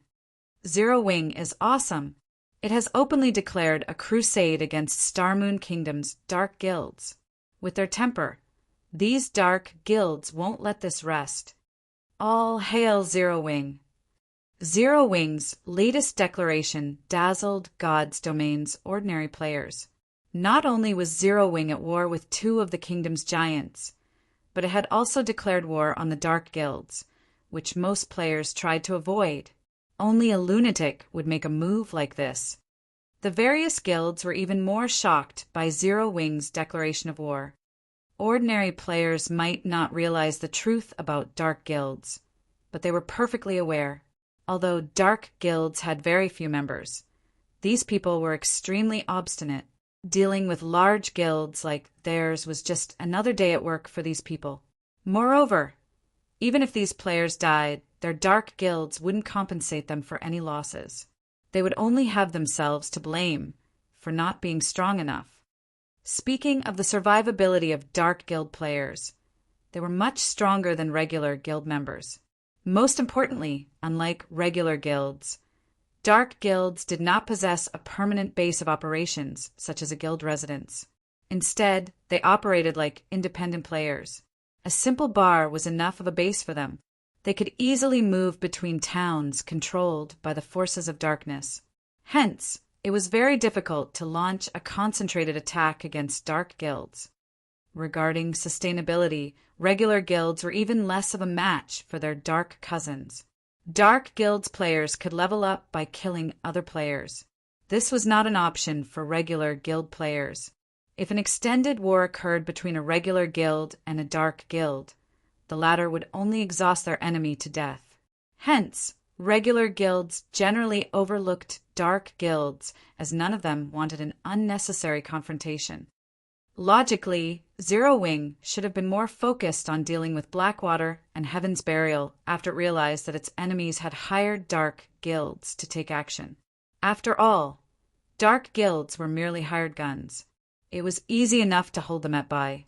Once their employers were gone, they would go back to their normal lifestyle. Yet, not only had Zero Wing ignored Blackwater and Heaven's Burial, but it had also provoked the various dark guilds deliberately. Zero Wing's priorities were clearly skewed. Chapter 1011, High Alert Mode. Chapter 1011, High Alert Mode. Hellscythe _ Fluffy Goblin. Chapter 1011, High Alert Mode. A measly guild like Zero Wing dares provoke all of our dark guilds? They must be tired of living. If we don't annihilate Zero Wing, the other guilds will start to think that we're weak. I had only planned to humor the Blackwater Corporation. However, now it's personal. Our dark guilds will not rest until Zero Wing's name has been erased from Starmoon Kingdom. Shortly after Zero Wing announced its crusade, the various dark guilds' upper echelons issued their response. Originally, there hadn't been many dark guild players in White River City. However, after Zero Wing's declaration, cloaked players began to flood into the city. Moreover, Zero Wing's members experienced more ambushes in the fields around White River City. Guild leader, now that the members from the various dark guilds have gathered, our guild's parties can't leave the city. Only larger teams have any sense of safety in the fields. Some of those dark guilds have even begun to boldly stalk our guild residence's entrance, trailing anyone who leaves and finding an opportunity to ambush them. Aqua Rose reported, frowning. She didn't understand what Sherfong was trying to do. They could deal with a single dark guild. Now, however, members from over a dozen dark guilds had gathered in White River City. The city was practically a hub for red names now, yet Zero Wing couldn't do anything about it. As long as these red players wore cloaks and disguised themselves with various items, they could easily trick the NPC guards. Even if they were discovered, as long as they escaped to the fields, they would vanish without a trace. Although she had dispatched Zero Wing's core members to kill some of these dark guild players, they barely made a scratch. If they continued this war of attrition, these dark guilds would wear Zero Wing down. Furthermore, Blackwater and Heaven's Burial were watching their guild closely. They've gathered in White River City. Nodding, Sherfong smiled and said, "We should celebrate. With this, we won't have to waste time looking for them." Aqua Rose was confused. Despite the increasing number of enemies, Sherfong thought this was a good thing. However, Sherfong did not bother to explain. He simply led Aqua Rose and Fire Dance to the Adventurers Association. In the end, dark guilds were still dark guilds. They were no different than street rats that were forced to hide in dark corners. Now that they were acting so bold inside an NPC city, they had to pay the price. "Hello, sir. How may I be of service to you today?" the blonde NPC beauty behind the counter asked as she watched Shifeng's group approach. "Hello. I wish to purchase a blood aura crystal. Also, I want to activate White River City's high alert mode," Shifeng said. Neither Aqua Rose or Fire Dance had any idea of what was going on. They had never heard of the blood aura crystal or the so-called high alert mode. "Sir, you'll need to be at least a 2-star adventurer to purchase the blood aura crystal. As for activating White River City's high alert mode, you need to be a 3-star adventurer to apply for that," the NPC beauty explained. "Will this identity be enough?" Shifeng chuckled as he switched to the Spirit Slayer title. The Spirit Slayer title was an advanced title that allowed him to enjoy 4-star benefits in the Adventurers Association. His status was equivalent to that of a Vice Branch Association Master. "So it is Lord Spirit Slayer. Here is the Blood Aura Crystal. As you are a 4-star adventurer, you will receive a 30% discount. You may purchase the Blood Aura Crystal for 700 gold. As for applying for the city's high alert mode, you must pay a 1,400 gold application fee." Upon seeing Shifeng's title, the NPC beauty adopted a more respectful tone and posture as she spoke with Shifeng. "All right," Shifeng said. He then handed 2,100 gold to the NPC. Both the Blood Aura Crystal and the city's high alert mode were red players' nemesis. This was why players from the various dark guilds avoided NPC cities. The Blood Aura Crystal could detect players' blood aura within a certain range. Only players who had killed other players or lawful NPCs had a blood aura. It was similar to PvP players' red names. It also took a long time for a player to get rid of their blood aura. In the past, the Blood Aura Crystal had been commonly used to target dark guilds. Only, current players had not discovered this yet. The Blood Aura Crystal was also very expensive, and only 2-star adventurers could purchase and use it. As for the high alert mode, to put it simply, it would prevent all players within White River City from equipping black cloaks to hide their identities. The patrolling NPCs would also wield an advanced detection stone that would pick up on dark creatures' auras and red players' blood auras. At the same time, players within the city would not be able to use teleportation items. With this mode, there were only 2 ways to leave the city: the teleportation hall and the city's entrance. However, high-tiered NPCs guarded both locations. Without the black cloak to hide their identities, red players had no escape. "Lord Spirit Slayer, your application has been approved. High alert mode will last for 3 natural days. You will have to wait another week before you can reapply for this mode," the NPC beauty respectfully informed Shifeng. After the NPC finished speaking, a system announcement rang throughout White River City. "White River City system announcement. The city has temporarily entered high alert mode. All teleportation tools will no longer function within the city." The system announcement repeated 3 times, dazing White River City's players. What's this high alert mode? Did somebody trigger a special quest? As the city's players wondered about the system announcement, every player wearing a black cloak was revealed.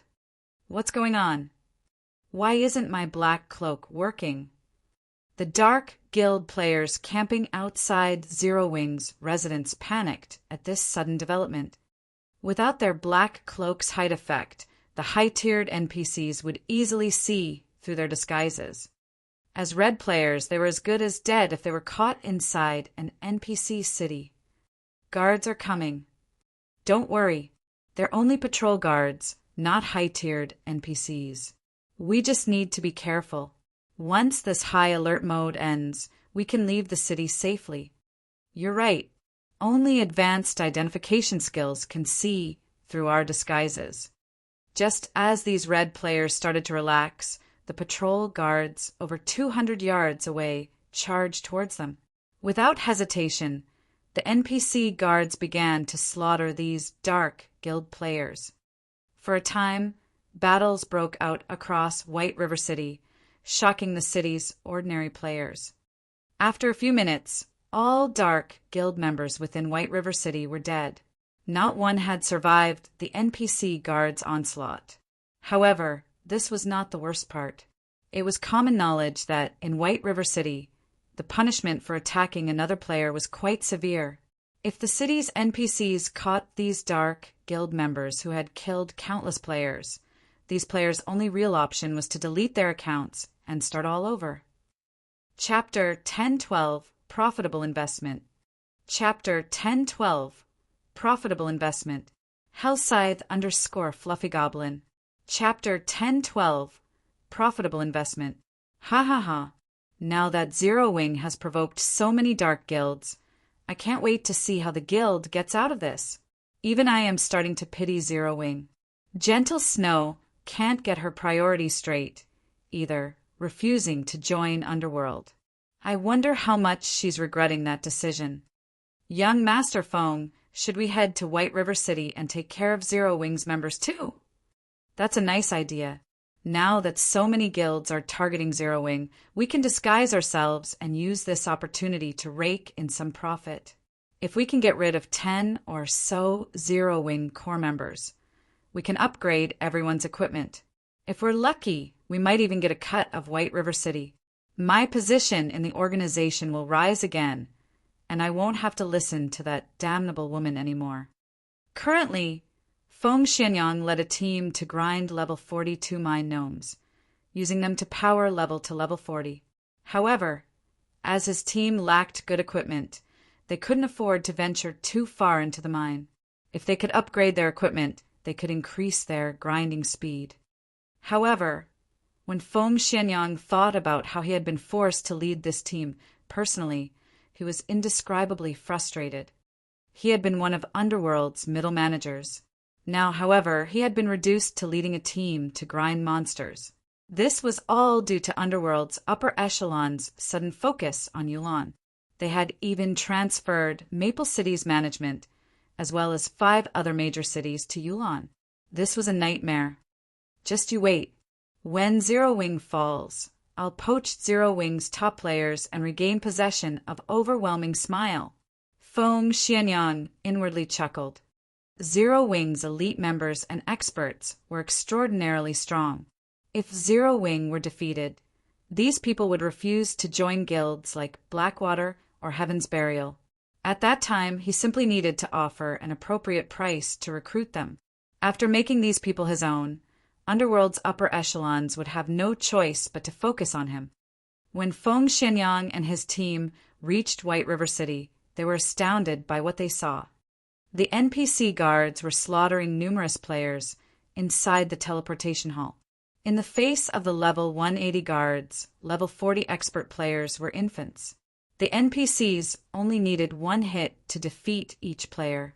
One cloaked player, who had just teleported into the city, died before he had even realized what had happened.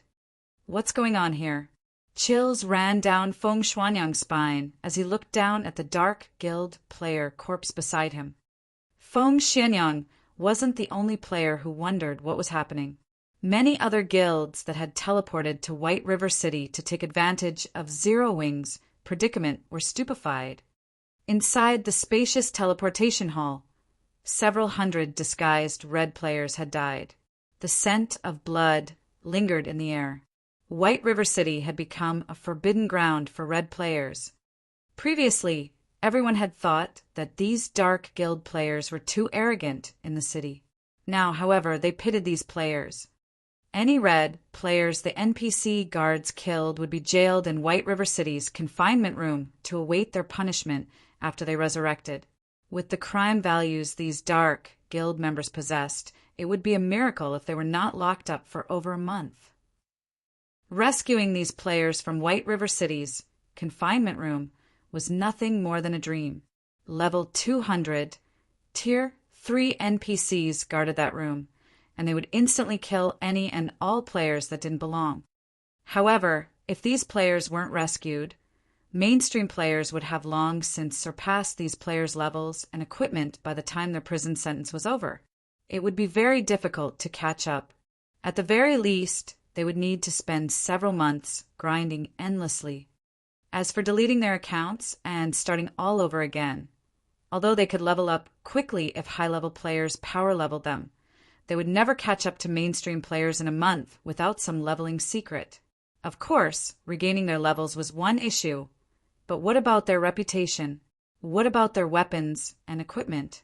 What about the wealth they had accumulated? Young Master Fong, are we still going to take on Zero Wings members? South Wolf, who was currently level 38, asked hesitantly. Zero Wing was definitely involved in White River City's sudden development, and anyone that said otherwise was lying. If Zero Wing was already capable of this, who knew what else the guild could do? Let's investigate the situation first.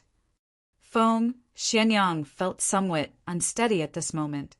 He could not forget the level 40 expert who had teleported in beside him dying after a single strike. Elsewhere, the various dark guilds' upper echelons were dumbfounded when they heard the news of this sudden development. Can someone tell me what is going on? Why are White River City's NPCs slaughtering our members like madmen? This was the first time these dark guilds had encountered a situation like this. The NPC city that they had been able to move through freely was now a forbidden land.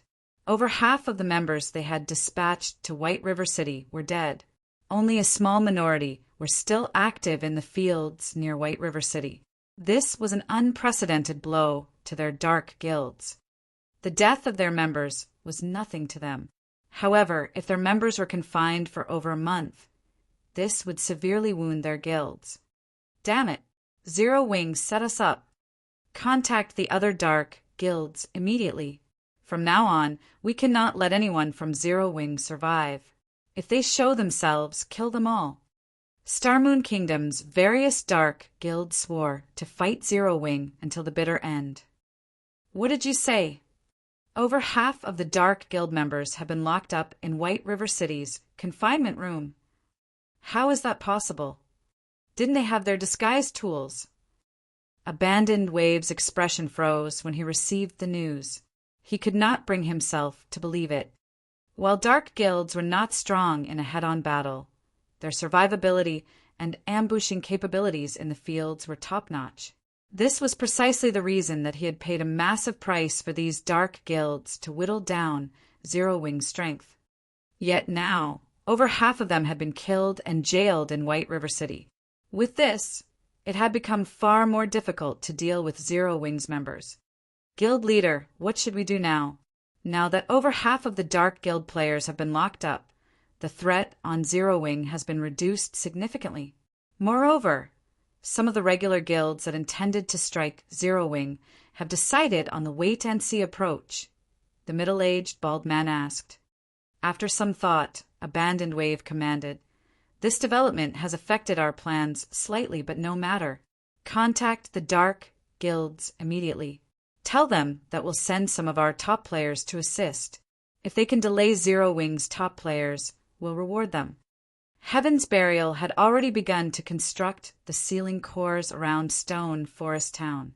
If they could not pin Zero Wing's core members down in White River City, taking Stone Forest Town would become far more troublesome. Understood. After hearing this, the middle-aged man retreated to contact the various dark guilds. Meanwhile, inside White River City, Shi Feng was in a very good mood. He had simply spent some money to exterminate the pests in White River City. He had never expected such a huge windfall. After he had activated the city's high alert mode, over 10,000 red players had died and were captured. This result earned him yet another advanced title. City Protector. Chapter 1013, Epic Personal Guard Quest. Chapter 1013, Epic Personal Guard Quest. Hellscythe _ Fluffy Goblin. Chapter 1013, Epic Personal Guard Quest. When Shi Feng heard the system notification, he was dazed for a long moment. He had never thought that he could obtain an advanced title like this. It was already difficult to obtain a basic title, let alone an advanced title.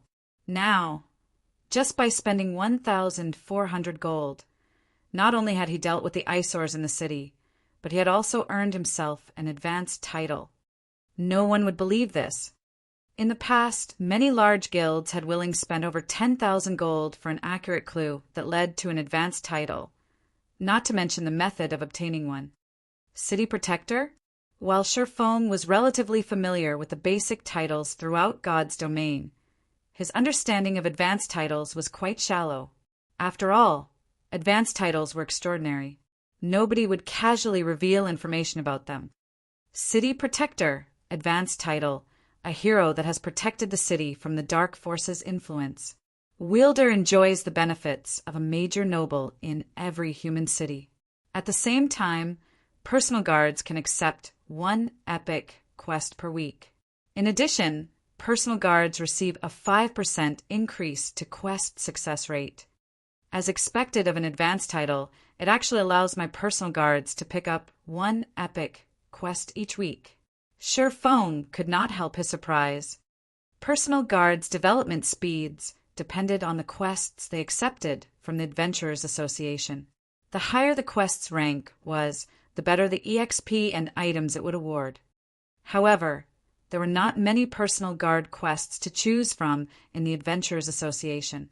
Even Dark Gold quests only appeared about once a week, much less epic quests. One would be extremely lucky if they picked up an epic quest once a month. If his personal guards could complete an epic quest once a week, their improvement speed would be unimaginable. They also had a 5% success rate. Even if he allowed Dark Gold guards like Kite and Anna to challenge a Dark Gold quest, their success rate was only 50%. If they were very well equipped, their success rate could top out at 80%. As Sherfong understood it, even extremely well-equipped Dark Gold guards only had a 30% chance of completing an epic quest. Otherwise, ordinary Dark Gold guards only had a 20% chance for success. As for Fine Gold guards, even with top-tier equipment, they'd be lucky if they had a 10% success rate. Hence, the City Protector title's 5% increase to his guard's quest success rate was amazing. Thinking up to this point, Sherfong immediately replaced his Spirit Slayer title with the City Protector title. He then summoned Kite and Anna to his side. Both Kite and Anna had leveled up significantly after some time away from Sherfong. The last time he saw the two NPCs, both were only level 60. Now, however, both had reached level 65. Meanwhile, Aqua Rose and Fire Dance, who stood beside Sherfong, were shocked upon seeing Kite and Anna. How are they so strong? Aqua Rose asked curiously. She had long since become a Viscount of White River City and could recruit her own personal guard. After mobilizing the guild's strength and Sherfang's guidance, she had managed to recruit a Fine Gold guard. Moreover, this Fine Gold guard was a Guardian Knight, which was an excellent match for her class. She had been overjoyed when she found this personal guard. After that, she had spared no effort to nurture her personal guard, helping the NPC accept all sorts of high-ranking quests. Her personal guard had only recently reached level 60. Who knew how many more quests the NPC had to complete to reach level 65? However, the NPC was already considered very high level. After all, the personal guards that other guilds' upper echelons recruited were usually around level 55 to 58. In terms of strength, those personal guards were nowhere near a match for hers. Yet, right now, not only had both of Sherfang's personal guards reached level 65, but the NPC's auras felt like that of two level 65 Great Lords. Aqua Rose felt as if she were suffocating in their presence. After summoning his two personal guards, he spent 200 gold for both of them to accept an epic quest together. The Adventurers Association's epic personal guard quests could be completed by more than one person. Moreover, by forming a party, the guard success rates increased. However, only personal guards that belonged to the same player could form a party. Multiple players' personal guards could not form parties together. With both Kite and Anna challenging the epic quest, the displayed success rate had increased substantially. Including the benefits from Shifeng's title, their current success rate was 37%. That percentage was high enough to excite many players, but Shifeng was not satisfied. Although a 37% success rate seemed relatively high, Shifeng knew that Kite and Anna might only succeed one of 5 attempts, rather than the theoretical one of 3. However, these NPCs could only accept one epic quest each week. In other words, it could take 5 weeks for Kite and Anna to complete one epic quest. To Shifeng, who started in God's domain with nothing and had not had the support of any corporation, this efficiency wasn't favorable. It seems that I'll have to use it. Shifeng opened his bag and looked at the rainbow fruit that sat quietly inside. As a divine artifact, the rainbow fruit could increase a player's potential, setting a sturdy foundation for challenging their Tier 4 and Tier 5 promotions. The boost might even help with one's Tier 6 promotion. After all, the 4 major hidden attributes were incredibly important. It was extremely difficult to increase any of those attributes by 1 point, not to mention improving all 4 by 15 points or more. However, using the rainbow fruit to nurture a near-invincible personal guard was also not a bad idea. In the past, despite Kite's growth potential of 92 points, he had been practically invincible among Tier 5 classes. Only Tier 6 God-rank players could take him down a notch. If Shifeng nurtured a Tier 6 personal guard, he could stroll through God's domain unhindered. However, getting an NPC to Tier 6 was far more difficult than getting a player to Tier 6. It was not a problem that could be solved with money alone. Luck, opportunity, and strength were all necessary to raise a personal guard to Tier 6. Kite's potential is at 94, while Anna's is at 96. Although Anna is no match for Kite in a head-on fight, it will be safer to let Anna use the fruit. After giving it some thought, Shifeng decided to let Anna consume the rainbow fruit. After Anna ate the fruit, the room's mana grew rampant. However, this phenomenon was different from a high-tiered spell. It felt as if someone were deliberately controlling the surrounding mana. Right now, various elemental mana had come together to form a 7-colored mist that rapidly melded with Anna's body. Soon, the 7-colored mist formed a giant cocoon that enveloped Anna. The mist flashed again and again, releasing a 7-colored radiance and a frighteningly powerful aura with each burst. Shifeng paled in the face of this mighty aura, and even moving a finger was difficult.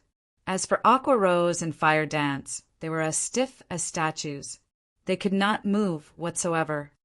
If not for them being in the VIP hall on the Adventurers Association's 2nd floor with a magic array separating them from the outside world, Shifeng did not doubt that every player in the association would have been thrown to the floor. After a minute passed, a crack formed in the 7-colored cocoon. When the cocoon shattered, Anna slowly emerged from within. However, unlike before, Anna seemed to have dominated elemental mana. The surrounding mana could not help but submit to her. Was it a success? Shifeng anxiously examined Anna's statistics. Chapter 1014, Promotion to Epic Guard. Chapter 1014, Promotion to Epic Guard. Hellscythe_Fluffy Goblin. Chapter 1014, Promotion to Epic Guard. The frightening mana circulating in the room drove everyone's gazes to Anna. Despite having the same level in items, Anna's aura had undergone an earth-shattering change. What's going on? Guild leader, what did you do? Aqua Rose's eyes widened in shock as she looked between Shifeng and Anna. She had no idea what Shifeng had done to transform his personal guard. Previously, she had felt Anna radiate a powerful pressure. Now, however, she felt nothing from the woman. This was not the first time she had experienced such a situation, so she knew full well what had caused the change. The greatest danger was one that you couldn't sense. To put it simply, Anna's new strength was outside her range of perception. While Aqua Rose and Fire Dance were shocked, Shifeng was extremely anxious. The rainbow fruit was a divine artifact. It was likely that he would never obtain another. If Anna remained a dark gold guard after consuming the fruit, the loss would be tremendous. Shifeng took a deep breath before taking a look at Anna's statistics. Anna, Yi Feng's personal guard, level 65 loyalty, 95 growth potential, 105. Epic rank. She reached epic rank. Shifeng was ecstatic. He had never heard of an epic guard. As to whether or not epic guards had existed in the past, he had no idea. He had merely been the guild leader of a second-rate guild back then. He had not been privy to many of God's domain secrets. However, he was certain of one thing. Even among epic guards, one would be hard-pressed to find one with a growth potential as high as 105 points. In God's domain, the importance of an NPC's growth potential grew as they reached higher levels. At higher levels, even an extra point would result in a massive boost to the guard's attributes with each level up.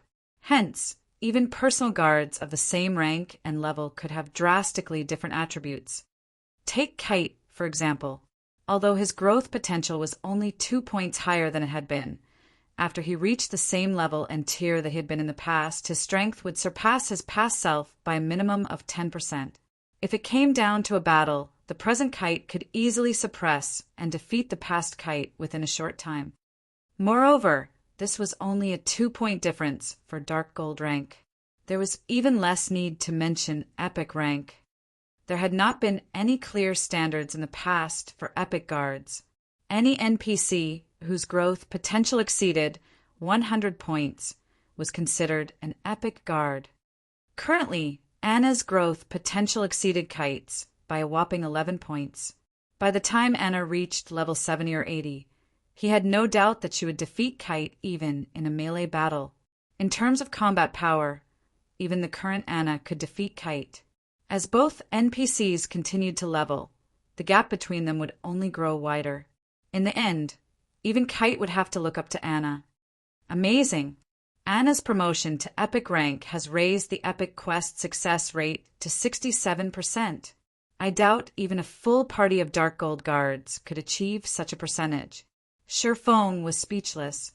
With her promotion, Anna had learned many new skills. She now had 3 Tier 2 curses, one more than before. Most importantly, she had learned a Tier 2 domain skill. With this domain skill, Anna was practically invincible among Tier 2 classes. Unless the other party also possessed a domain skill, even 2 Kites were no match for Anna. Following which, Shifeng had Kite and Anna set out to complete their epic quest. The sooner they completed it, the more they could improve their strength. Guild leader, I've just received news that Blackwater has dispatched many of their top players. From the looks of it, it seems that they were sent to help those dark guilds. Meanwhile, the members of the various dark guilds have joined forces.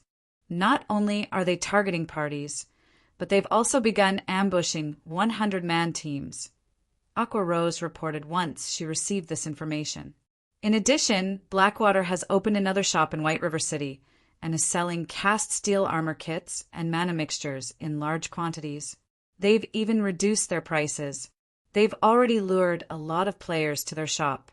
They've also started purchasing rare herbs and ores at high prices from all over Starmoon Kingdom. It looks like they're getting serious. Getting serious, huh? Shifeng smiled. Since they want to play this game, then we'll get serious as well. Saying so, Shifeng purchased 100 cloaking scrolls from the Adventurers Association. The cloaking scrolls were unique to the Adventurers Association. Only 3-star adventurers could purchase them, and each scroll cost 20 gold. The cloaking scroll were considerably useful to players adventuring in the fields. When used, the scroll provided a cloaking buff to players within a 20-yard radius, which prevented them from being tracked, searched, and perceived. It also increased these players' movement speeds by 10% for 2 hours. This was a must-have tool for escaping and pursuing enemies. Unfortunately, Only the person who purchased items from the Adventurers Association could use them. 2-star adventurers could purchase a scroll similar to the cloaking scroll, but the scroll was only effective on themselves. Following which, Sherfong gathered the Dark Gods Legion's members and Zero Wing's main force in the guild hall. He then used the Blood Aura Crystal and Cloaking Scroll. Everyone immediately obtained a buff. White River City region, Snowy Forest. The Snowy Forest was a level 40 to level 50 high-resource map. Usually, White River City's various large guilds came here to level. Now, however, this had become the main battlefield in the war between Zero Wing and the various dark guilds. Godfire, you really are amazing. You actually defeated that level 39 expert from Zero Wing in 3 moves. A level 39 mighty berserker in spiked armor gushed with admiration as he gazed at a level 40 emaciated youth wearing dark gray mage robes. As their dark guilds had agreed to work together, they no longer operated individually or in small parties. They now moved in large teams. After experiencing several battles together, everyone on this team admired this level 40 elementalist. It's nothing. Zero Wing's experts are noobs. They couldn't dodge my great fire dragon technique. If I were fighting our guild's experts, they would have easily dodged an attack like that rather than succumbing to my chain attacks, the youth named Purgatory Godfire said, laughing. Godfire, you're too humble. I've heard that you are the top 5th elementalist in your guild. Among the elementalists in Starmoon Kingdom, only a handful are as strong as you, another level 40 masked assassin said. Others might not realize Godfire's strength, but he knew. After all, Godfire's dark guild was far from ordinary. The elementalist was a member of Smiling Angel. It was a top-tier dark guild that operated in multiple kingdoms and empires. The guild was many times stronger than their dark guilds, which only operated in Starmoon Kingdom. While everyone chatted with each other merrily, 5 streaks of blue light swept past the team. In the blink of an eye, 5 of the team's 50 players died, transforming into light particles before vanishing and leaving behind a few pieces of weapons and equipment. Who? The Dark Guild players finally reacted. They turned towards the blue light's origin. They were all experts, yet they had only noticed the ambush after 5 of their team members had died. This was unprecedented. Don't even think that you can escape with your lives after killing Zero Wing's members. Chapter 1015 Initial Display of Strength. Chapter 1015 Initial Display of Strength. Hellscythe_Fluffy Goblin. Chapter 1015 Initial Display of Strength. As a deep voice echoed throughout the forest, over a dozen figures emerged from the woods. Every player bore a silver, 6-winged emblem on their chests. Moreover, the lowest leveled player among them was level 39, while many of them were level 40. These players also brandished awe-inspiring weapons and equipment. However, after these dozen or so players appeared, the anxious dark guild members calmed, wearing mocking grins. And here I thought Zero Wing's members had surrounded us. It seems these people have only found us by coincidence. Indeed, it seems that we're quite lucky, though the same can't be said for them. With so few, we won't even break a sweat. A team of Zero Wing's core members. If we get rid of them, we'll earn more excellent equipment. These are Zero Wing's experts. With just a dozen or so players they dare to ambush us. Their foolishness knows no bounds. Let's finish this quickly. If we waste any more time, Zero Wing's other members will catch up. While Zero Wing's sudden appearance had given them a scare, after a closer look, the difference in strength between them was clear. Based on each team's numbers, the outcome of this battle was obvious. Although they had lost 5 players, they still had more than 40 team members. On the other hand, there were only a dozen or so Zero Wing members. These red names had an overwhelming advantage. Not to mention, they also had a top-tier expert on their team.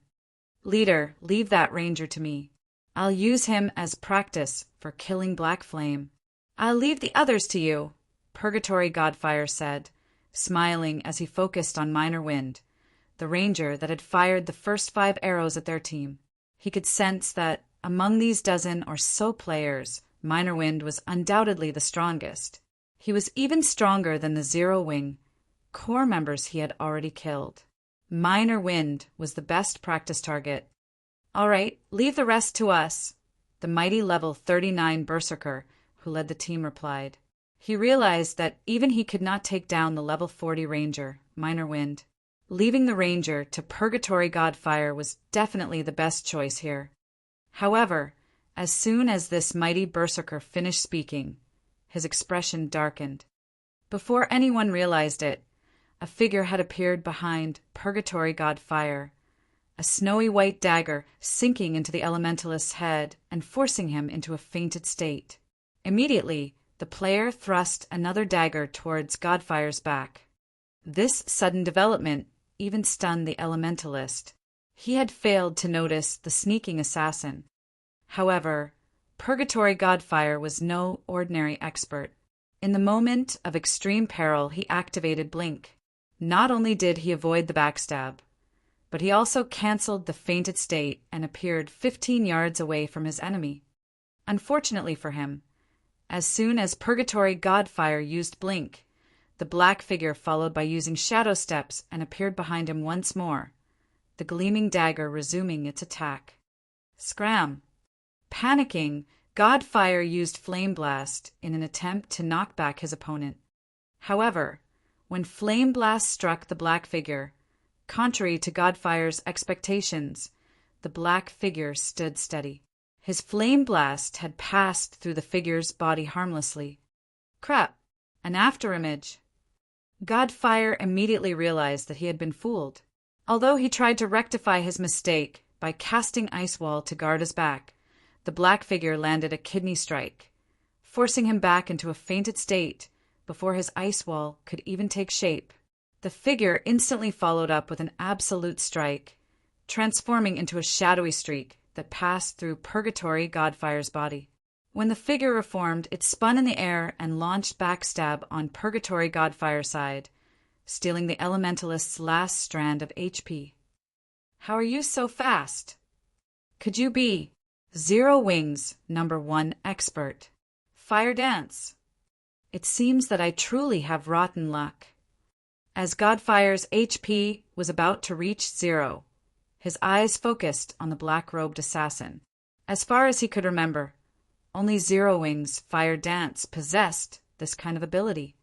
Smiling Angle, his dark guild, had even labeled Fire Dance as a unique combatant. Should any of the guild members encounter her in battle, they were warned against taking her on alone. They should enlist the help of 3 or more people to deal with her, at the very least. The group must have an expert member as well. Big Sis Fire doesn't need to dirty her hands with the likes of you. I, Flying Shadow, am more than enough. You're 10 years too early to think of fighting Big Sis Fire. The black figure expressed its disdain in response to Purgatory Godfire's words. However, Flying Shadow had not lied. Despite having reached the half-step refinement realm after much difficulty when he had sparred with Fire Dance, he had not even had a chance to retaliate. Meanwhile, Purgatory Godfire had not even reached the half-step refinement realm. He was nowhere near good enough to be Fire Dance's opponent. Although Godfire wanted to say something, his vision began to gray. In the end, none of his words left his mouth. Godfire is dead. How can he be dead? The other dark guild members were stupefied when they watched the expert die. They had all witnessed Purgatory Godfire's strength personally. Even their dark guild's top experts were no match for him. Yet against Flying Shadow, Godfire had stood like a child before Master. These players even wondered if they were dreaming. Although they had heard rumors of Zero Wing's many powerful experts, Flying Shadow's strength was insane. While these dark guild members struggled to recover from their daze, dozens of arrows and spells bombarded them. In the blink of an eye, another 7 died. Damn it! We've encountered some troublesome experts. Retreat, the leading berserker commanded. After examining the situation on the battlefield, he understood the difference between their teams. Although they had a numerical advantage, it was only temporary. If the battle dragged on, more Zero Wing members would arrive. This was an extremely unfavorable situation. However, as soon as he issued his command, Minor Wind fired 9 blue arrows from a distance, sealing his path of retreat. Don't even think about killing me that easily. As one of the Dark Guild's team leaders, he had the strength to earn the position. Immediately, he activated Whirlwind Slash to block the incoming arrows. Pung! Pung! Pung! However, when the Berserker's battle axe collided with the 4th arrow, the weapon was repelled. The remaining arrows then struck this team leader, eliminating his HP. Without a leader, the surviving Dark Guild members fell into chaos. After all, most of them were from different Dark Guilds. They were barely familiar with each other, much less in sync. Not that they lacked someone in command. Zero Wing's members swept them down like flies. Although some had tried to escape, none could outrun Flying Shadow and Minor Wind. After a short moment, the Dark Guild team consisting of nearly 50 players died at the hands of Zero Wing's team. At the same time, inside Snowy Forest, a large number of teams formed by the various Dark Guilds were also being ambushed by Zero Wing's Dark Gods Legion and main force. As the Dark Guild members died, Sherfong posted their death count on the official forums. In less than an hour, a total of 3,586 Dark Guild members operating near White River City died. Moreover, this number continued to climb by the minute. Chapter 1016 Unsealing the Advanced Book of Magic. Chapter 1016 Unsealing the Advanced Book of Magic. Hellscythe_Fluffy Goblin. Chapter 1016 Unsealing the Advanced Book of Magic. Shortly after Sherfong publicized the death count on the official forums, players throughout Starmoon Kingdom were in an uproar. The various guilds who watched from the sidelines and planned to take advantage of Zero Wing's misfortune were particularly stupefied. Dark guilds were famous for their abstinence and resilience. Although they had few members, taking down a Dark Guild in a field battle was extremely difficult for regular guilds unless they wanted to invest far more players and resources into the endeavor. Unfortunately, that was just too costly. Furthermore, on the off chance that the operation failed, the guild would suffer. This was why most regular guilds avoided provoking Dark Guilds. Yet not only had Zero Wing lured over half of the Dark Guild members into a death trap, but the guild had also begun to plow over the remaining members like a bulldozer. These Dark Guilds were toothless and clawless beasts against Zero Wing. They posed no threat to the guild whatsoever. Zero Wing's methods were truly incredible. Most importantly, until this point, Zero Wing had suffered little to no losses during its hunt for the Dark Guild members. At the end of the day, strength decided the field battle's victors. If the teams Zero Wing had dispatched were not strong enough, they would never achieve such frightening results. This development inspired the various large guilds to re-evaluate their opinions of the strength of Zero Wing's Dark Gods Legion and main force. However, compared to Starmoon Kingdom's various large guilds and players, the Dark Guild's upper echelons were fighting a headache over this situation. They could not understand how this had happened. They were famous for their stealth and evasion techniques in the fields. Yet Zero Wing had arbitrarily slaughtered their forces. Moreover, according to the reports they received from their subordinates, Zero Wing's members moved like ghosts, capable of approaching, giving away their presence. Zero Wing must have possessed some sort of tool that could target them. Anyone that said otherwise was lying. If this were the only problem, they could deal with it. The crucial issue was how few members Zero Wing had dispatched. The guild had accomplished this terrifying win with only a fraction of its power. To Dark Guilds like theirs, who usually won their fights through quality over quantity, this was humiliating. They had become a laughingstock throughout the kingdom. What should we do now? Do we continue fighting Zero Wing? What else can we do? Don't forget our agreement with Blackwater. If we pull back now, everything we've done will be for nothing.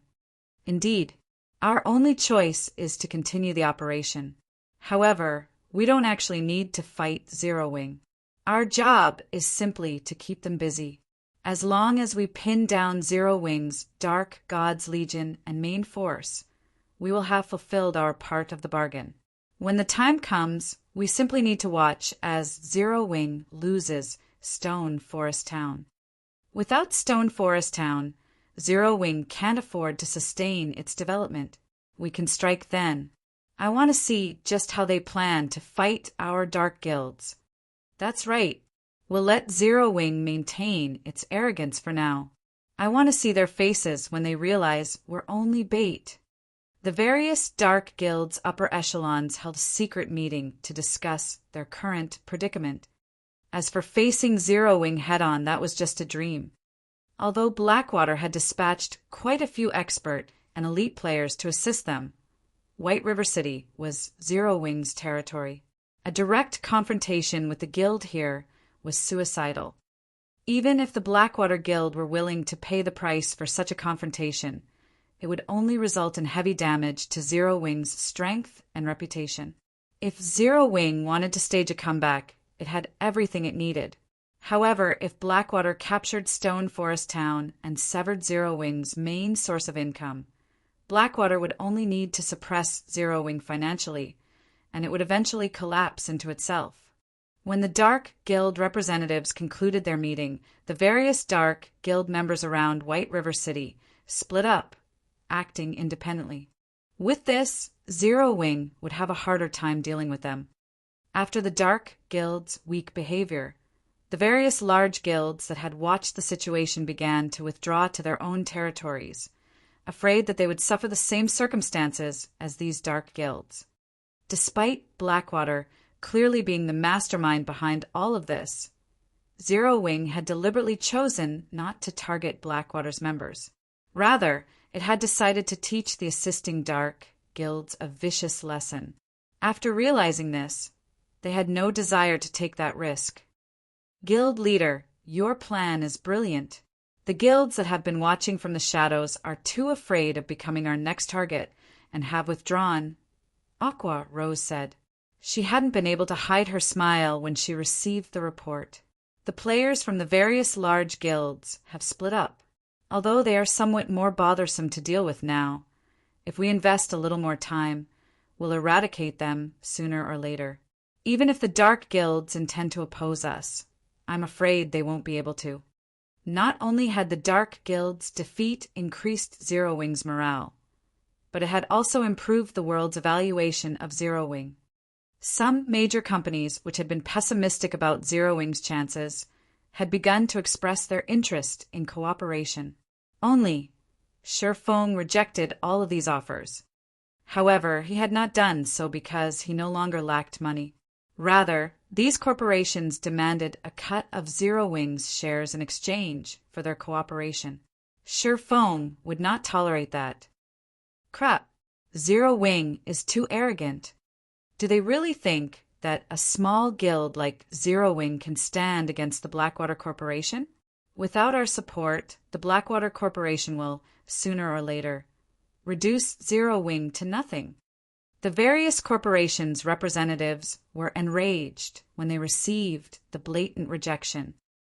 Guild leader, should I utilize my family's authority to invest some of the Star and Moon Group's funds? Aqua Rose asked somewhat worriedly. The Blackwater trading firm dropped its prices again and again. They were now taking a loss with almost every item they sold. However, Aqua Rose had to admit that it was quite effective. The Canalite trading firm had been losing profits as a result. In addition, Zero Wing had recently established 2 more branch guilds. It cost a considerable amount of coins to maintain the additional main forces. Furthermore, a battle raged in Lake Heart City. No need. I'll find a way to earn more coins. Shifeng shook his head. He had already upgraded Icarus's heart to epic rank. He had even filled the necklace's life force storage. This was a good opportunity to show what the necklace was capable of. If he became a master forger, not only would he have a higher success rate when forging the fine gold ranked magic light set equipment, but he would also unlock the next item in the Advanced Book of Magic, the Advanced Mana Armor Kit. Previously, the strongest armor kit Shurfeng had been able to produce was the Intermediate Mana Armor Kit.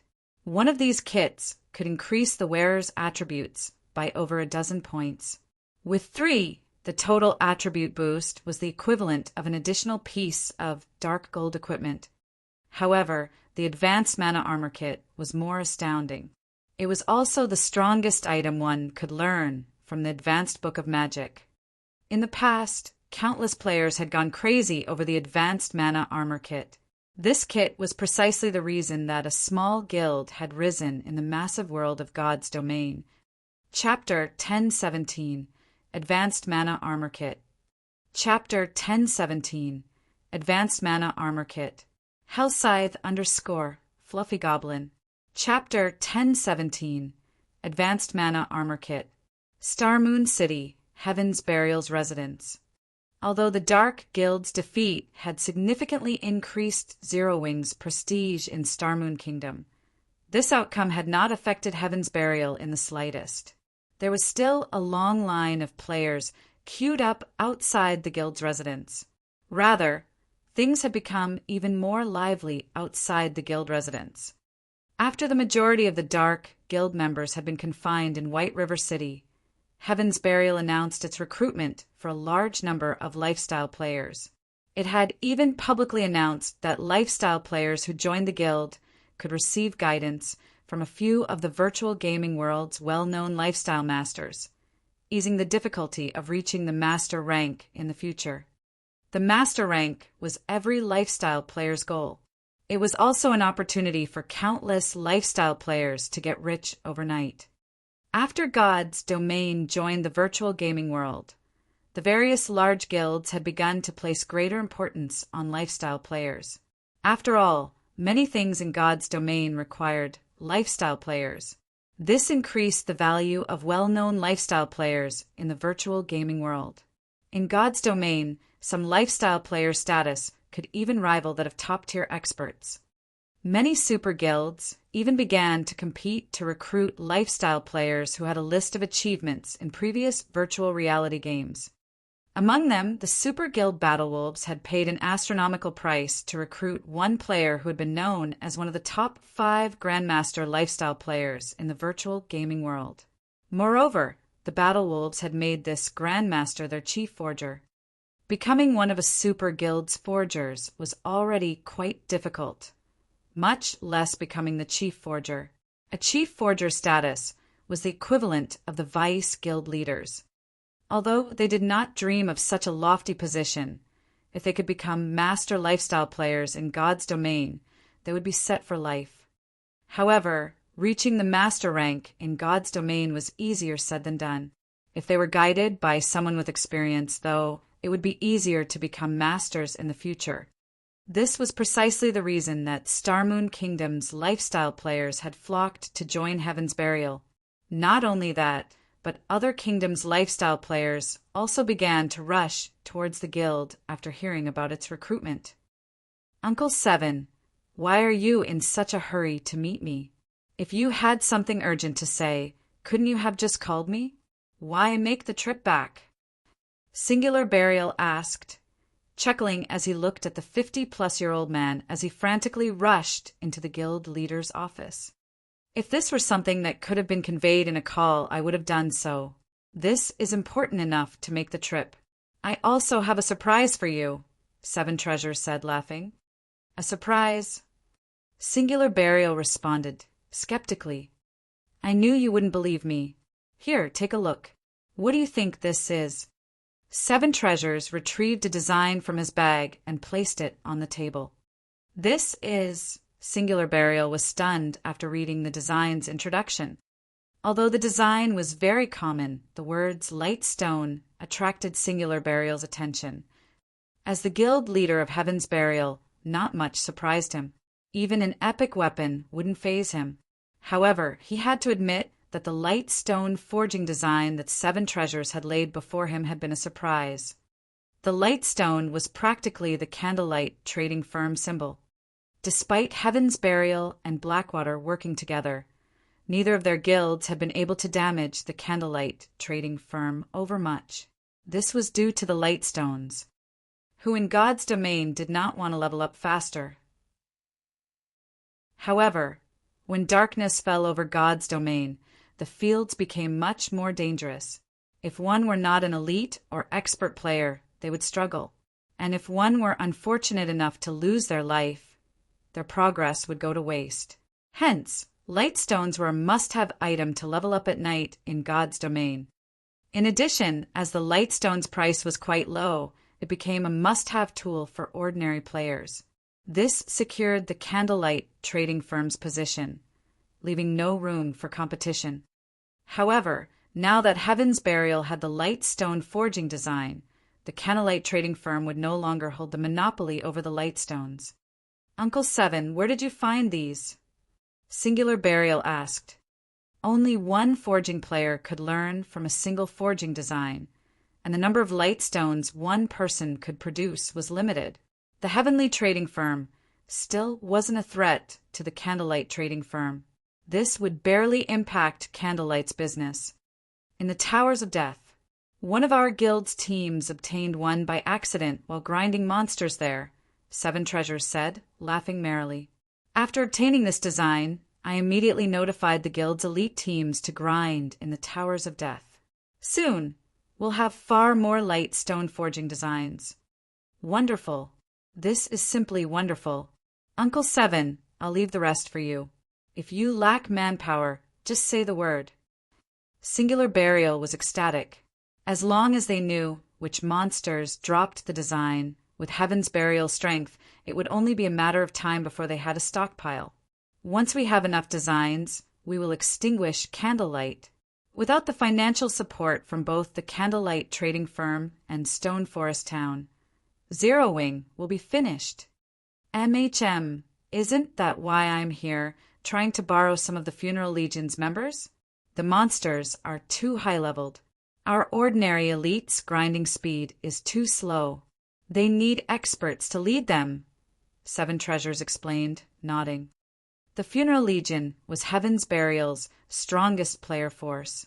It was similar to Zero Wing's Dark God's Legion. Heaven's Burial had invested the majority of its resources into nurturing this legion, and every member was extremely powerful. In the eyes of ordinary players, they were definitely experts. However, only the guild leader could command the Funeral Legion. They would ignore anyone else's orders. Sure, no problem.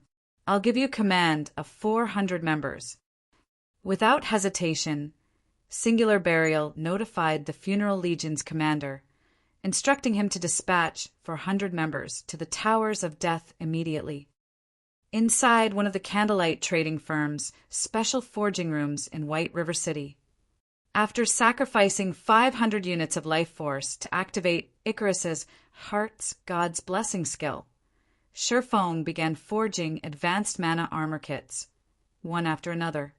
Not only had Shurfong forcefully raised his forging standard to master rank, but the effect also lasted 3 full hours. Meanwhile, God's Blessing's cooldown was only 4 hours. With this buff, he was practically a bona fide master lifestyle player. The only downside was that God's Blessing cost too much life force to sustain. Regardless, Shurfong was satisfied with this result. As a master forger, he could learn the advanced mana armor kit's production method. By utilizing various tools, he also increased his success rate with the advanced mana armor kits to 41%, which allowed him to succeed 1 out of 3 tries. In 3 short hours, Shurfong had successfully forged 31 advanced mana armor kits. Although the production volume could not compare to the intermediate mana armor kits, the advanced version's attributes trampled over the intermediate versions. Chapter 1018, Master Forger. Chapter 1018, Master Forger. Hellscythe _ fluffy goblin. Chapter 1018, Master Forger. There were many kinds of armor kits in God's domain. However, few armor kits were suitable for high-tiered players. The Advanced Mana Armor Kit was one. Armor kits suited for high-tiered players also had another name: Extraordinary Armor Kits. While armor kits such as the Intermediate Mana Armor Kit and the Cast Steel Armor Kit were acceptable for Tier 1 and Tier 2 players, to Tier 3 players and above, the attributes those armor kits provided were simply too pitiful to the point of being negligible. After all, as players reached higher tiers, they received far more free attribute points with each level. At Tier 0, players received 4 free attribute points with each level, while at Tier 1, they received 8 points. After reaching Tier 2, however, players would receive 15 points. The difference was obvious at a glance. Because of this, the earlier players completed their promotion to a higher tier, the more of an advantage they had. If a player completed their Tier 1 class promotion 3 or 4 levels later than others, they would have fallen behind by over 10 free attribute points. This gap would widen if the same situation occurred at Tier 2 and beyond. This was where the Extraordinary Armor Kits came in. Even among Extraordinary Armor Kits, the basic attributes, the Advanced Mana Armor Kit's basic attributes were on the higher end of the spectrum. Hence, many high-tiered players preferred these. It seems my luck is quite good. The attribute increases are all above the standard. Sher Fong was very satisfied with the Advanced Mana Armor Kits he had forged. Advanced Mana Armor Kit when Physical Armor Kit is equipped. Defense plus 600 Strength increased by 3%. Endurance increased by 4%. Agility increased by 3%. Maximum binding limit per character. 3. Cannot be bound to level 40 equipment or below. When Magical Armor Kit is equipped. Defense plus 240 Intelligence increased by 3%. Endurance increased by 4%. Vitality increased by 3%. Maximum binding limit per character. 3. Cannot be bound to level 40 equipment or below. When 3 kits were equipped, they would increase each of a player's basic attributes by roughly 10%. This was a considerable increase for ordinary players, not to mention expert players, who wore full sets of excellent equipment. A 10% increase to a player's basic attributes could increase one's combat power by roughly 20% to 30%. With such a huge boost to combat power, a player with 3 Advanced Mana Armor Kits could easily defeat a player possessing the same combat standards, weapons, and equipment who did not have any armor kits equipped. Hence, many high-tiered players would flock to purchase the Advanced Mana Armor Kits. What a pity! Sher Fong felt a twinge of sadness as he looked at the Advanced Mana Armor Kits he had produced. Although the Advanced Mana Armor Kit was very good, its flaws were obvious. These armor kits took significantly longer to produce than the Intermediate Mana Armor Kits. Moreover, only he could produce them. Its production volume was fated to be low. He'd be lucky to produce enough for Zero Wing's core members.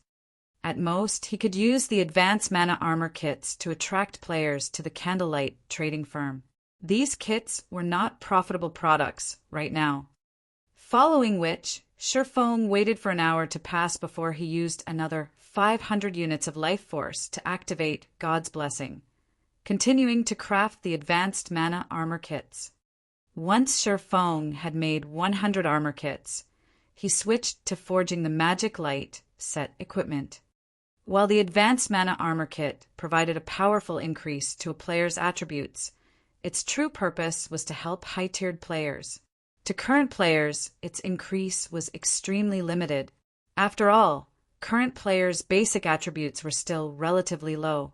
Compared to the armor kits, the Magic Light set equipment was far more valuable to current players. As a level 50 fine gold set equipment, the attributes it provided were far superior to a level 45 dark gold equipment. The set's total attributes could even put a Tier 1 set equipment to shame. Although Sher Fong had obtained the Magic Light set equipment forging design. He had been an advanced forger. He hadn't been confident of successfully forging the level 50 fine gold set equipment. Only after reaching the master rank was he confident of succeeding. If a player could equip the fine gold ranked magic light set as soon as they reached level 50, aside from players who owned multiple epic items, they would surpass every player of the same level. If the magic light set were dark gold rank, even a player with multiple epic items would be no match. Moreover, players were not necessarily required to reach level 50 to equip the magic light set, as long as they possessed weapons or equipment that reduced level requirements. They could equip the set below level 50. This was one of the benefits of owning epic or growth type equipment. Feng possessed the 7 Luminaries ring and the even more powerful Heavenly Dragon's Breath, which decreased items' level requirement by 5 and 10 levels, respectively. Feng was currently level 44. He was fully capable of equipping the level 50 magic light set right now. There were also a few players within the guild that possessed weapons, equipment, or tools that lowered level requirements. Although none of those items were as impressive as the Heavenly Dragon's Breath, they still enabled their owners to equip the magic light set before reaching level 50, gaining overwhelming attributes. Feng was incredibly pleased, following which Feng went into action. While he had been in the Trial of God, the Candlelight trading firm had purchased plenty of emeralds in Emerald City. He had more than enough to make numerous magic light sets. Aside from the emerald requirement, which was a powerful mana conductor, the magic light set also required mana stones. Hence, Feng took out a pile of magic crystals and began his alchemical synthesis. After the 1-hour cooldown of God's Blessing ended, Feng stood before a large mound of mana stones. He then activated God's Blessing once more and began to forge the magic light set equipment. Compared to the advanced mana armor kit, forging the magic light set was significantly more difficult. Even with his various tools, Feng barely managed a 45% success rate. He needed roughly 3 attempts to produce a complete set. However, Feng was satisfied with this result. If any other master forger attempted to craft the set, they'd be lucky if they achieved a 35% success rate. Rather than producing 1 set out of 3 tries, they should thank the high heavens if they produced 1 set out of 5 tries. Forging 1 complete fine gold ranked magic light set required 18 mana stones. Meanwhile, 50 magic crystals were needed to synthesize 1 mana stone. According to Magic Crystal's current market price, each magic light set would need 225 golds worth of magic crystals. With the other materials, crafting the magic light set was abhorrently costly. If an ordinary master forger tried to forge the set, their production cost would be well over 1,000 gold. There were not many guilds throughout God's domain who could afford such a steep price. Fortunately, Feng had a sufficiently high success rate. When he was lucky, he could forge 1 set every 2 tries. With his normal luck, he produced 1 set in 3 tries. By crafting these himself, Feng saved hundreds of gold. After 3 hours, maybe due to his high luck attribute, he produced a total of 5 magic light sets with his 9 attempts. As for the remaining 4 sets, they were defective products at secret silver rank. Even so, he could still make decent money from these defective products. After all, once players reached level 50, secret silver set equipment would still be relatively rare. Even guild elites would generally wear level 50 mysterious iron equipment. As Feng had nothing better to do while he waited for God's Blessing's cooldown, he took out the epic treasure chest he had obtained from the Trial of God. He hadn't carried any mana stones on him while he had been in the trial. Now that he had a pile of them, he could use this opportunity to open the treasure chest. The last epic treasure chest Feng had opened had surprised him. It was especially true for the Beastmaster's compendium. Now that he had obtained another epic treasure chest, Feng grew nervous. Silently, he began to pray. Please don't be an epic item. Please don't be an epic item. Epic items were the most worthless items one could obtain from an epic treasure chest. The truly valuable items were designs and recipes. Following which, Shifeng sacrificed 200 units of life force and activated Divine Providence, instantly increasing his luck by 70 points. He then activated the epic treasure chest. Chapter 1019 Unbelievable Luck. Chapter 1019 Unbelievable Luck. Hellscythe _ Fluffy Goblin. Chapter 1019 Unbelievable Luck.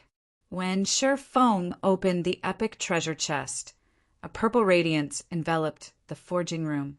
Had he opened the chest in the middle of White River City, he would have attracted everyone's attention. As the purple light faded, the room's mana density increased significantly and remained that way for quite some time.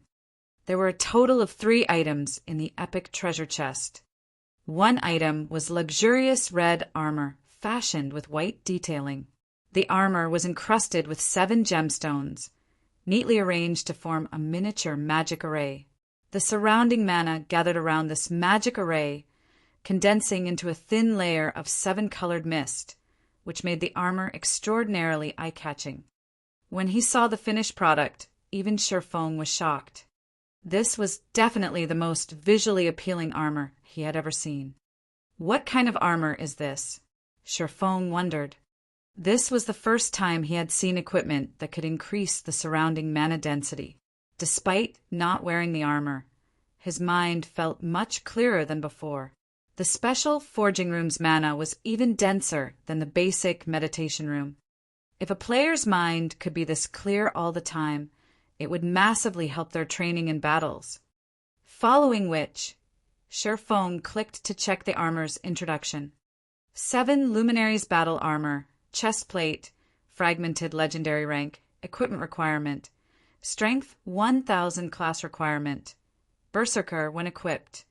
Defense increased by 100 * player's level. All attributes increased by 3 * player's level. Strength increased by 60%.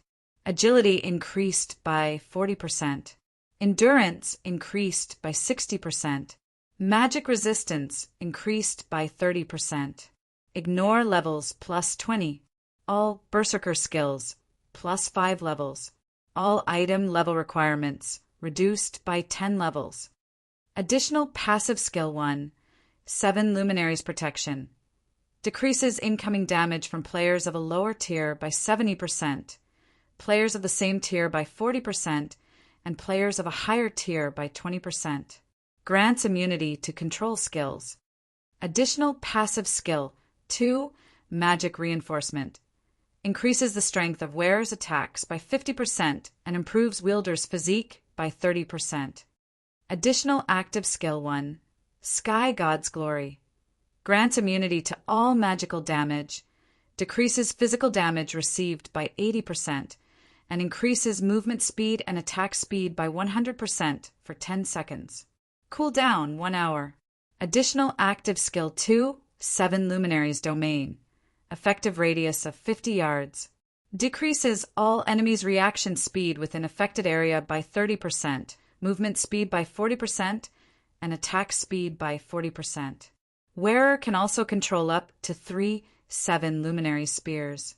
Each spear contains 200% of wearer's strength and causes 500% holy damage. Duration 2 minutes cooldown. 5 hours. Skill is currently tier 1. Skills tier will increase with player's tier. The 7 Luminaries Battle Armor was a legendary item created by the blacksmith god Soros. During the Great Ancient War, it had been greatly damaged by the Lord of the Abyss. However, as the battle armor's core remained intact, its repair only requires 10 god crystals. Current number of absorbed god crystals, 0/10. Shifeng was dazed for a long moment after reading the armor's introduction. He had never thought that it was possible to obtain a fragmented legendary item from an epic treasure chest. It was even a considerably powerful fragmented legendary item. Whoever equipped the 7 luminaries battle armor would watch their combat power soar. Unfortunately, only berserkers could equip this armor. If he could equip it, it was very likely that he wouldn't find a single player throughout God's domain that could match him. After all, if he had 2 fragmented legendary items equipped, not only would he have an overwhelming advantage in terms of attributes, but he would also possess absurdly powerful skills. If his opponent didn't have a similar lineup of equipment, he would be invincible. Although the battle armor had its own glaring flaws, repairing it would be easier than repairing other fragmented legendary items. There was a much higher chance that he could repair it and transform it into a true legendary item. Aside from the battle armor, 2 plain, old books lay within the epic treasure chest. As Sherfong was already satisfied with the 7 luminaries battle armor, he hadn't paid much attention to the 2 old books. However, when Sherfong read their introductory texts, he was shocked once more. Icarus's heart's effects are unbelievable. Sherfong was speechless as he held the 2 books. Of the 2 books, one was an alchemy secret journal, while the other was the design for the magic tower. In God's domain, both books were treasures that could only be obtained with luck. Among the 2 books, the alchemy secret journal recorded the recipe for an exotic potion. However, only a maximum of 10 alchemists could learn the recipe. There were many types of potion in God's domain. Most generally lasted only 1 or 2 hours. Moreover, the effects would disappear upon death. However, exotic potions were different. Not only did they have long durations, but their buffs would remain after the player died and resurrected. Furthermore, these were only exotic potions' side effects. Exotic potions were the product of the hard work of God's domain's craftsmen alchemists. Every exotic potion was extremely powerful. The secret journal Sherfong held contained the recipe to produce an exotic potion named Exotic Stamina Potion. When consumed, the potion increased players' maximum stamina by 10% and stamina recovery rate by 80% for 10 hours. Stamina was indispensable for players. Regardless of whether players fought or ran, they consumed stamina. Only, the amount consumed was different. If players ran out of stamina, even if their HP were full, they would lose the ability to move. Hence, most players generally took a break after grinding monsters for a certain time, using the opportunity to recover their stamina. If a player's stamina, recovery rate, and maximum limit increased, they would become far more efficient when grinding. Hence, in God's domain, all items capable of increasing a player's stamina or their stamina recovery rate were extremely valuable. Although the exotic stamina potion was not as effective as the blood refining crystal's life essence, its effects were still considerably good. It was useful to both expert and ordinary players. With this alchemy secret journal, the candlelight trading firm's business would reach a whole new level. However, compared to the alchemy secret journal, the magic tower construction design was truly useful to Zero Wing right now. In God's domain, players could purchase defensive weapons in the Adventurers Association after capturing a town successfully or while constructing a town. Defense turrets were one of the most common defensive weapons. Not only did they possess massive firepower, but their attack range was also relatively large. However, turrets were the most basic defensive weapons. There were many others that players could find elsewhere. The basic mana pulse cannon was one example. Unfortunately, it was very expensive. Moreover, not only did it possess a very long cooldown, but it was also costly to operate. Even so, its attacks were a force to behold. A single blast could almost rival the might of a Tier 4 large-scale destruction spell. The defense turrets could not compete with it. However, there was something even more advanced than the 2 aforementioned defensive weapons, the magic tower. Not even 8 defense turrets were a match for the defensive capabilities of a single magic tower. This was precisely the reason that the basic tower had become a mainstream building in Sherfang's past. Unfortunately, constructing a magic tower was very difficult. Now that Sherfang had the design, he would need a lot of resources to build it. Chapter 1020, Soaring Attributes. Chapter 1020, Soaring Attributes. Hellscythe _ Fluffy Goblin. Chapter 1020, Soaring Attributes. Sher Fong looked at the tattered magic tower construction design in his hands. He would be lying if he said he wasn't excited right now. In reality, the magic tower was not very valuable to God's domain's current guilds. It wasn't even worth as much as the Alchemy Secret Journal. To Sher Fong, however, its value far surpassed that of a fragmented legendary item. If he constructed a city in Starmoon Kingdom, the city's potential profits would even be enough to tempt super guilds to strike against them, disregarding all costs to themselves. After all, a city was much larger than a town. No measly town could compare to the population a city could hold. One could also construct a larger variety of buildings in a city. Most importantly, players seeking entertainment would flock to the city, which could impact its economy in a massive way. Then there was the Mana Tower, which would allow resident players within the city to accumulate the double EXP buff. With Zero Wing's current strength, going up against super guilds was suicidal. Once the city's protection period ended, Zero Wing wouldn't be able to defend the city with its own strength. When the time came, others would take the city from them. Sher Fong didn't want to see that happen. That was the reason that Sher Fong wouldn't construct the city right now, regardless of whether or not he could afford to. Without sufficient strength, excessive wealth only invited disaster. He would not naively believe that those super guilds would kindly offer to cooperate with Zero Wing. To begin with, these existences were playing virtual reality games to earn money, not to have fun. If they were fully capable of reaping the benefits by themselves, why would they share? If Zero Wing wanted to cooperate with super guilds, there was a precondition. The guild needed to be able to protect the city it constructed. Otherwise, there was no point. It was similar to the encounter with the Dragon Phoenix Pavilion. Sher Fong had been worried about his city's defense. Acquiring the magic tower design was undoubtedly good news. Once he constructed his city, he simply needed to construct a few magic towers to protect it. At that time, with Zero Wing's constantly rising strength, defending a single city should not be a problem.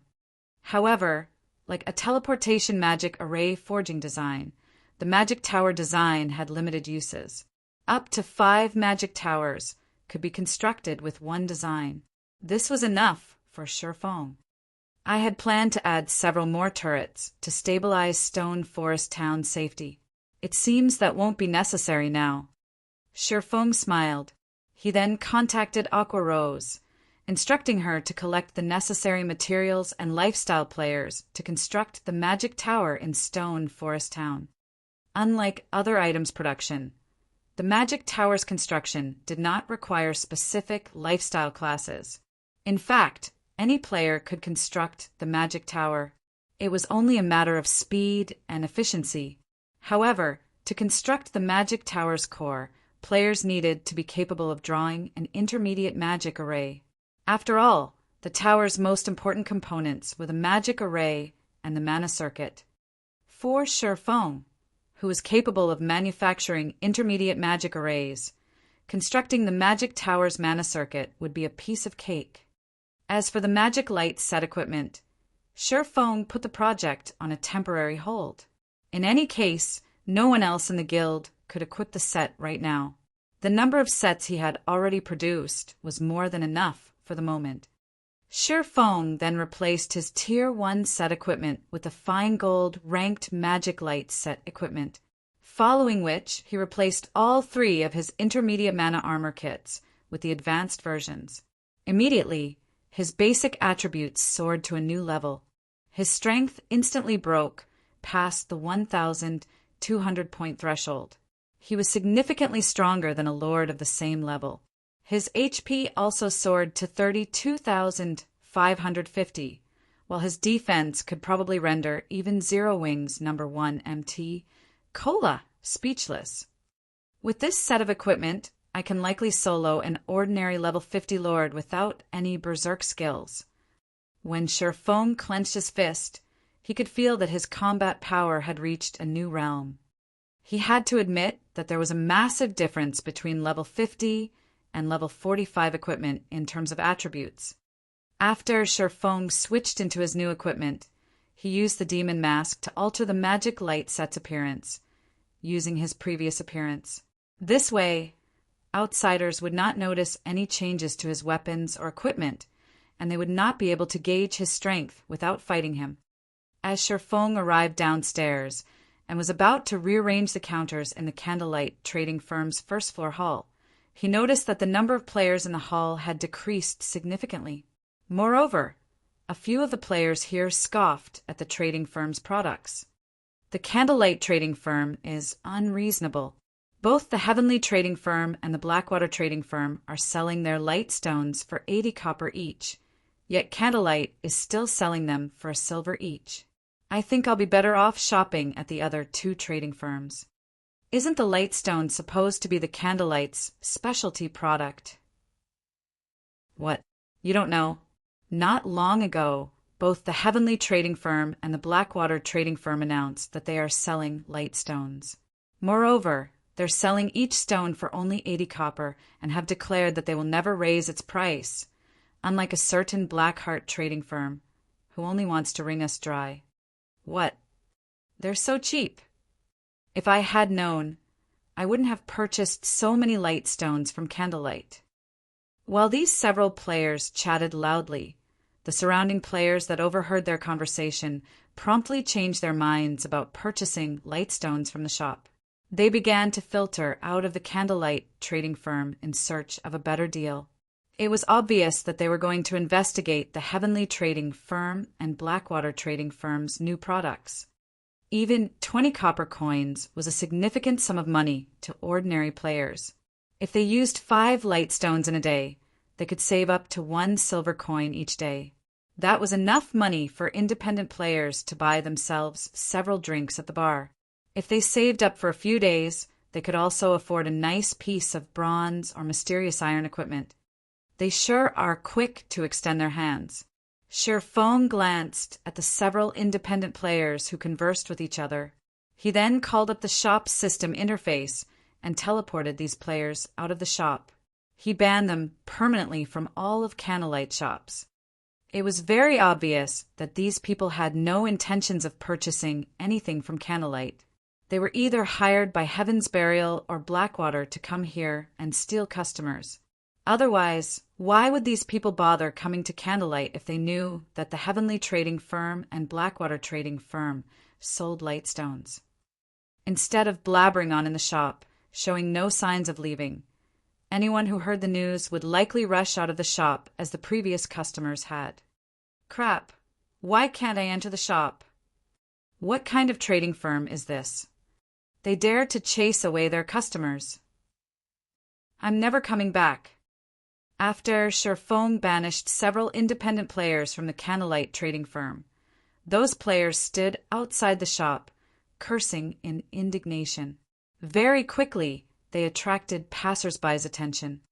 The Candlelight Trading Firm is outrageous. How can they randomly kick people out of their shop?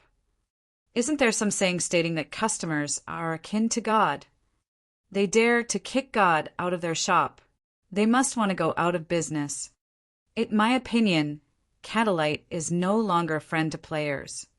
Hearing those words, the crowd on the street began to discuss the Candlelight Trading Firm, their discontent rising as the discussion stretched on. However, Sherfong didn't pay any attention to the situation outside of the shop. Instead, he opened a new counter in the first floor hall. He then placed 10 advanced mana armor kits on display inside the counter's cabinet. Chapter 1021, Astronomically Priced Armor Kit. Chapter 1021, Astronomically Priced Armor Kit. Hellscythe _ Fluffy Goblin. Chapter 1021, Astronomically Priced Armor Kit. I can't wait to see what the Candlelight Trading Firm plans to do now. As several players felt triumphant, thinking that their actions would damage the Candlelight Trading Firm's business, they noticed that the player traffic entering the firm gradually began to increase. rather than decrease. Moreover, among these players, there were even members from various large guilds. A flood of advanced horse carriages also began to stop near the shop's entrance. Quick! Quick! If we're late, they will sell out. One after another, guild players alighted from the carriages. What's going on? The independent players who had been banned from the shop realized that something was off, but they had no idea what was wrong. Although they wanted to enter the shop to investigate the situation, no matter how hard they tried, they could not take one step into the building. They could only stare at the establishment from outside. Fellow brother, do you know what's going on inside the Candlelight trading firm? It seems that Candlelight has revealed a new product in the first floor hall. After hearing what a friend told me, I stopped what I was doing and hurried over immediately. The new product is called the Advanced Mana Armor Kit, and I heard that its attributes trump the intermediate version. However, the production volume is much lower. Hence, Candlelight intends to hold an auction in a few minutes. If I can get my hands on one, I'll definitely make a fortune by reselling it later. Advanced Mana Armor Kit. The several players that Sure Foam had chased out were stupefied. They had been tasked to observe the Candlelight trading firm and to cause some trouble while they were at it. Yet, as soon as they had been kicked out of the shop, the Candlelight trading firm began to sell the Advanced Mana Armor Kit. Everyone in Starmoon Kingdom and the several surrounding countries knew about the Mana Armor Kits. However, due to their rarity, very few players could actually get their hands on them. For the intermediate Mana Armor Kits, only Zero Wings members had reliable access to them with their guild contribution points. Even then, elite members were only allowed to purchase one kit, while only core members were allowed to purchase 3. Because of this, the various large guilds were forced to purchase the intermediate Mana Armor Kits from Zero Wings members secretly and at a high price. Moreover, only their guild's top-tier experts qualified to use the kits. Now that Zero Wing was selling the superior Advanced Mana Armor Kit, it would cause an uproar throughout Starmoon Kingdom. It was no wonder why the various large guilds had frantically dispatched their representatives to Candlelight. Even the large guilds, who had come to White River City to grind abyssal monsters, surged into the Candlelight trading firm. Thinking up to this point, these spies contacted Blackwater's upper echelons immediately, hoping these upper echelons would send representatives to purchase the kits. If they could make it in time for the auction, the guild might decide to forgo their punishment. However, as soon as they began to contact their upper echelons, they heard a cheer from inside the Candlelight trading firm, following which a loud, clear voice echoed down the street. Welcome, everyone, to the Candlelight trading firm. The auction for the Advanced Mana Armor Kits will now begin. When the announcement ended, some new arrivals rushed into the shop with eager smiles. Upon hearing news of the Advanced Mana Armor Kits auction, they immediately teleported to White River City and rushed over in an advanced horse carriage. Had they waited a minute longer, they might have lost their chance to purchase the armor kits. At this moment, the several incognito Blackwater members were stunned. They no longer had a way to explain themselves to their superiors. Even if someone from White River City's Blackwater trading firm headed this way now, they wouldn't arrive for at least another 10 minutes. By then the auction would be over. As for having their guild send them money, although the funds would arrive in time, they couldn't enter the Candlelight trading firm.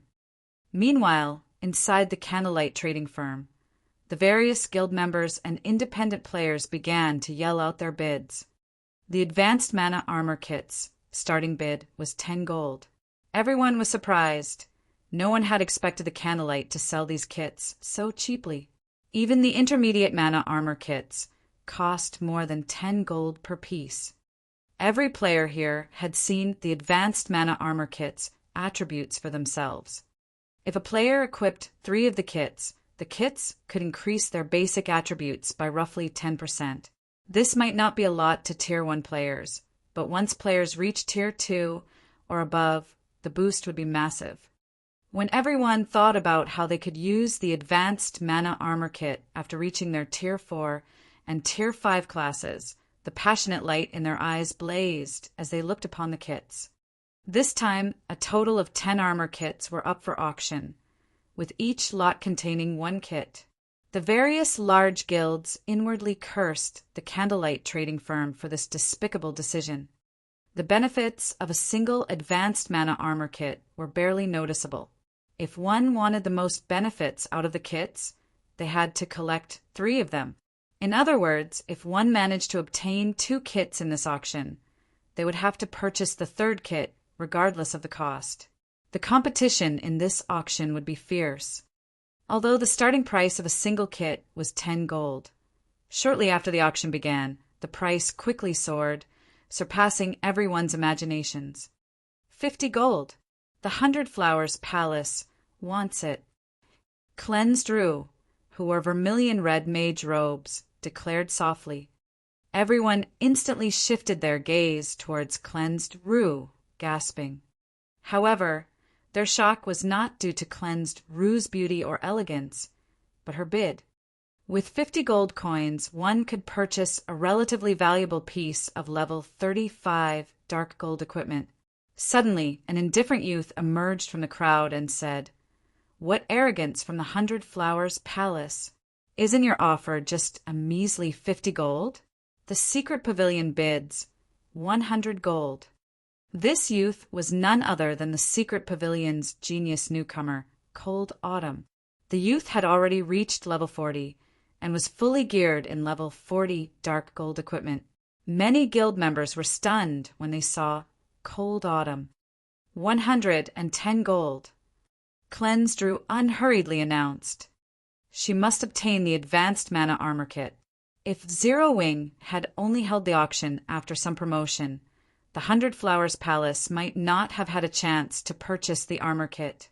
This auction was too sudden. As a result, not many guilds had made it in time.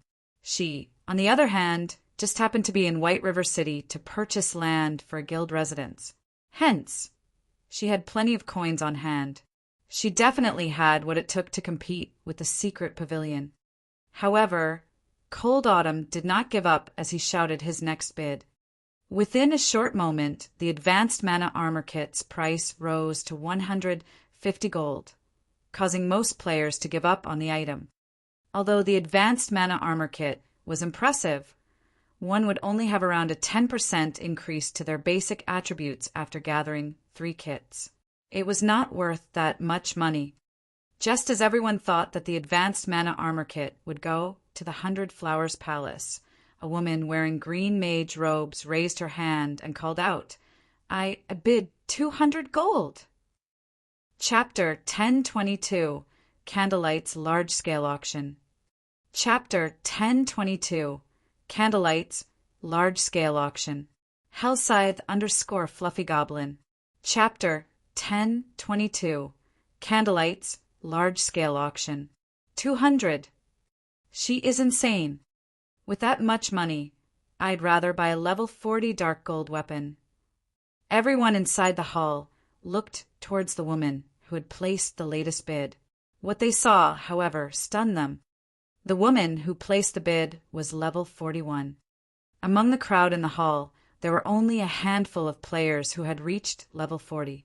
Meanwhile, every one of these players was an expert from a powerful guild, such as Cleansed Rue from the 100 Flowers Palace and Cold Autumn from the Secret Pavilion. Even among their own guilds, these people were top-ranking personnel. Even so, they were relatively far from level 41. Yet this woman had surpassed them. More importantly, such a powerful expert did not wear a guild emblem on her person, which was truly surprising. Alluring Summer? Who is she?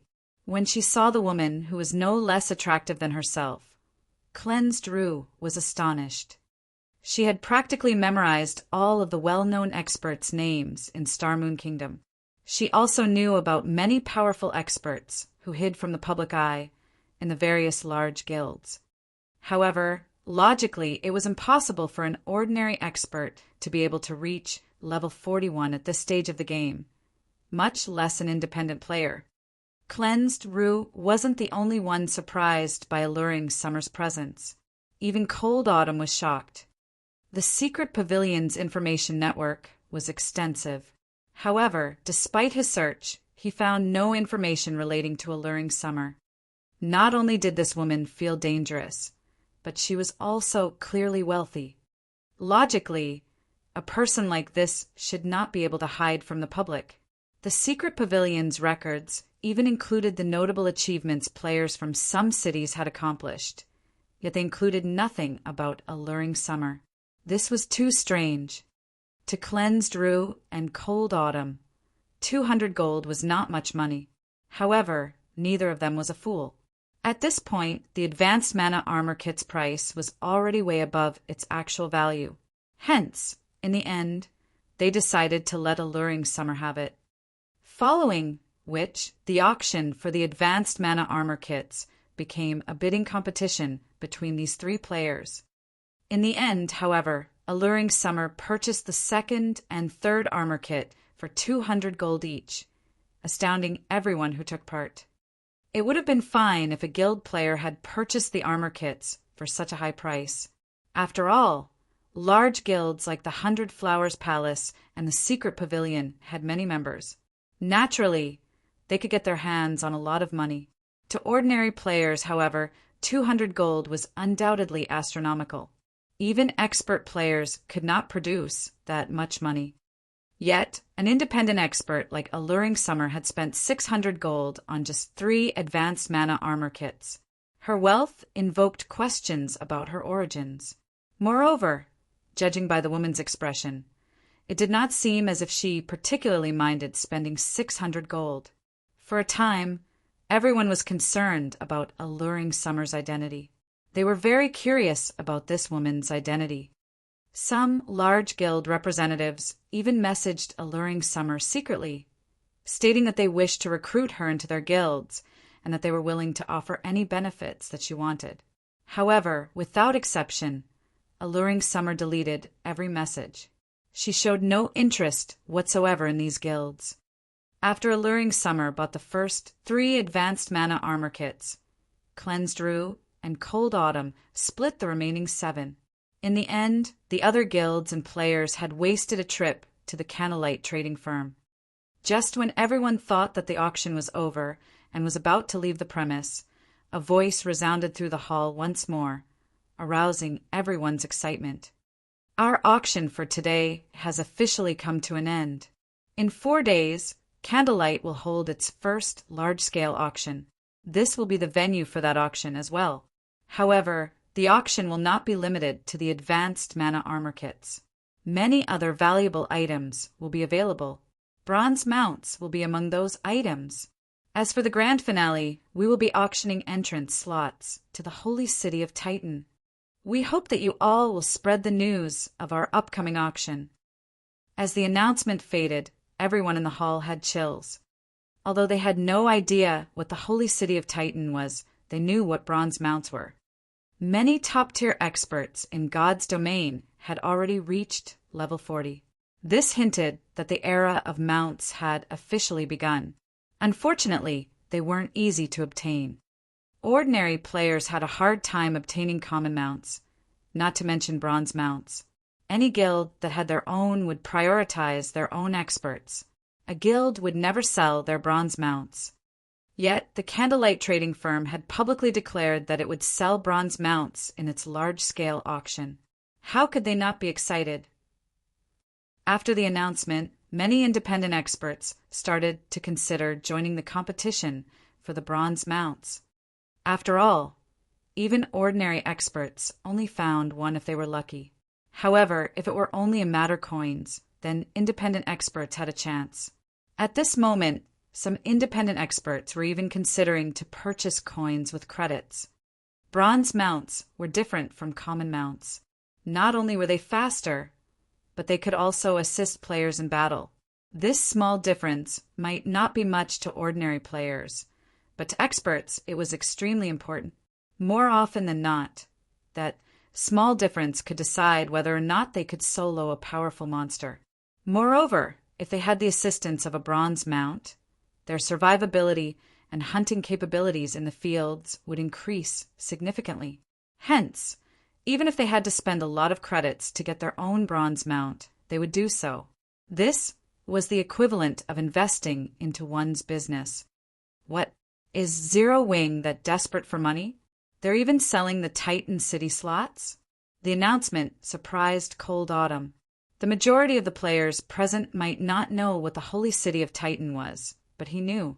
After all, Pantheon had exposed the truth about the holy city to God's domain's various superpowers. So he understood how valuable the slots to Titan City were. What an interesting guild. Everyone believes that Zero Wing will succumb to Blackwater's attack. It seems that they have underestimated Zero Wing's foundations. Cleansed Rue smiled upon hearing this announcement, her interest in Candlelight's large-scale auction growing. After the auction, players left the Candlelight trading firm, one after another. However, once outside the shop, they found that a group of level 39 expert players radiating killing intent had surrounded the trading firm's entrance. Every one of these players wore Blackwater's guild emblem. Seeing this, ordinary players moved out of these players' way, afraid of attracting their attention. Suddenly, a tall, robust man wearing silver battle armor stepped into Alluring Summer's way and asked sternly, "Are you the one who purchased the advanced mana armor kits?" Chapter 1023 Intense Battle at the Entrance. Chapter 1023 Intense Battle at the Entrance. Hellscythe _ Fluffy Goblin. Chapter 1023 Intense Battle at the Entrance. When Blackwater's members blocked Alluring Summer's path, the people on the street turned to watch what was happening. Setting aside Alluring Summer's great beauty, her level 41 drew everyone's admiration. Between that and Blackwater's menacing players, this group had no difficulty attracting attention. So he's laughing drunkard of Blackwater. Cold Autumn's gaze chilled when he saw the leading silver-armored man. Laughing Drunkard was one of the few experts who had risen to prominence in the Blackwater Guild. Although his battle record was limited, he had single-handedly defeated the Star Alliance's Purple Eye and a dozen or so experts, wounding the first-rate guild. He already ranked within the top 1,000 on the God's Domain Experts list. Moreover, it was obvious that Laughing Drunkard had not used his full strength in his last battle. Due to this, the Secret Pavilion had investigated this man thoroughly. Even now, Cold Autumn could remember Yuan Teshin's words, warning him that, should he encounter Laughing Drunkard in the fields, caution would be best. His safest option was to step aside and take a long way around. Now, after observing Laughing Drunkard in detail, Cold Autumn discovered that the man radiated quite a pressure. Laughing Drunkard wore a full set of excellent level 40 dark gold equipment.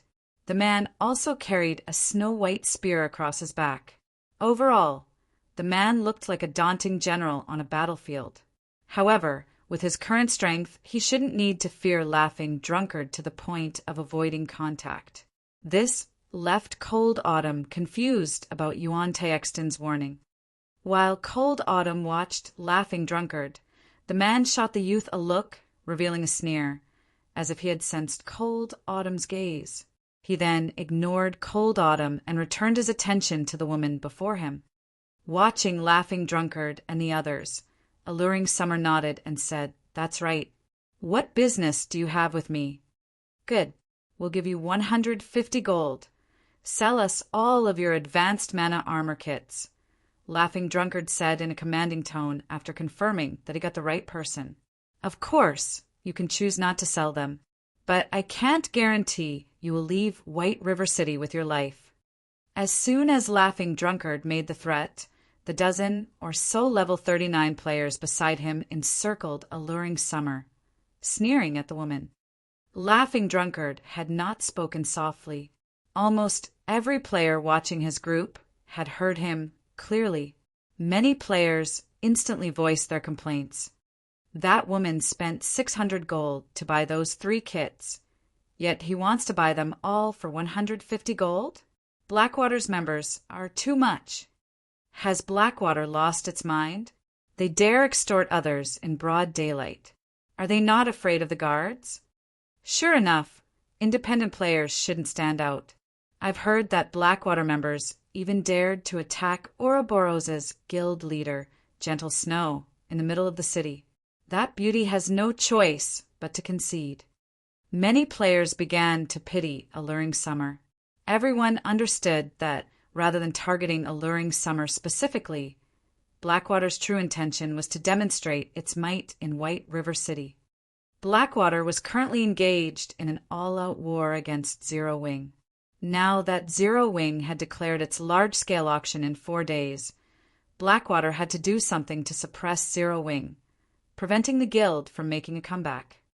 An independent player like Alluring Summer, who had purchased the Candlelight trading firm's items and wasn't particularly strong, would undoubtedly be Blackwater's best target for a demonstration. Whether Alluring Summer handed over the items willingly or they took the items by force, the act would send a message that anyone who purchased items from Candlelight would suffer the consequences. You're going to attack me if I refuse? Narrowing her eyes, Alluring Summer smiled as she said, I want to see if your Blackwater is strong enough to do so, then. You must want to die. A level 39 black-robed assassin suddenly appeared behind Alluring Summer, his eyes containing bloodlust. The assassin thrust his dagger towards the back of Alluring Summer's head, giving the woman no room to dodge or counter. Despicable, cleansed Rue, who stood by the side, inwardly cursed this sight. While Laughing Drunkard had been talking, he had sent an expert assassin to approach Alluring Summer stealthily and attack her should the negotiations fail. This was truly despicable behavior. As everyone thought that Alluring Summer was done for, they watched the level 39 assassin's dagger pass through the woman's body harmlessly. Rather than finding its target, the assassin's attack struck Alluring Smile's afterimage. Her reaction time is so fast. Cold Autumn's eyes widened, shocked at Alluring Summer's speed. If he faced such a sneak attack, he would likely lose his life then and there. Yet Alluring Summer had dodged the attack as if she had predicted it. However, these players from Blackwater weren't ordinary players either. Everyone was an expert. After realizing that his attack had failed, that assassin turned to where Alluring Summer had aimed her blink. After discovering the woman, he used shadow steps. In the blink of an eye, the assassin appeared behind Alluring Smile once more. With a backhand swing, he sent a backstab at Alluring Smile, the fluidity of his movements impressing many of the guild experts who watched the fight. Pum! Before anyone realized it, an ice wall had appeared behind Alluring Summer. When the dagger struck the wall and subsequently slowed, Alluring Summer tilted her body forward slightly, deftly dodging the assassin's backstab. Following which, she turned and before anyone realized it, completed chanting and tracing the runes for another spell. She then pointed her finger at the assassin. Immediately, an arc of blue lightning shot from Alluring Summer's extended finger and struck the assassin before her. However, the assassin was no fool. Understanding that the lightning attack was quite powerful, he immediately activated Vanish, utilizing the brief 3-second invulnerability to block the attack. It seems this chick is quite strong. Seeing that Alluring Summers was extraordinarily strong, Laughing Drunkard turned to one of the swordsmen beside him and said, "Bullet, go, help take care of that chick. After this, I'll ask the boss to help you apply for training at the main headquarters." "Thank you, leader. I'll take care of her." The swordsman named Bullet licked his lips before activating Windwalk and charging towards Alluring Summer.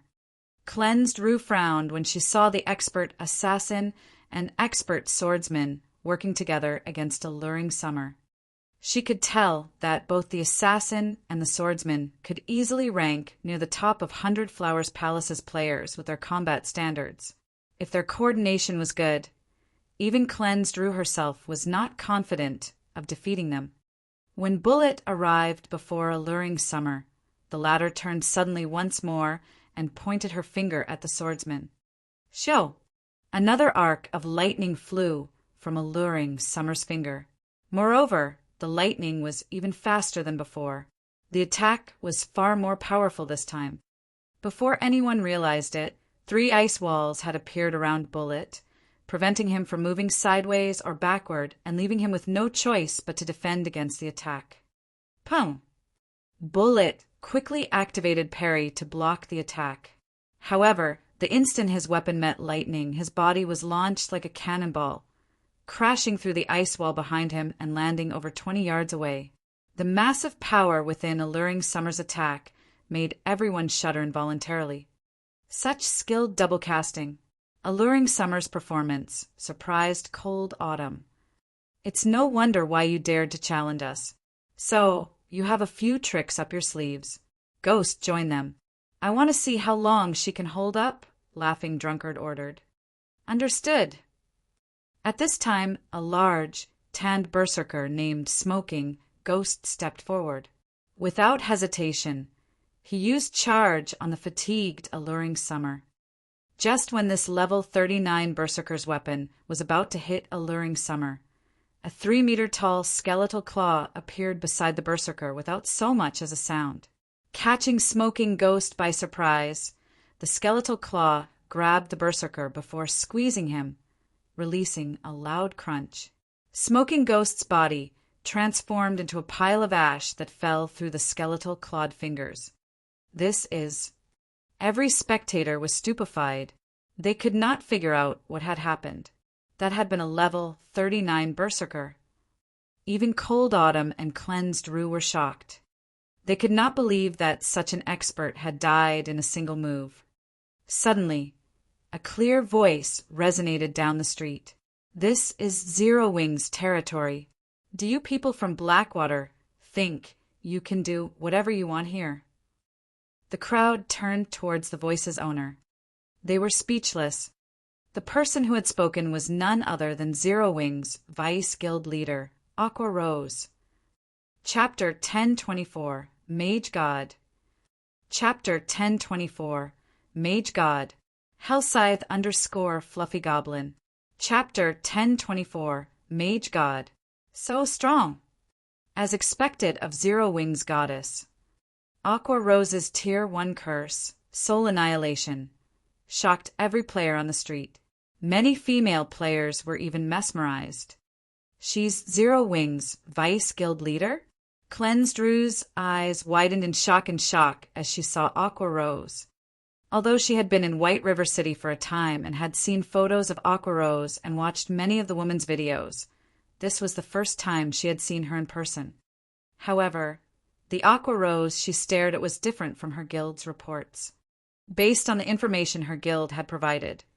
Although Aqua Rose was very strong, the woman's combat power was only slightly stronger than the Star Alliance's Red Feather. Although Aqua Rose had improved as time progressed and had even defeated Thousand Blades, one of the Glorious Lions battle team's apex experts in the Dark Arena, she was not strong enough to kill a level 39 top-tier expert with a single attack.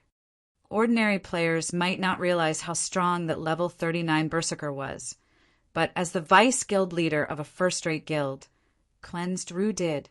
This level 39 berserker's timing was even better than the assassin and swordsman who had attacked first. He was definitely a half-step refinement realm expert. Moreover, based on Laughing Drunkard's tone, it was obvious that he was relatively confident in this berserker's strength. A half-step refinement realm expert was no noob. In a first-rate guild, said expert would rank near the top of the guild. Said expert might even become the guild's strongest player. Yet, Aqua Rose had killed such an expert instantly. Cleansed Rue began to wonder if Zero Wing had bribed her information department. It had only been a short time since she had received the report on Aqua Rose. How could one person improve so quickly? Suddenly, the masked level 40 female assassin beside Laughing Drunkard asked, "Drunkard, why don't we gang up on Aqua Rose? If we kill her, it will deal quite a blow to Zero Wing. Guild leader and the others will have less resistance when they strike." "Forget it. We should save some of our cards for later. Lethal Gale suffered precisely because he grossly underestimated Zero Wing, Laughing Drunkard said, shaking his head as he glanced at Aqua Rose. He then said in the team chat, "Bullet, you two go all out and deal with Aqua Rose. I want to see how strong this Vice guild leader is." Laughing Drunkard had planned to put on a dominant show in front of the Candlelight trading firm to suppress Zero Wing's recently rising prestige. Now, however, it seemed as if that were no longer possible. Now that Bullet and the level 39 assassin had actively attacked someone inside the city, the NPC guards would kill and jail them upon arrival. It was also obvious that the two were not capable of killing the woman named Alluring Summer. Rather than lose their lives pointlessly, they might as well use this opportunity to test Aqua Rose's strength.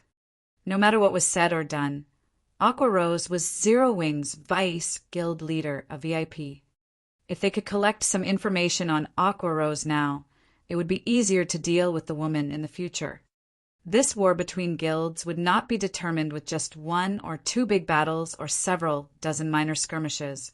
Aside from an economic war, information gathering was extremely important. Information could determine a war's outcome if used during a crucial moment. Understood. After Bullet and the assassin received their command, they activated their berserk skills before turning and dashing towards Aqua Rose. Like machines, there wasn't a shred of hesitation in their eyes. Both players' attributes rose significantly, and their dangerous auras resembled that of wild beasts. The surrounding players instantly felt death loom over them, and they started to back away from these two players. After the two activated their berserk skills, each temporarily gained the combat power of a lord of the same level. Yet, as if the pressure these two players radiated were a spring breeze, Aqua Rose remained unfazed as she stood before the Candlelight trading firm's entrance. Watching the two players charge at her, Aqua Rose simply waved her staff. The ground beneath her feet turned pitch black, and as if this black shadow were contagious, it spread quickly, covering the ground around her. The shadow then enveloped the assassin and swordsman, and they instinctively jumped into the air to avoid the attack. Begone!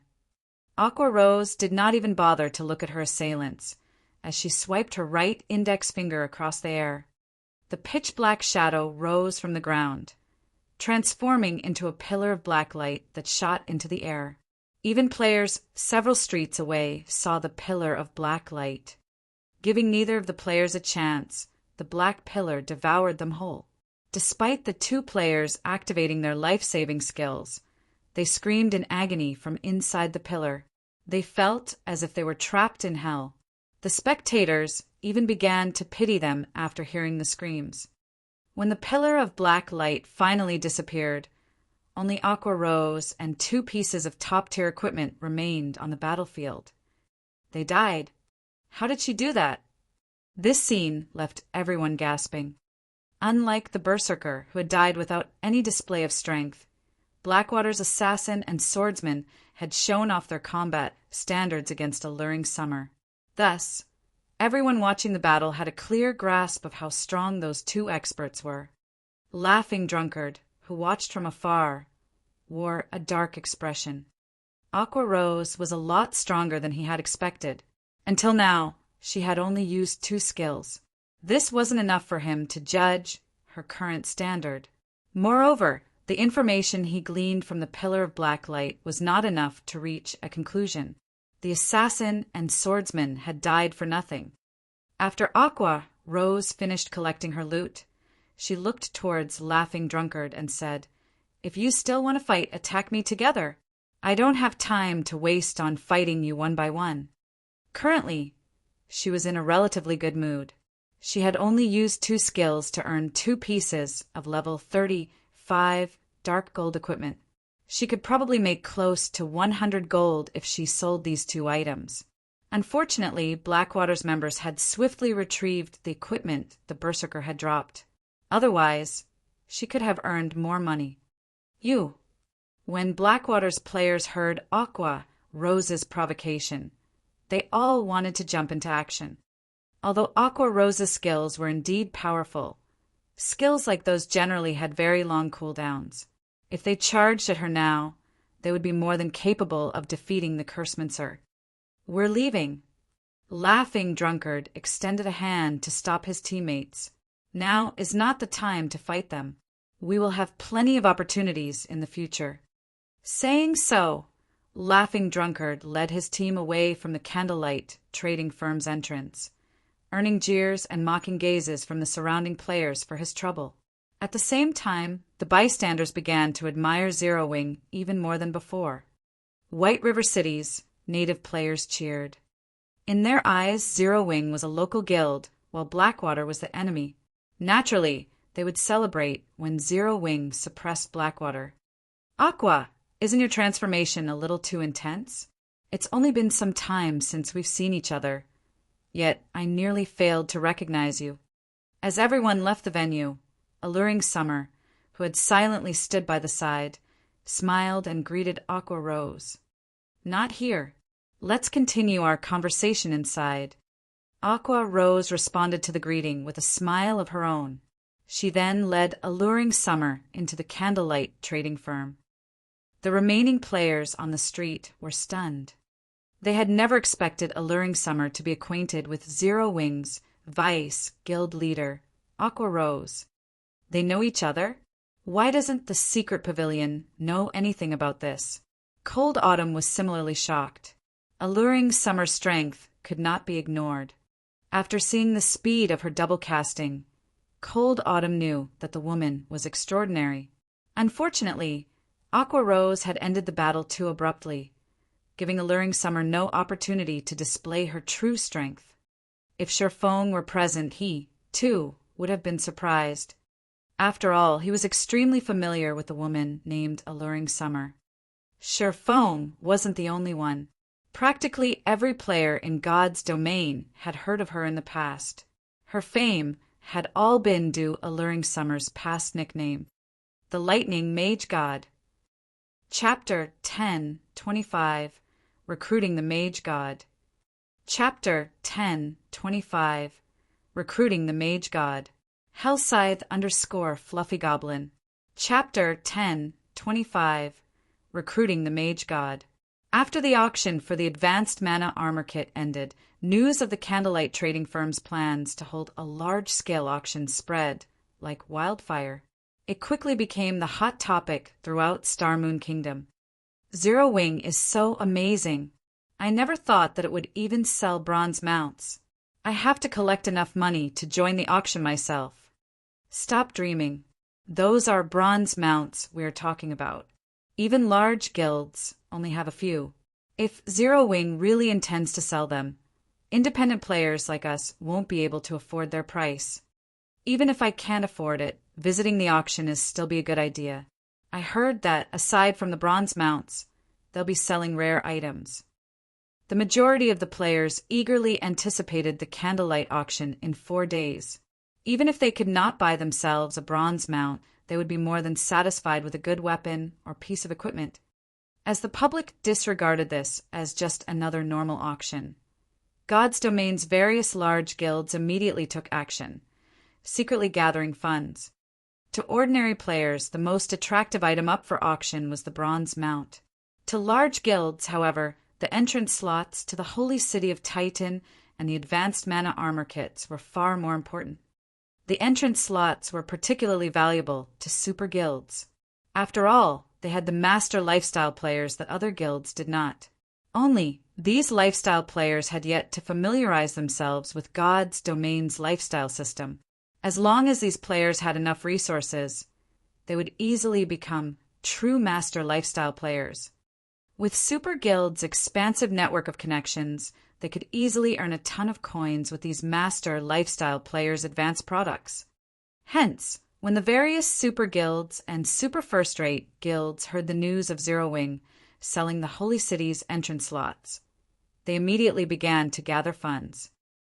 As I expected of the #1 guild of Star Moon Kingdom, to think Zero Wing still had such a move. Singular Burial could not help but laugh when he read the report his subordinate had sent.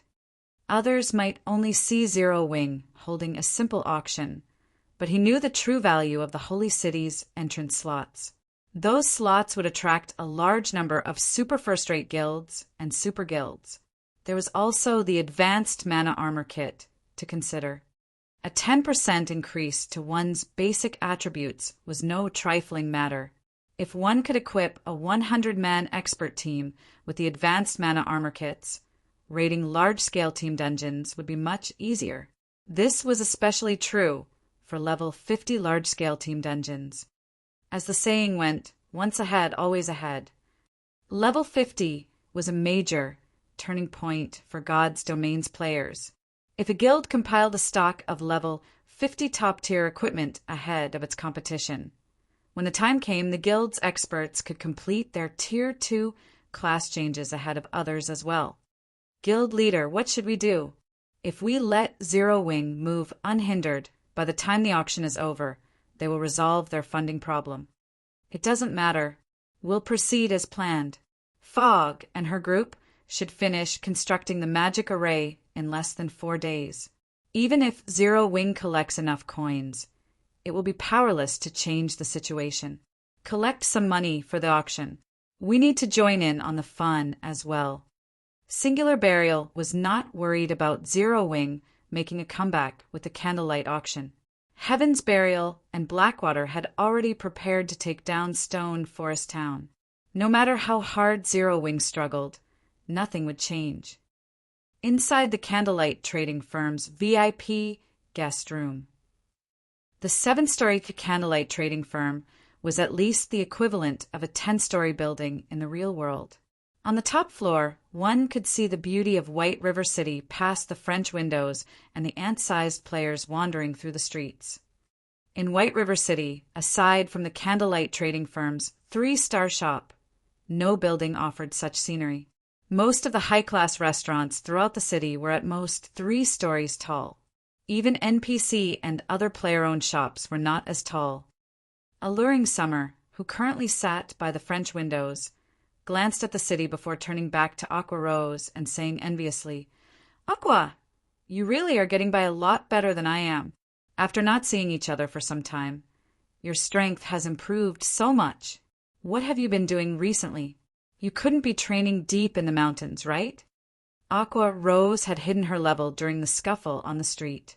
After entering the VIP lounge, however, she had no reason to. Level 44. When Alluring Summer saw this, her eyes nearly fell out of their sockets. She had barely reached level 41 after encountering several miracles and spending most of her time cooped up in her home playing God's Domain. Yet Aqua Rose, who was busy as Zero Wing's Vice Guild leader, had managed to reach level 44. It was truly inconceivable. Alluring Summer could clearly remember that when Aqua Rose had resided in the Storm Empire and one of Twilight Echo's honorary elders, the woman's level and equipment had been on par with hers. If she had lost to her friend only in levels and equipment, she wouldn't have minded. The biggest issue was that Aqua Rose had also improved her combat techniques. Coupled with the woman's equipment, she was not confident that she could defeat Aqua Rose right now. "What are you talking about?" Aqua Rose covered her mouth and grinned. She had known Alluring Summer since she was young, as their families were friends. However, Alluring Summer was a far more talented gamer than herself. Due to that, this woman had always bullied her. Now that Alluring Summer had said such a thing, the little vanity inside her was quite satisfied. She felt even happier than when she had defeated the Star Alliance. "Who do you think you're trying to fool? Look at that smile on your face." Alluring Summer rolled her eyes at her friend. Eagerly she asked, "Speak.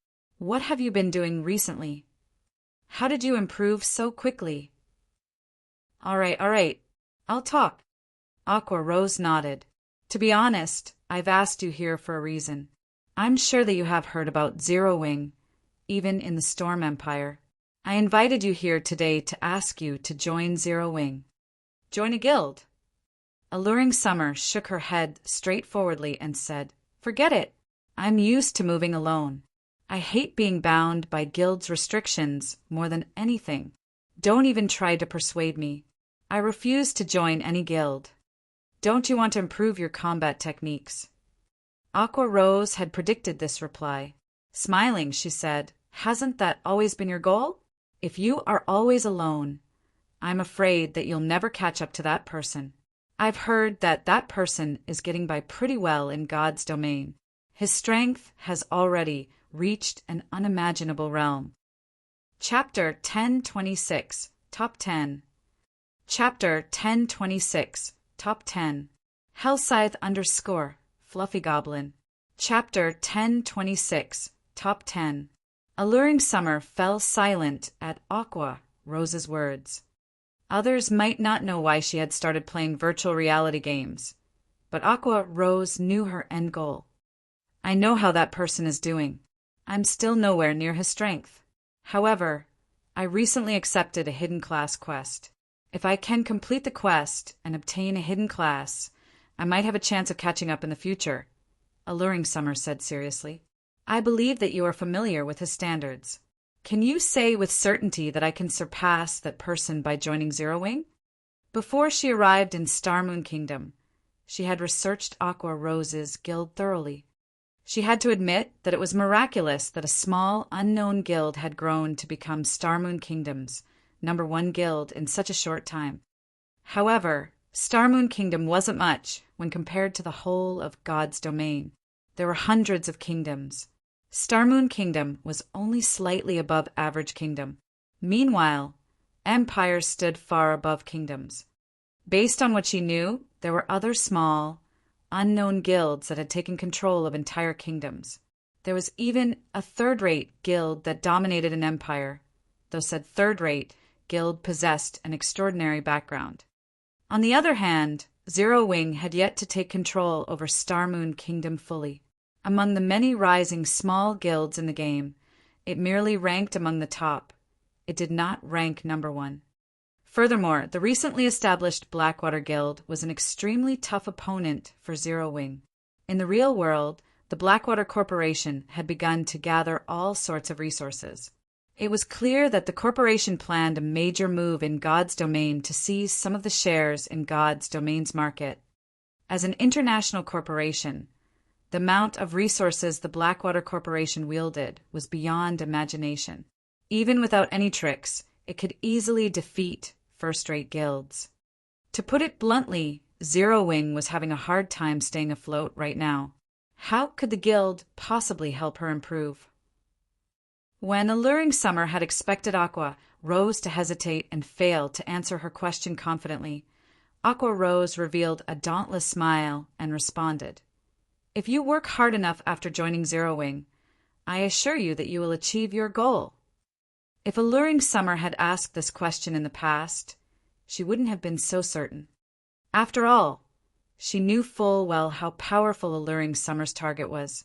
It was not just a matter of being strong. That person was on an entirely different level. Only someone as talented as Alluring Summer could dream of surpassing such a person. As for herself, she had only been able to look up to him. However, things were different now. In the past, she had been barred from that person's world. However, thanks to Sherfone, she was beginning to enter it. With Alluring Summer's frightening talent, it was incredibly likely that she would surpass that person in the future. Hearing Aqua Rose's resolute answer, Alluring Summer was stunned.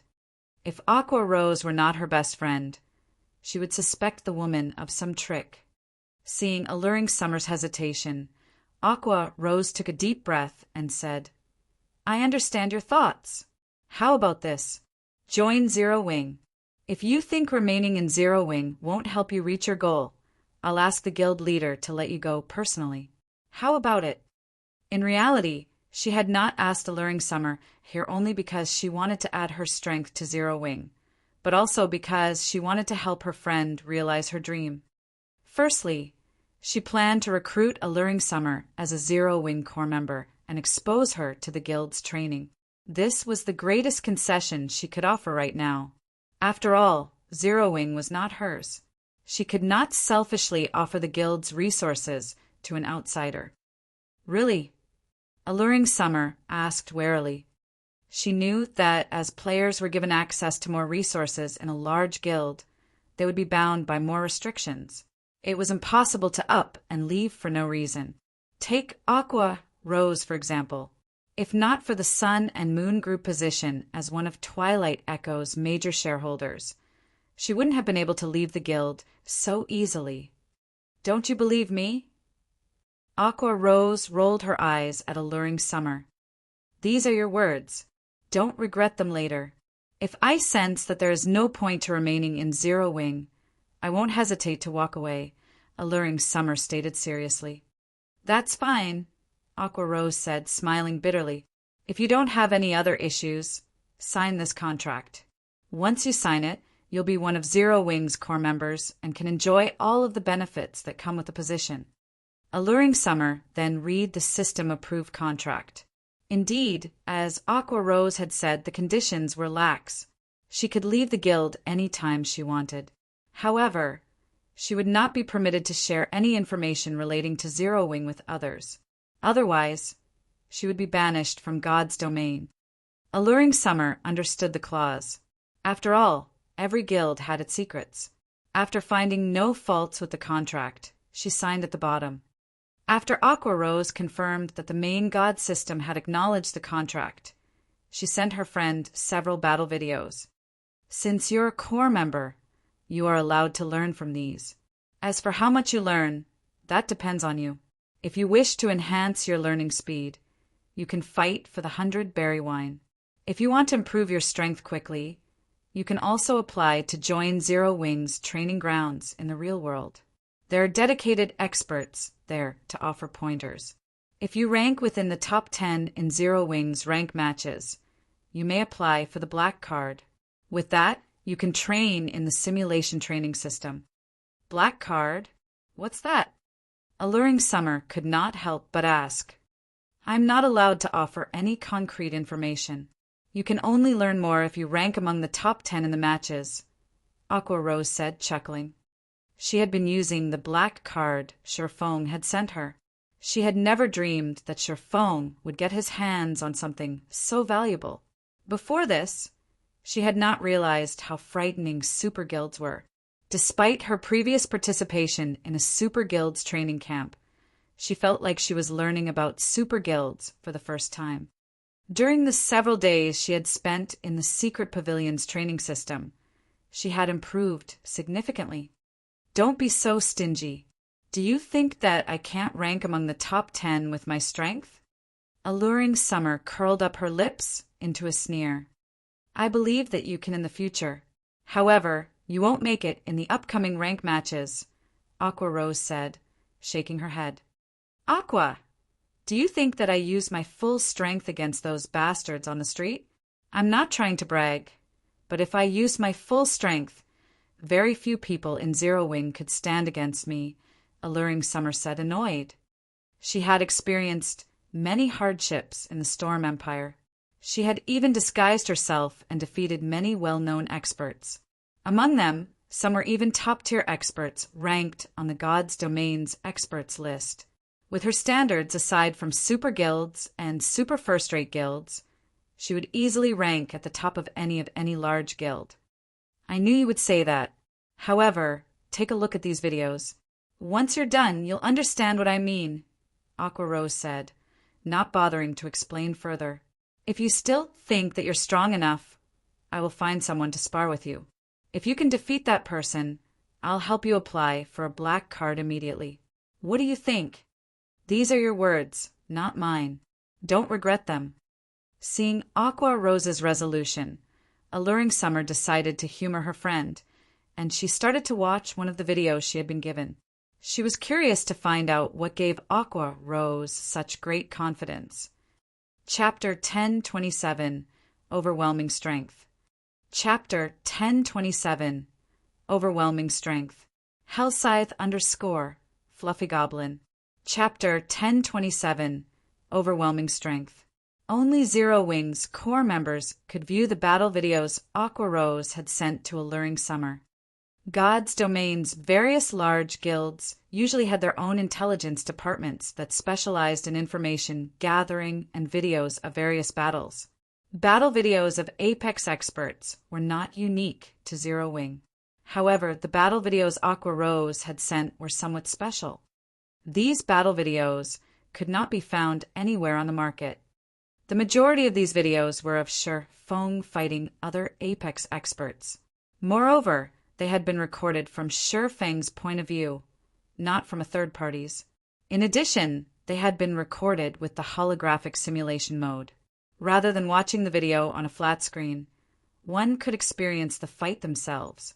Among the recorded opponents, the weakest were in the refinement realm, while the strongest had been an old monster in the domain realm. One could say that this was the classical collection of Shi Feng's battles. As for opponents that had not reached the refinement realm, those had not qualified. After all, there were too many expert players who had yet to reach the refinement realm. Those videos were easy to find. Referencing those videos had no value. Aside from Shi Feng's PvP battle videos, Alluring Summer also had access to his battle videos from the Secret Pavilion's battle tower. The battle tower was the most direct method of testing a player's combat standards. These videos could help a player summarize their deficiencies. These videos were precisely the reason that Zero Wing's core members improved so quickly. Alluring Summer had not paid much attention when she had started to watch the videos. However, when the fight began, she couldn't pull her eyes from the recording. Before she realized it, she had already watched all of the videos Aqua Rose had sent her. After Alluring Summer finished watching the videos, she took a deep breath to calm herself. Excitedly, she turned to look at Aqua Rose and asked, "Aqua, do you have other videos like these?" Although she had only watched a few, and none of these videos lasted long, she had to admit that they were inspiring. Shi Feng's battles gave her a glimpse of an entirely new world. She had never thought that players could fight in such a way. These videos are the best we have. There are some others stored in the guild's database. The most exciting of those are the battles between core members. However, regarding combat standards, they're no match for the videos you just watched, Aqua Rose said. They are no match. Alluring Summer was disappointed. Although she had only watched the videos for a short time, she already felt that she had improved in a way.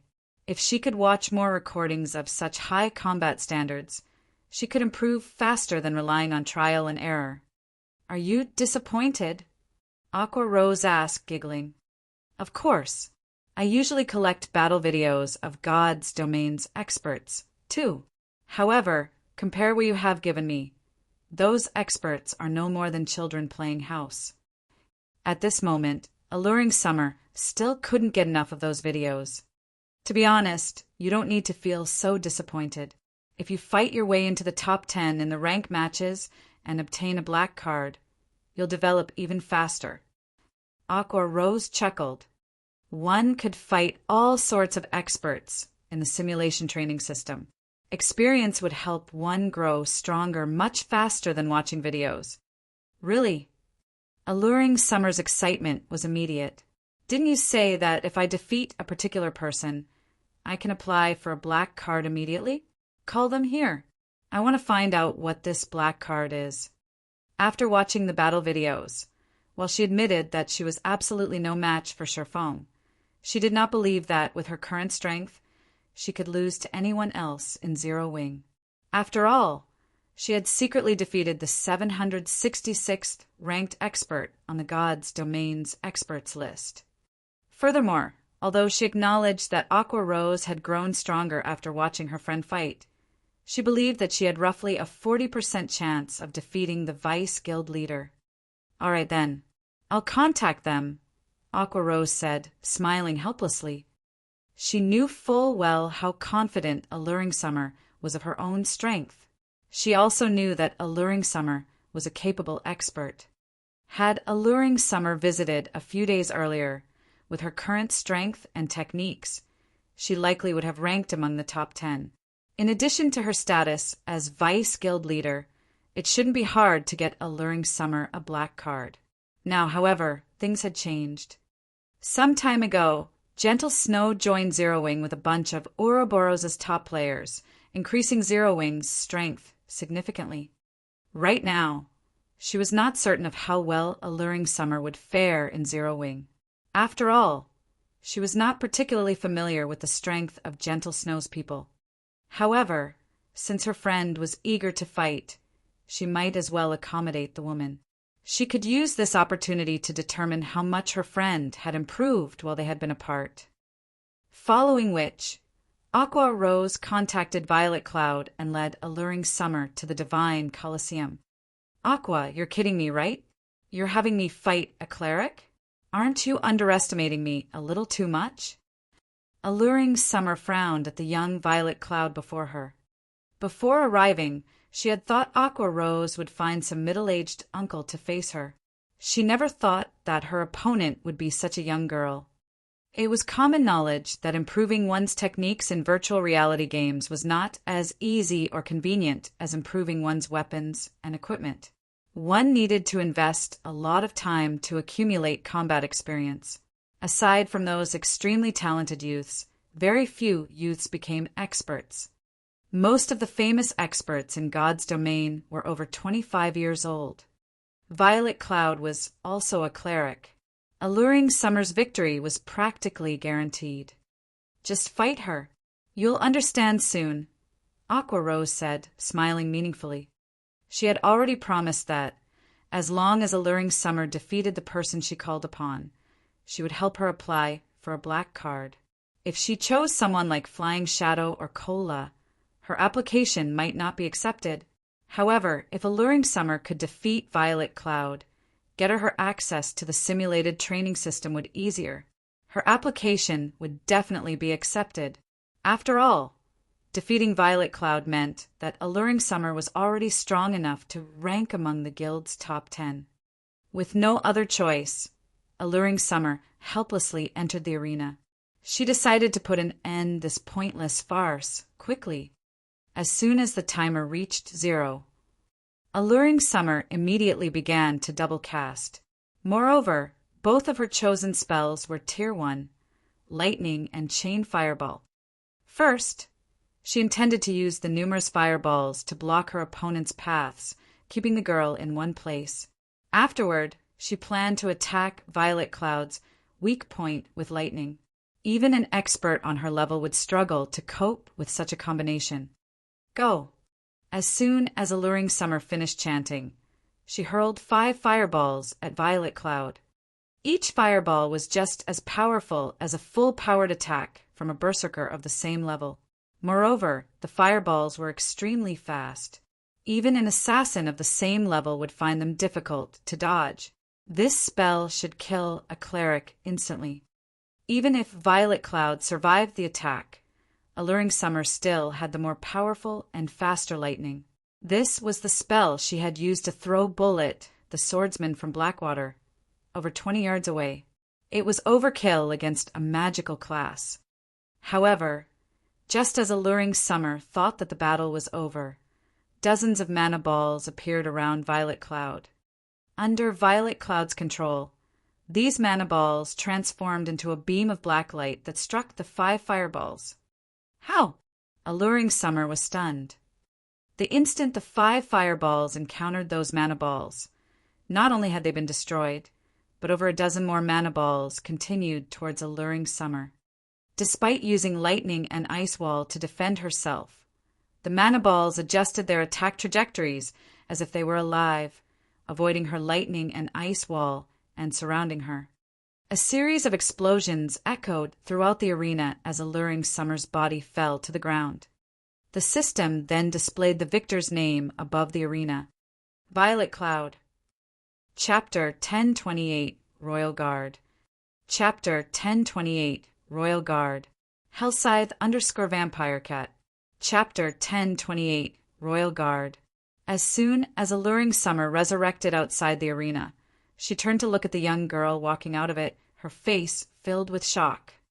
Of all the experts she had encountered before, not one had ever managed to instantly kill her in a single move. She also had not believed that such a person existed. Not to mention, said person was a little girl. Why is there such a huge gap? Alluring Summer was baffled by this outcome. Standing to one side, Aqua Rose could not help but reminisce when she saw the stunned look on her friend's face. Back when she had seen the strength Sherfoam displayed, she had been thoroughly stupefied. Now, Alluring Summer was experiencing a similar situation. The outcome of this match came as no surprise whatsoever to Aqua Rose. Although they were all playing the same game, the disparity in strength had made her wonder whether they were truly playing the same game. Alluring Summer was most likely pondering this same question at the moment, utterly confused by this situation. However, this was reality, an extremely cruel reality. This was the most unreasonable aspect of games. In ordinary virtual reality games, the gradual accumulation of attributes made it very easy for a gap to appear between players. Meanwhile, God's Domain was even more special than the usual virtual reality games. Not only was there the gap of attributes, but there was also the gap of combat experience and techniques. Reaction speed, observation power, skill utilization, grasp of timing, and many other aspects. If one was just a tad stronger than their opponent in all these aspects, in a situation where both fighters possessed the same attributes, there would still be a massive difference in the combat power displayed. This battle was undoubtedly the best proof. In terms of attributes, Violet Cloud, who was currently level 44, completely surpassed Alluring Summer. In terms of combat techniques, Violet Cloud, who had already entered the refinement realm, was also superior to Alluring Summer, who was only at the half-step refinement realm. The result of this combination of advantages was a one-hit KO. After falling into a daze for quite some time, Alluring Summer turned to look at Aqua Rose and asked curiously, "Aqua, tell me honestly, what's her rank within the guild?" This was Alluring Summer's first time encountering such a powerful cleric since she started playing God's Domain. She did not believe that Violet Cloud ranked only within the top 10 of Zero Wing. Based on her estimation, the girl should be among the top 3 at the very least.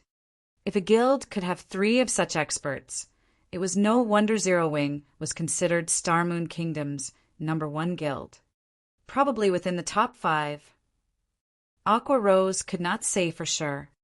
As far as she knew, Sherfoam had not held back in nurturing Gentle Snow and the others after they joined Zero Wing. Moreover, Aqua Rose had heard that Gentle Snow had already entered the refinement realm even before she joined Zero Wing. The weapon she wielded was even a magic weapon. She also had a hidden class that enabled her to use twofold Berserk. In addition, there was Thoughtful Rain, who did not participate much in guild activities. The girl was very strong and was another one who had a special legacy. She's so strong, yet she's only ranked within the top 5.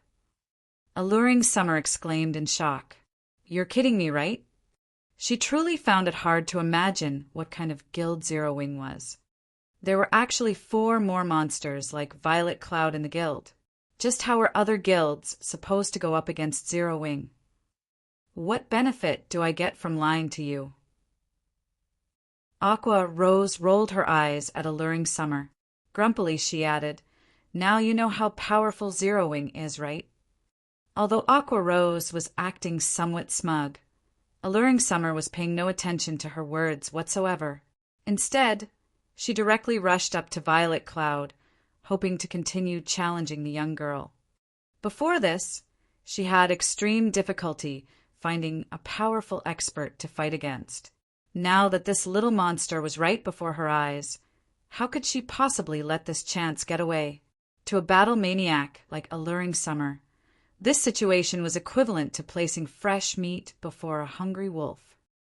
At the same time as Alluring Summer had joined Zero Wing, a huge incident had occurred over at the distant Star Moon City. A short while ago, monsters had captured an NPC town belonging to Star Moon City, massacring every player within the town and reducing a town with a population of nearly 20,000 players to a town of death. In response, Star Moon City had announced that players could launch a crusade against this town. As long as they managed to clear out the monsters from this town, they would obtain generous rewards, including direct promotion to a Count of Starmoon City. In God's domain, the importance of reputation to players spoke volumes for itself. The higher a player's reputation was, the easier it would be for them to obtain a high-ranking or rare quest. Players could also receive discounts on their repair fees and teleportation fees. Most importantly, the number of personal guards they could hire would increase. At the Viscount rank, players were only allowed 2 personal guards. At the Count rank, however, players could have 4. Even if a player themselves was not strong, if they had 4 high-quality personal guards around them, even expert players would have to give them a wide berth. Moreover, grinding field bosses would also become a very simple task. Only, it was extremely difficult to find high-quality personal guards. Currently, even a mysterious iron guard would go for an astronomical price, not to mention secret silver and fine gold guards. However, players were no fools either. Currently, even the various large guilds had managed to find only a few mysterious iron guards, much less secret silver guards. Anyone who obtained one would definitely treat the NPC as their family heirloom. They would not sell the NPC, no matter what. Meanwhile, one of the rewards for the town crusade just so happened to be an opportunity to select a personal guard from the King's Royal Guard.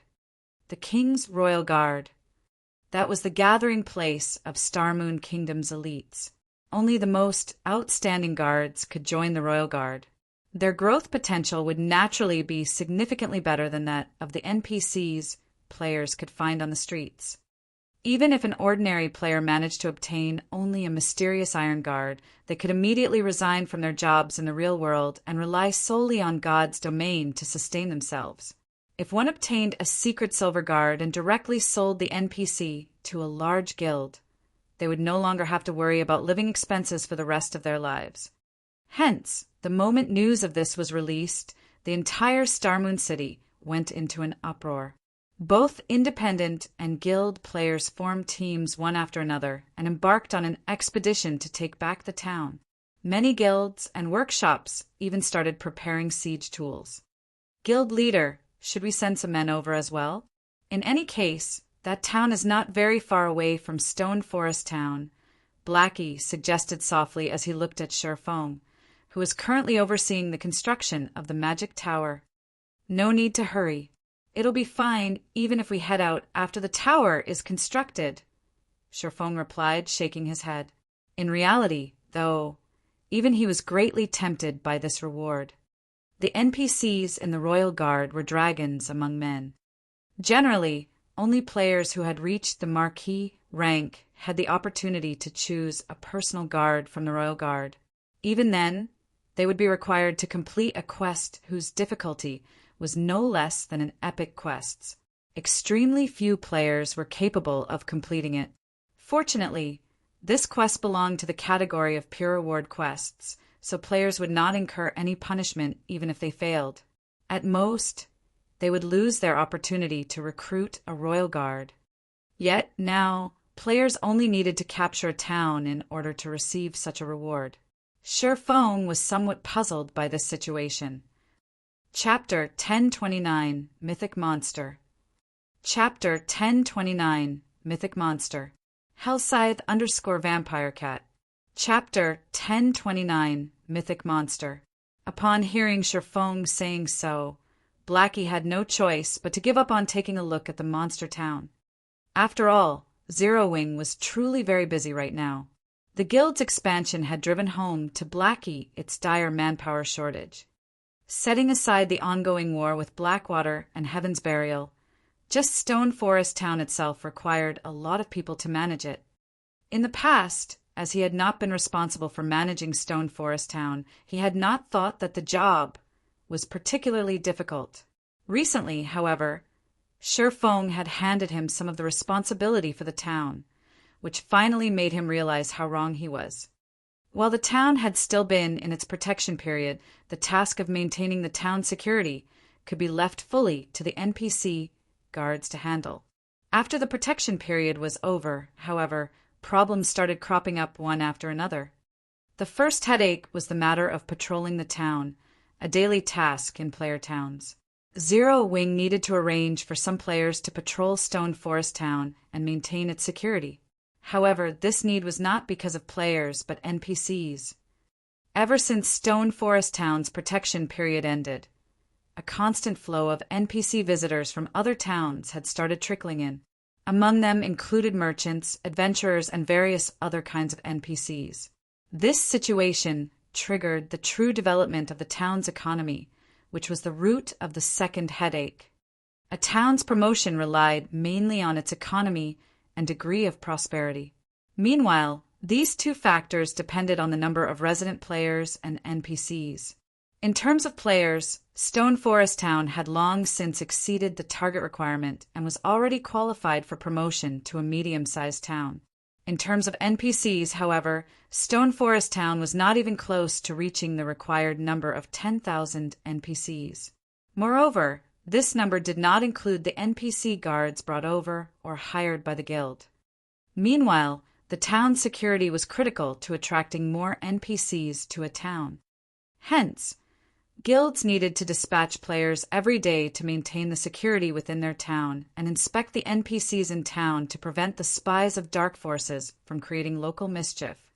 In addition, guilds had to dispatch a lot of members to maintain the security of the trade routes between towns, which faced threats from players, as well as from hostile NPCs and monsters.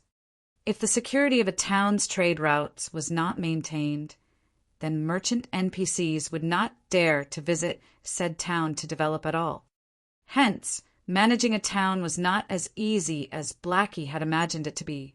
Fortunately, these security tasks were considered guild quests, which also provided relatively good rewards. So quite a number of guild members were fighting over these quests every day. Only, these quests were a little costly to the guild. While the system supplied the EXP rewards these quests provided, the monetary rewards came from the guild itself. Moreover, the longer the trade route that needed coverage, the more players that had to be dispatched, which would, in turn, raise the expenditures. Just a single day's maintenance fees already cost the guild 300 gold. Moreover, this was only the beginning. As the protection period of the town had just recently ended, there was only a single trade route leading to Stone Forest Town right now. Once the number of trade routes increased, the guild's expenditures would rise significantly. Guild leader, is it true that we really won't have to patrol any trade route near the town after we construct this magic tower? Blackie asked curiously as he looked at Sherfoam, who was continuously manipulating magical runes at the moment. Of course. Otherwise, why would I pay such a huge price to build this tower? Sherfoam rolled his eyes at Blackie. The magic tower was the mainstream defensive building used in the later stages of God's domain. Just the cost of construction already exceeded 7,000 gold. If one included the many materials wasted due to production errors, the total cost could exceed 10,000 gold. Reducing wastage was also the reason why guilds would usually have master lifestyle players construct the magic tower. With the rarity of the design for the magic tower and the sheer expense of actually constructing one, if the magic tower only had great destructive power, it would never have become the mainstream defensive building of God's domain. The key point that made the magic tower valuable was its defensive range. The tower had a detection range of 10,000 yards. Hence, after constructing a magic tower in the town, there would be no need to worry about hostile NPCs intruding upon the trade routes within 10,000 yards of the tower, as these NPCs would know that they would be discovered very quickly. The construction of a second magic tower would extend the defensive range of the towers by an additional 5,000 yards. This range was extendable to a maximum of 30,000 yards. In other words, the magic towers would reach maximum efficiency when there were 5 of them in a town or city. However, Stone Forest Town was not a commercial town. It would not have many trade routes that needed guarding. Hence, having a single magic tower was sufficient. Any more would just be a waste of resources. After all, its construction design was available in limited quantities. If he weren't limited by the designs, though, Sherfong would not mind building a few more towers and turning Stone Forest Town into an iron fortress. The current Stone Forest Town was no longer the same as it was in the past when the majority of its residents were guild players. On the contrary, independent players currently outnumbered the guild players within the town.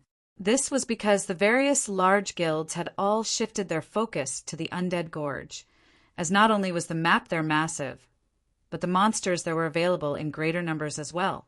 Whether one was trying to grind for levels or magic crystals, the Undead Gorge was an excellent choice. Most importantly, guilds wouldn't have to submit to Zero Wing's exploitation by grinding at the Undead Gorge. If they grinded at the Stoneclaw Mountains, they would have to contribute a significant share of the magic crystals they earned to the repair fees and accommodation fees at Stone Forest Town.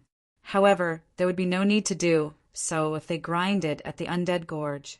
Although it took more time to travel to the Undead Gorge, as mounts became more commonplace, going from the nearest NPC town to the Undead Gorge would get whittled down to only around 2 hours. Hence, the various large guilds had placed all their focus on the Undead Gorge. However, independent players were different. Firstly, their levels were not comparable to those of elite members of guilds. Secondly, they would suffer at the hands of the guilds grinding at the Undead Gorge.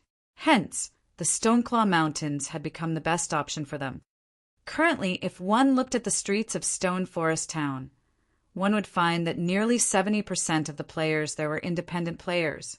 The town was even more prosperous than it was in the past. During the time Sherfong was completing the runes for the Magic Tower, news regarding the various large guilds' crusade against the monster town had spread all over the official forums. A level 60 mythic monster had actually appeared in Black Ridge Town. All guilds participating in the crusade were defeated. What? Aren't mythic monsters tier 4 monsters? If only you had seen how powerful that monster was for yourself. With just a single move, it instantly annihilated over 10,000 of the players that had gone to recapture the town. Nobody could defend against that monster's attack. Even magic barriers were useless against it. That's only the tip of the iceberg. I've heard that the monsters in that town all possess extremely high combat standards. Even ordinary players might not be able to defeat the common monsters there in a one-on-one. Most importantly, I've heard that players killed by those monsters aren't able to log into God's domain for some time. Moreover, those monsters would also grow in strength after killing players.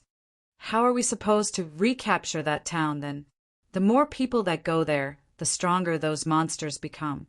Plus, there's even a tier 4 boss guarding the town.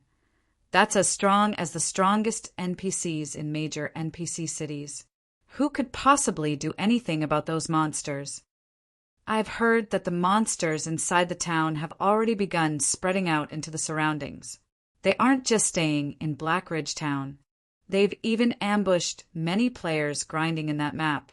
Now, no player dares to approach that map anymore. It's no wonder the system is offering such generous rewards. The difficulty of this quest is simply ridiculous. Luckily, I didn't go there. Do you think those monsters will continue taking over the nearby towns? That might actually be possible. I think Stone Forest Town is in one of the maps closest to Black Ridge Town. If those monsters head over to Stone Forest Town, we'll have an interesting show to watch. Many players were merrily discussing the monster town on the forums. At the same time, the various large guilds also suddenly realized that something joyous was going to happen. If those monsters really continued extending their reach into the vicinity, it was only a matter of time before Stone Forest Town encountered trouble. Chapter 1030 Magic Tower completed. Chapter 1030 Magic Tower completed. Hellscythe _ Vampire Cat. Chapter 1030 Magic Tower completed. The news of the Monster Crusade failure spread rapidly throughout the entire Star Moon Kingdom. Immediately after, the safety of Stone Forest Town also became a topic of discussion. Many players were delighted at this situation, particularly the members of Blackwater and Heaven's Burial. They never thought that even the game would side with them. As long as Zero Wing lost its possession of Stone Forest Town, the guild would lose a major source of income. Afterwards, with the capital their guilds possessed, they could easily crush Zero Wing. Moreover, to fan the flames, Blackwater and Heaven's Burial started deliberately purchasing the Candlelight trading firm's light stones in bulk and selling them together with the light stones they produced cheaply, quickly solving their shop's shortage of light stones. Although this would increase the Candlelight trading firm's income in the short term as well as incur losses for their own guilds, doing so would encourage Candlelight's customers to gradually transition to shopping at the Heavenly Trading Firm and Blackwater Trading Firm in the long run. Due to this sudden development, the elite players originally planning to join Zero Wing started hesitating. After Aqua Rose received word of this development, she immediately conducted her own investigation. The joy she felt from successfully recruiting alluring Summer vanished in an instant. Following which, Aqua Rose contacted Sherfong, saying, "Guild leader, this is our overall situation as of now." In less than an hour since news of the crusade failing had spread, the Candlelight trading firm's sales of the Lightstones had increased by nearly 5 times. As a consequence, both the Heavenly and Blackwater trading firms had managed to plunder the popularity Candlelight had garnered through the advanced mana armor kits. As for the number of players trying to join Zero Wing, that had directly fallen by half. This was not good news for Zero Wing, which was currently in urgent need of manpower. Blackwater and Heaven's Burial sure are good, only they would dare to do something like this. Sherfong could not help but sigh ruefully as he looked at the Candlelight trading firm's income and traffic situation. "Guild leader, you're still in the mood to joke around? If they really start mass-producing Lightstones, we will be in so much trouble," Aqua Rose said, pouting. "Moreover, you've also seen for yourself how bad Stone Forest Town's situation is by now. Based on our investigations, those monsters' numbers are continuously increasing. Current estimates put them at over 100,000 already. Moreover, they've also begun spreading out. It won't be long before they come attacking Stone Forest Town." Sherfong took a look at the report sent over by Aqua Rose. In one of the video recordings, he had spotted a familiar figure. This figure was none other than the one-horned humanoid monster, only it had improved significantly compared to when he first saw it. At this point, it had already reached level 53. Its HP had undergone a qualitative transformation as well, rising from being over 1 million to 6 million. Now, the humanoid monster was at the standard of a level 50 lord. Back then, it had only been at the standard of a level 40 chieftain. Its improvement speed was truly terrifying. Fortunately, these one-horn monsters were very few. The majority of the monster army consisted of level 50 to level 60 wild beast-type monsters. Their intelligence and combat standards were clearly beneath the humanoid monsters. Even so, these wild beasts already possessed the combat standards of ordinary players. This situation was a disaster for ordinary players. If these monsters continued developing, Sherfong did not doubt that the entire Starmoon Kingdom would fall into danger. Since the Blackwater Corporation wants to hit us while we're down, let's fulfill their wishes. Any player who purchases 2 or more stacks of Lightstones will have to pay 2 silver per Lightstone. If players only buy 1 stack, they'll receive the normal rate of 80 copper per piece, Sherfong said, chuckling. As for those monsters, just ignore them for now. We'll continue doing what we need to do. It still isn't certain who will have the last laugh. If this situation had happened before he had obtained the magic tower design, he really would have worried about those monsters, which were nurtured by the evil god's temple. Now, however, things were different. As long as Stone Forest Town's magic tower got constructed, aside from NPC cities and some of the more fortified NPC towns, Stone Forest Town would definitely be the safest place in Starmoon Kingdom. If the monsters from the evil god's temple were to spread throughout the entire Starmoon City region, the one crying tears of regret at that time definitely would not be him. Are we really going to ignore them? Aqua Rose was still very worried, although she knew that Zero Wing still had other sources of income. The magic crystal income of Stone Forest Town was very important to them. Without a supply of magic crystals, the guild's development would very quickly come to a standstill.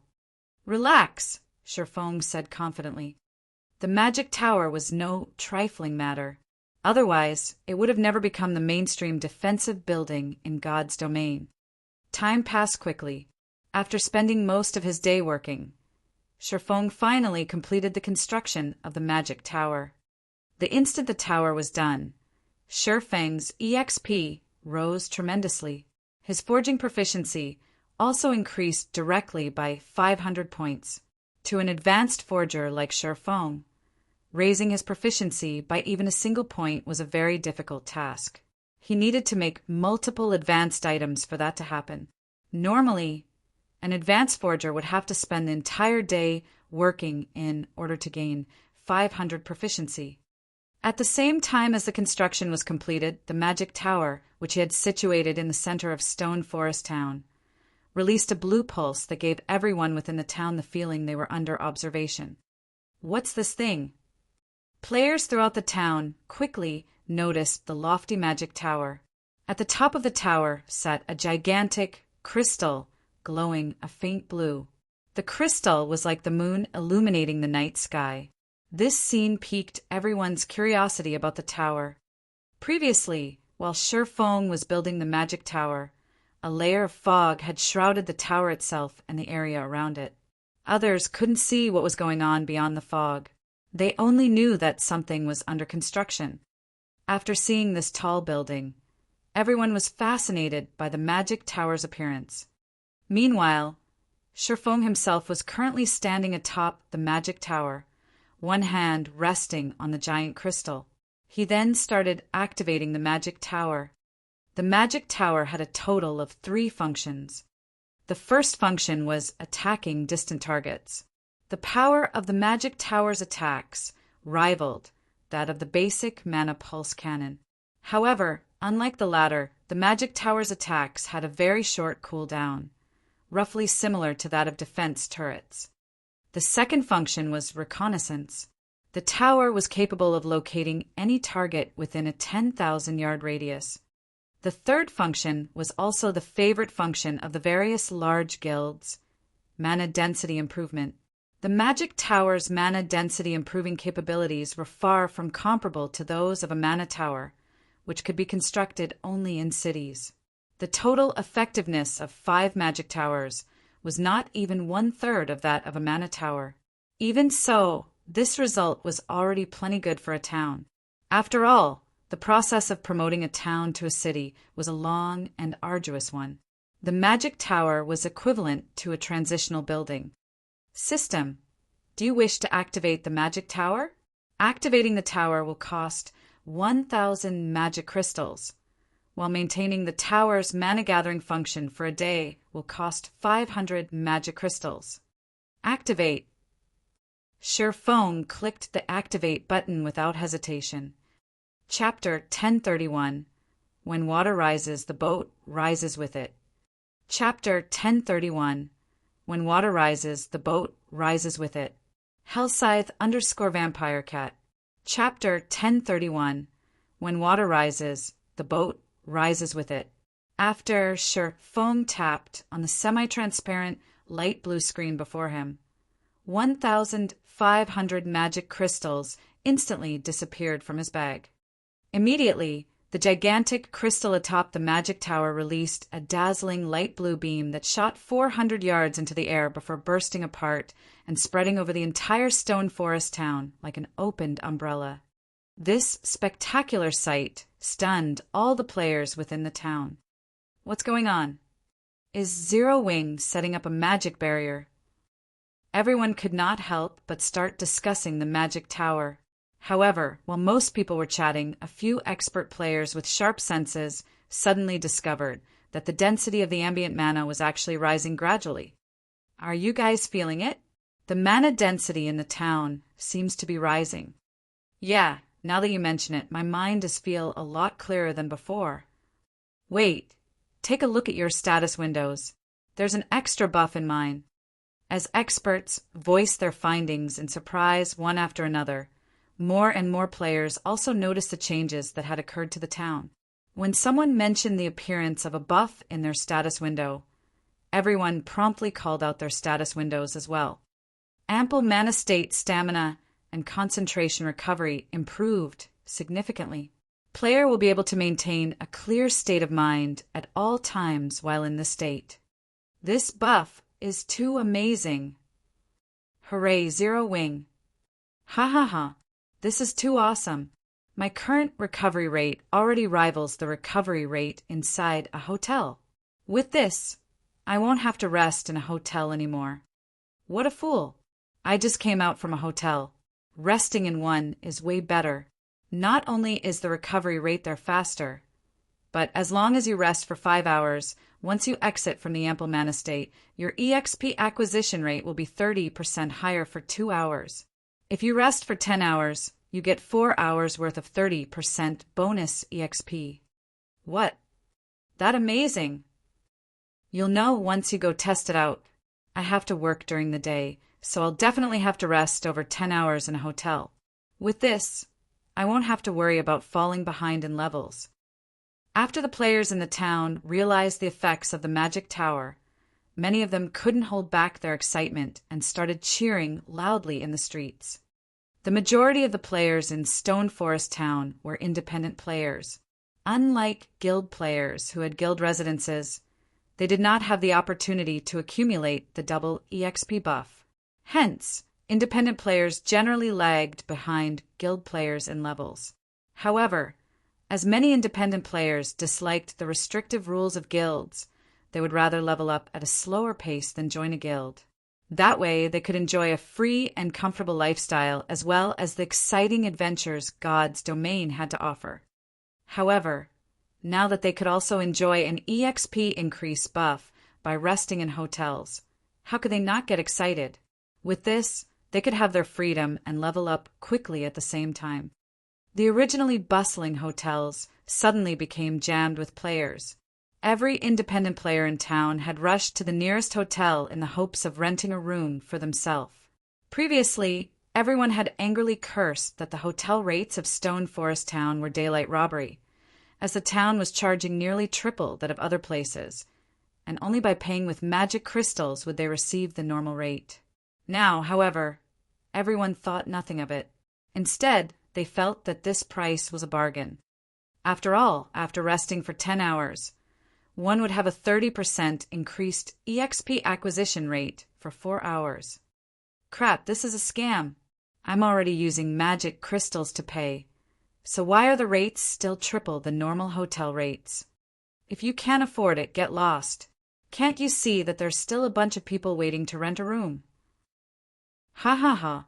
Luckily, I was smart enough to rent a room for 10 days before this situation happened. I've saved a fortune this time. Currently, every hotel within Stone Forest Town was packed with independent players. Although many were disgruntled at the price markup, the 30% EXP buff was just too important. Hence, they had no choice but to grit their teeth and rent a room. Moreover, every player would rent for at least 10 days. Otherwise, when demand for the hotel rooms skyrocketed in the future, they might not get an opportunity to rent one. Guild leader, this magic tower is simply amazing. It's only been a few minutes, but every hotel in Stone Forest Town is already at capacity. Right now, many players are even complaining that there are too few hotels in town and are demanding that we build more, Blackie reported, smiling. Originally, renting a room for a day in one of Stone Forest Town's hotels cost only 50 copper.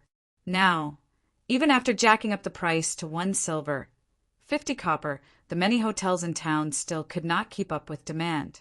Moreover, this price was for transactions in magic crystals. If players were using coins, they would have to pay 3 silver per day. Ignore the matters regarding the hotels for now. Prioritize constructing a battle arena.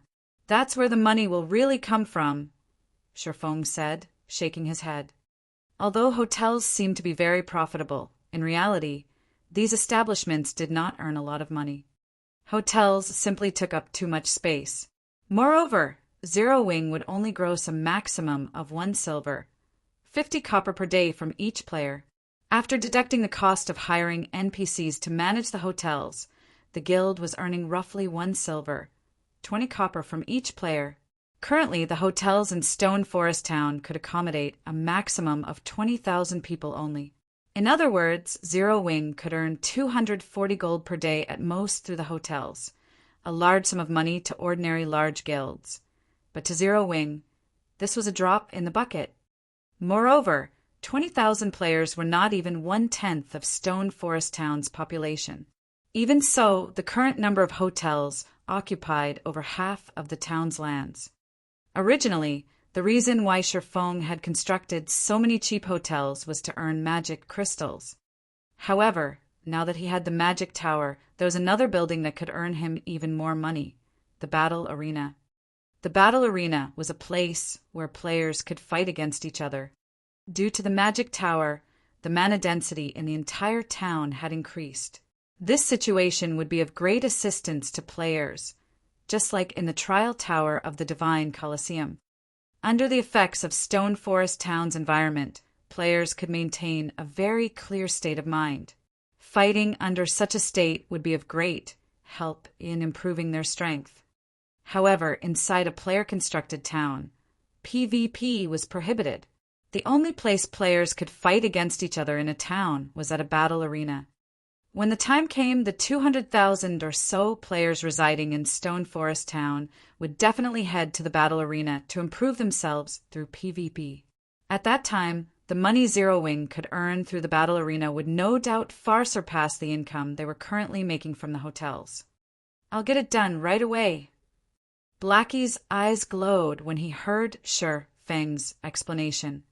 At the same time, the matter regarding Stone Forest Town gradually spread throughout the entire Starmoon Kingdom. As a result, independent players who were tempted to head to the Undead Gorge started having second thoughts. Getting 4 hours of 30% increased EXP acquisition rate was no laughing matter, particularly for independent elite and expert players. This was a rare opportunity to level up quicker.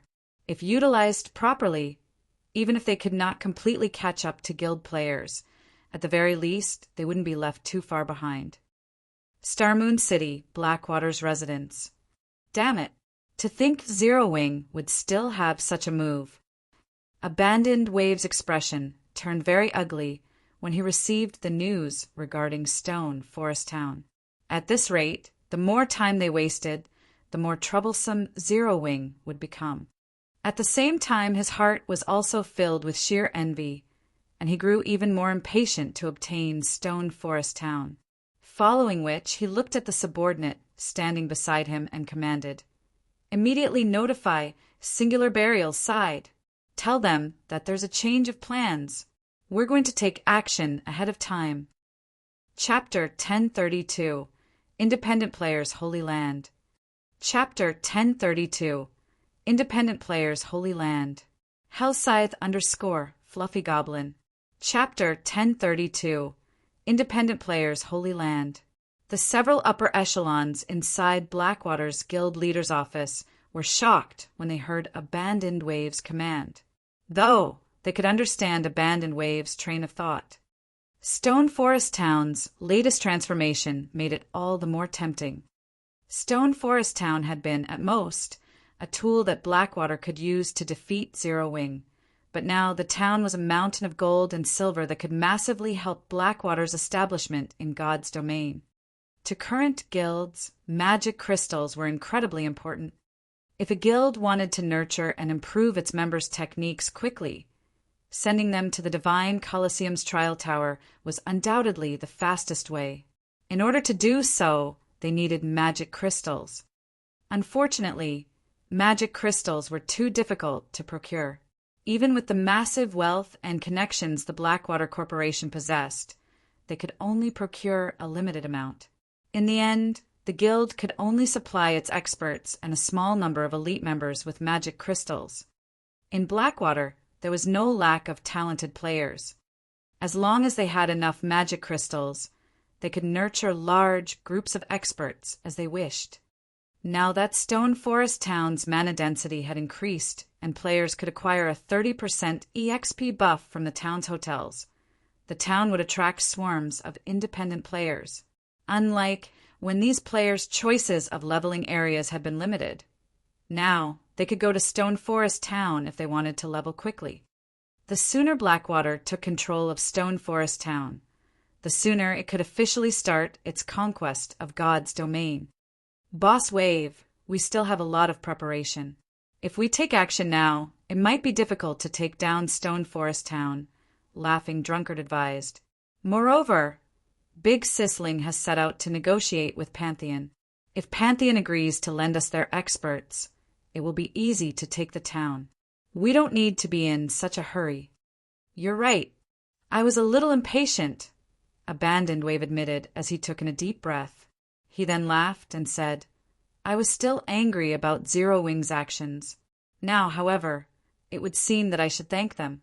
They've even gone ahead and sent me a gift in their final moments. Let's give them another 2 days to live, then. However, you should head to Stone Forest Town and investigate the new building. The town's sudden transformation is definitely related to that tower. I want to know how we can construct one for ourselves as soon as possible. He had been somewhat impatient. The ceiling magic array in the Stoneclaw Mountains was still incomplete. Without it, capturing Stone Forest Town would be quite difficult. However, once the magic array was complete and they persuaded the Super Guild Pantheon, Zero Wing wouldn't be able to hold the town, regardless of the guild's capabilities. As Blackwater planned to wait for the ceiling magic array's completion, the independent players throughout Starmoon Kingdom were in an uproar. As a result, many major companies which had doubted Zero Wing's future began to regret their decisions. Due to the magic tower, Stone Forest Town's potential and value had increased exponentially. To companies like theirs, nothing was more important than sufficient players. Initially, they had been certain that Stone Forest Town's player population would never be high enough. However, things had changed. With the town's favorable environment, it was only a matter of time before its population multiplied by several times. If they set up a virtual store in Stone Forest Town, their businesses would definitely gain a following. If their companies could occupy a portion of the virtual market ahead of their competition, they would have a brighter future in God's domain. Suddenly, Aqua Rose contacted Sherfong. Happily, she said, Guild leader, some of the companies that were hesitating have contacted me, stating that they want to discuss cooperation with you. Previously, she had worried that Sherfong had been too arrogant and that none of the companies would be willing to work with them. Now, however, over 20 companies had contacted her. Moreover, every one of these companies was far more powerful than the few that had tried to take advantage of their predicament. Oh, they sure are quick to decide. Unfortunately, there are still matters that demand my attention. Arrange a meeting with them for 4 hours from now in White River City's candlelight trading firm. Sherfong instructed her after some thought. It had been quite some time since Blackwater had annexed Ouroboros. This should be the best time to purchase the guild's training center. If he waited any longer, something unexpected might happen. Previously, he had learned a lot about the training center from Gentle Snow. He had to admit that Ouroboros was indeed a veteran, first-rate guild. The fact that the guild had dominated multiple virtual reality games over the years was not without reason. Its training center alone was impressive. Not only was the training center fully equipped with everything a guild needed to nurture expert players, but it was also larger than the Big Dipper Training Center. Moreover, the training center had been built in the downtown area of a first-tier city with an extremely large population. Every inch of that real estate was probably worth its weight in gold.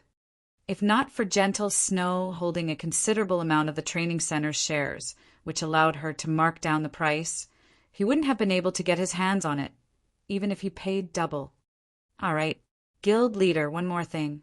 It seems Phoenix Rain has gotten wind of this and wishes to join the discussion as well. Should we invite her? Aqua Rose asked. Phoenix Rain. Sherfone was slightly surprised.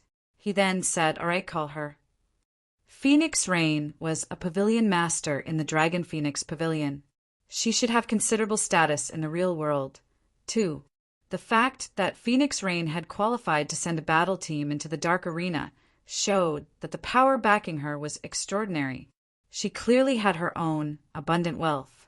Her interest in these negotiations was nothing but good news for Sherfone. Elsewhere, a 50-man team fought a pack of level 45 grassland ice wolves in a grassy field.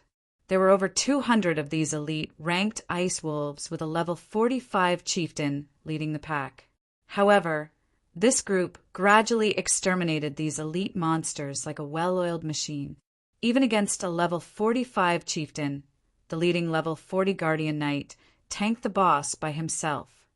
"Boss, I heard that we can get a 4-hour 30% EXP bonus buff by resting in Stone Forest Town. Should our Snowfall team head there?" Stone Forest Town is very close to the Stoneclaw Mountains. With the 30% EXP buff, we'll level faster in the dungeon than out here in the field.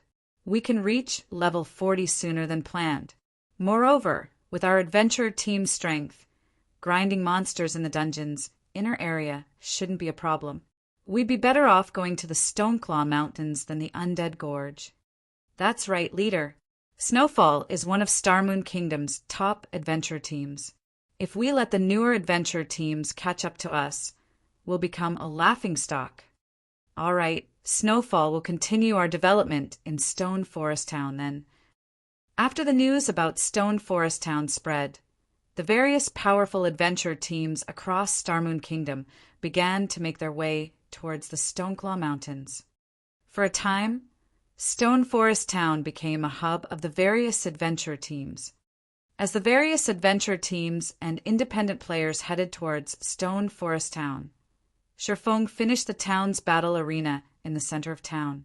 The building already took up as much space as Zero Wing's residence, its 5-story height casting a shadow over the residence. One could say that it was the most majestic building in Stone Forest Town. Chapter 1033 Rise of Stone Forest Town. Chapter 1033 Rise of Stone Forest Town. Hellscythe _ Fluffy Goblin. Chapter 1033 Rise of Stone Forest Town. Sherfone was satisfied with the finished battle arena. The battle arena had a total of 5 floors. This was Stone Forest Town's current limit. If he wished to construct it higher, it would have to occupy a larger area. However, Stone Forest Town was only a small town. There wasn't much room. Even so, the 5-story battle arena had been considerably costly to build. A single floor already cost 1,000 gold, and this did not include all the cost of the various decorations and props. With the money he had spent on this 5-story building, he could have easily purchased a high-potential plot of land in a major city. Of the 5 floors, players could rent the combat rooms on the first 3 floors. Naturally, these rooms were more expensive than in NPC cities. After all, players could enjoy the ample mana state throughout the building. Hence, Sherfone had set the rent at 1 silver per hour. While ordinary players might consider this a steep price, the independent players capable of reaching Stone Forest Town all possessed relatively high combat standards. This price should not be a problem for these players. As for the 4th floor, Sherfone intended to use it to hold a weekly tournament. Champions would be awarded excellent weapons and equipment as well as coins. Sherfone also intended to use this tournament to attract expert players. If the opportunity presented itself, he could recruit talented players through the tournament. Meanwhile, Zero Wing would charge spectators an entrance fee. Finally, the battle arena's 5th floor consisted of private rooms. There was also a tournament field. However, to participate in the 5th floor tournament, players had to rank within the top 5 in the 4th floor tournament. These players would also have access to the private rooms. Not only could players enjoy benefits similar to the town's hotels, but these private rooms were also much larger than usual hotel rooms. Players could also enjoy the view overlooking Stone Forest Town from their rooms.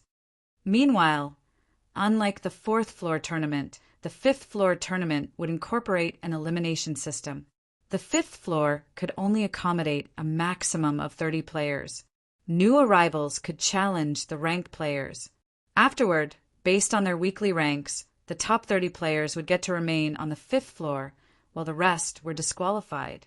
Also, the higher ranked a player was, the more benefits they enjoyed. Now that we've finished the construction, it's time to recruit some NPCs to manage this place. Sure Fong could not help his excitement as he gazed at the towering battle arena. In the past, many large guilds had constructed battle arenas as soon as they had their own magic towers in order to make a fortune. Unfortunately, Shadow had struggled to obtain a town of its own, much less construct a magic tower. By the time Shadow had its own magic tower, other guilds' battle arenas had become incredibly popular. Shadow had no hope of competing with them. This trend was similar to the real world's fighting competitions. Back then, the battle arenas had become hugely popular throughout God's domain. Due to this, the battle arenas had replaced the fighting competitions in the real world. Now, not only had Shifeng obtained a magic tower so early into the game, but he also had a battle arena to go with it. With this, he could seize a share of this market before others. By the time he constructed his city, he could further expand his battle arena business. Unlike towns, he could construct mana towers in a city. Moreover, a city's buildings could be much taller. In the past, a super guild that had specifically constructed a massive tower meant for combat, the combat tower. Countless players had gone crazy over the combat tower. Many experts had even made a goal of reaching the tower's peak. If they could reach the top of the combat tower, guilds would instantly target them for recruitment. Even if they did not join a large guild, reaching the top of the combat tower would award them enough to enjoy a life of leisure for the rest of their days. Whether it was for fame or wealth, many players chose to challenge the combat tower. Now that Shifeng had constructed his first battle arena, the first stage of his project was complete. Next, he needed to scale up this project. However, it was particularly difficult to ramp up such a large-scale project. Furthermore, the cost of constructing a building that stood over 100 stories tall was even enough to drive super guilds insane. Following which, Shifeng used a return scroll and teleported to White River City, intending to search for management NPCs. Meanwhile, shortly after the battle arena was complete, it became the focal point of Stone Forest Town. Isn't this a battle arena? Why has Zero Wing constructed a battle arena here? Are you a fool? Don't you know that PvP is not allowed in player towns? Now that the town's mana density is so high, it would be a waste not to spar. I wonder when the arena will open to the public. I want to try it out. Hopefully it won't be too expensive.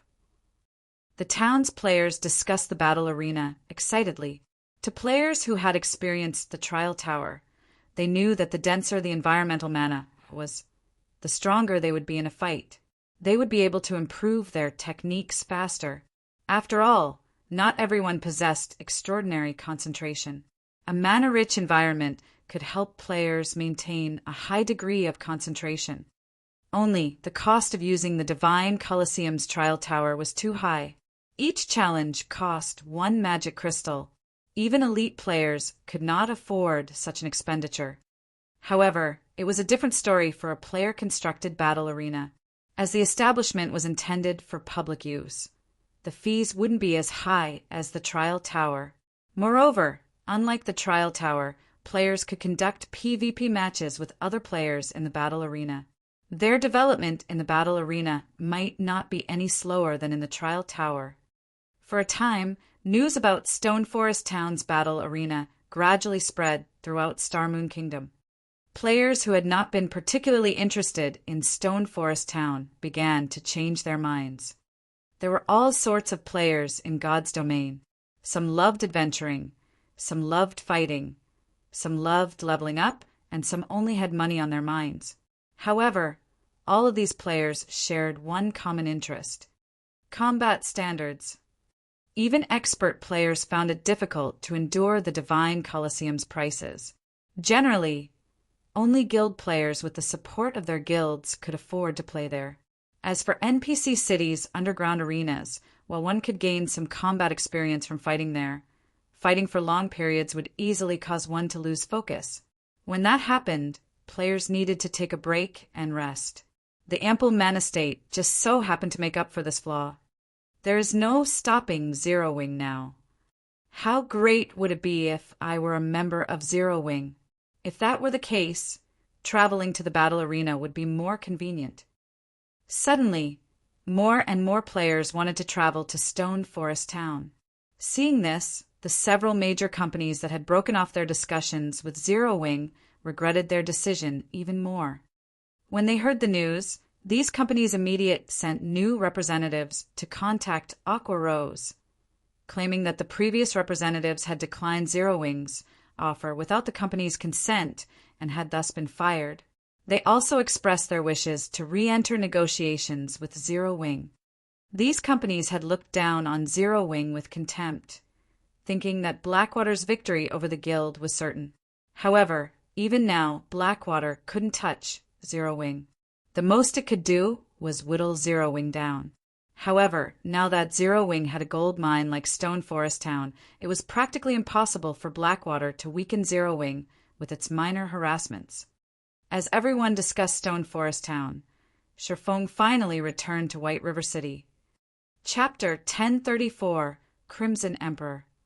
Chapter 1034, Crimson Emperor. Chapter 1034, Crimson Emperor.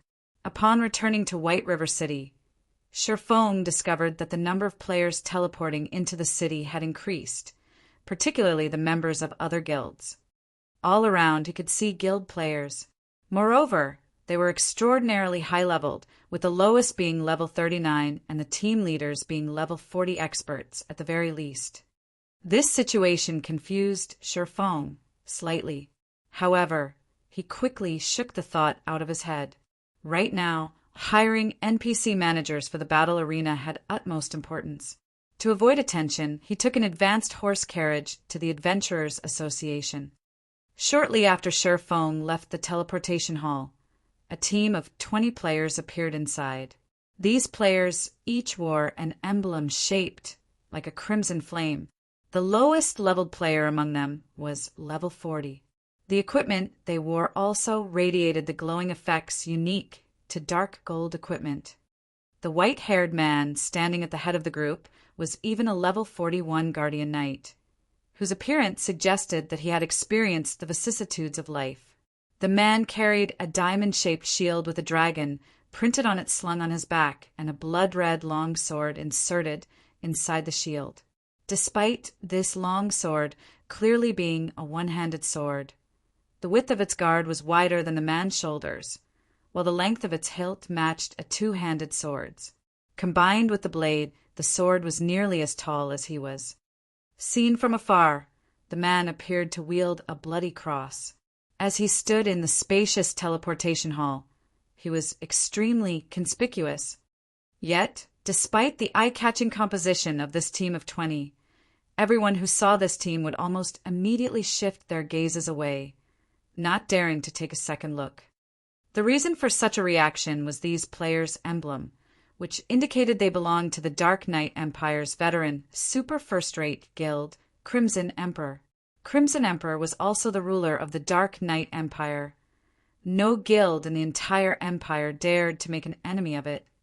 The Guardian Knight leading the team was even head and shoulders above his team members. He was Crimson Emperor's top 5 Guardian Knight, Cuttlefish, also known as the Iron Wall, and someone who had witnessed Crimson Emperor's gradual growth from an ordinary guild into the super first-rate guild it was today. At this time, a middle-aged man on the team looked towards the leading Guardian Knight and asked, "Uncle Cuttlefish, we were in the middle of raiding a hell-mode, large-scale team dungeon. Why did you suddenly call us to come all the way over here? I've also just received a notice about this from the guild. It seems that some ancient ruins were found at the Twin Towers Kingdom. Currently, All guilds that have received news about it have already dispatched teams. Crimson Emperor naturally cannot let this opportunity pass, either, Cuttlefish replied. Although he was already an old man in his 60s, his voice was just like a young man's, filled with energy. Ancient ruins. An elegant and slim female elementalist asked curiously, "Is there something special about those ruins? Is there really a need for us main force members to take action as well?" That's right.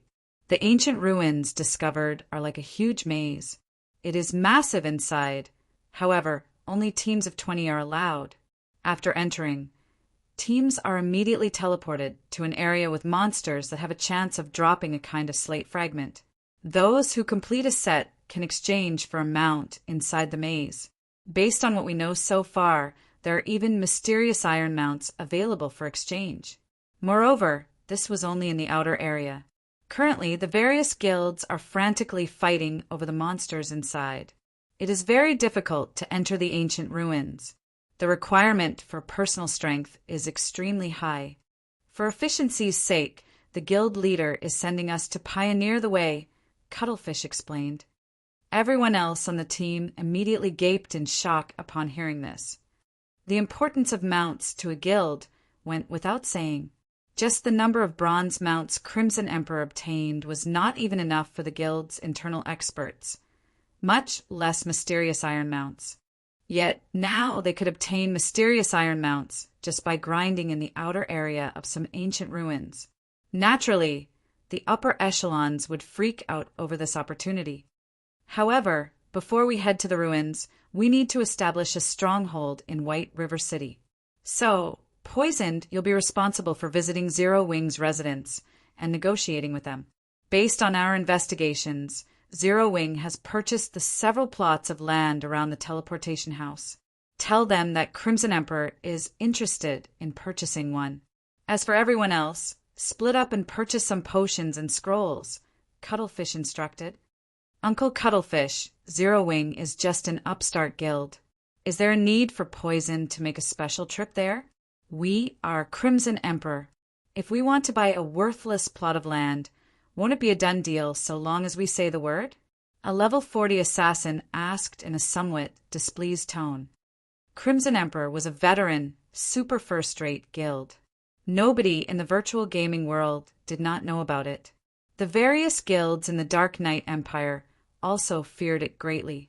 Now, their guild simply wanted to purchase a worthless plot of land.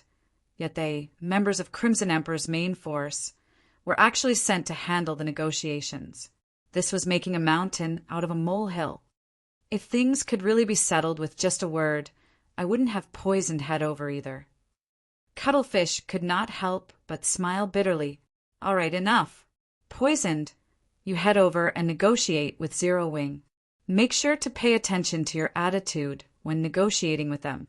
If they really won't sell, then there's no need to force the matter. God's Domain is unlike any other virtual reality game that has existed in the past. I believe that you guys have felt it as well. The waters in this game are much deeper than they appear to be. There is naturally a reason for Zero Wing being able to become Star Moon Kingdom's #1 guild. The female elementalist named Poisoned Wine silently nodded her head. Inwardly, though, she, too, felt that Cuttlefish was making too much of Zero Wing. Inside the Adventurers Association, Sherfong directly switched to his Spirit Slayer title and walked up to the front counter. Upon seeing Sherfong, the blonde receptionist with green eyes immediately received him with great respect. Lord Spirit Slayer, how may I be of service to you today? The NPC receptionist asked respectfully. I wish to hire some advanced managers, Sherfong replied. All right then. Please follow me to the VIP room on the 2nd floor. We'll bring the related documents over to you right away. The NPC receptionist bowed before leading Sherfong up to the 2nd floor. This scene immediately stupefied the players who had come to the establishment to receive quests. Who is that person? He actually got the receptionist beauty to escort him. Even a viscount of the city doesn't get to enjoy such treatment. That person is surely a top-tier expert. It would be great if I could get to know him. The players inside the main hall watched Shifeng enviously as he walked upstairs. Shortly after Shifeng arrived at the VIP room on the second floor, the NPC receptionist handed a file to him. The 4-star treatment really is fantastic. After taking just a glance at the first page of the file, Shifeng was shocked. In God's domain, players who wanted to hire advanced NPCs could do so only through the Adventurers Association. However, there were differences between advanced NPCs, with some possessing higher intelligence and some lower. The higher the intelligence an NPC possessed, the more human-like they would be. NPC managers with higher intelligence would be able to manage their tasks more effectively. Some NPCs even possessed management skills that were superior to players. They were also more professional. Take Anna, for example. Her intelligence was truly extreme. She could easily manage the entire Star Streak trading firm all by herself. However, NPC managers on Anna's level could be encountered only with luck. Shifeng had chanced upon Anna due entirely to a quest. Normally, encountering such an NPC was impossible. Generally, NPCs with more than 50 wisdom could already serve as considerably good managers, while NPCs whose wisdom reached 60 points were quite remarkable already. As for NPCs with 70 wisdom, only Tier 2 mages could achieve that standard. In the past, among the managers Shifeng had met, even the one with the highest wisdom had only 73 points in the attribute. Moreover, that NPC had already been considerably advanced in age. Even so, Shifeng had been quite excited when he found that old man. Back then, the old man had been able to manage an auction house single-handedly with perfect order. Now, however, among the 30 NPCs listed on the first page, Shifeng could see more than 10 with over 60 wisdom. Among them, there was even one with 71 wisdom, and this was only the first page. The file the NPC receptionist had handed him had over 100 pages. Chapter 1035, Times Have Changed. Chapter 1035, Times Have Changed. Chapter 1035, Times Have Changed. Before Shifeng realized it, he had already spent half an hour inside the serene and elegant lounge, reading through the files. The more he read, the more shocked he felt. High-wisdom NPCs, which were usually difficult to encounter, were now available to him in the thousands. Shifeng had even found an NPC with 80 wisdom.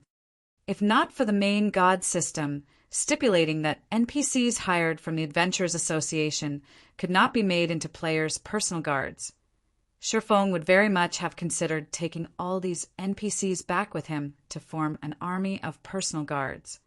I'll choose these 10, then.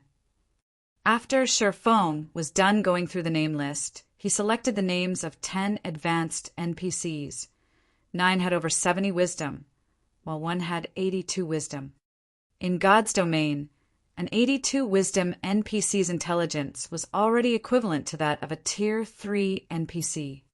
Although Shifeng still wished to hire more, he had already reached his hiring limit. A small-sized town could hire at most 10 advanced NPCs. Moreover, hiring advanced NPCs was not a simple task. Unlike ordinary NPCs, which could be hired without limit and would only cost 2 gold coins a month in wages, one had to satisfy not only the salary demanded by these NPCs, but also their conditions.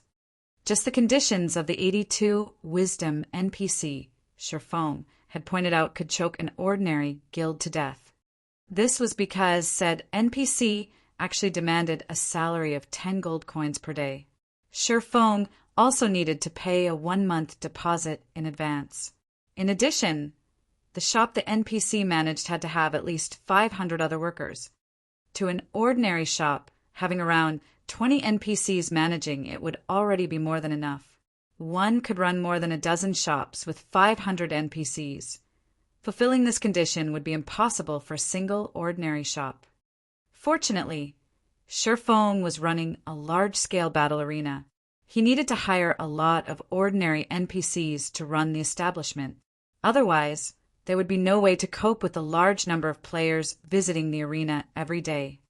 After Sher Fong confirmed his choices, the NPC beauty beside him happily tallied the bill and very quickly provided him with a figure, saying, "Lord Spirit Slayer, you have chosen to hire 10 advanced managers and 500 normal managers. You will need to pay a 1-month deposit for all of them. The total is 4,000 gold. Once you complete the payment, we will have them sent to Stone Forest Town within an hour. May I know if Lord Spirit Slayer has any other requests?" "That will be all." Sher Fong nodded. He then paid the 4,000 gold deposit, his heart feeling a slight sting.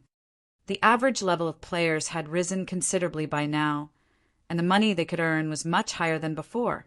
However, copper coins still possessed quite a significant purchasing power, not to mention gold coins. Most likely, there was not a single guild in the entire God's domain that was as generous as himself. Directly spending 4,000 gold to hire NPCs to manage just a single establishment. However, Sher Fong knew that this was a necessary expenditure. It was simply impossible for players to keep up with the management of a battle arena. After Sher Fong was done hiring the NPCs, he checked the time. Seeing as there was not much time left before his meeting with the representatives of those major companies, he promptly left the Adventurers Association and took an advanced horse carriage to the Candlelight trading firm. Inside the VIP room on the Candlelight trading firm's 7th floor, the representatives of the various major companies had already been waiting here for quite some time now. However, none of them showed any signs of indignation.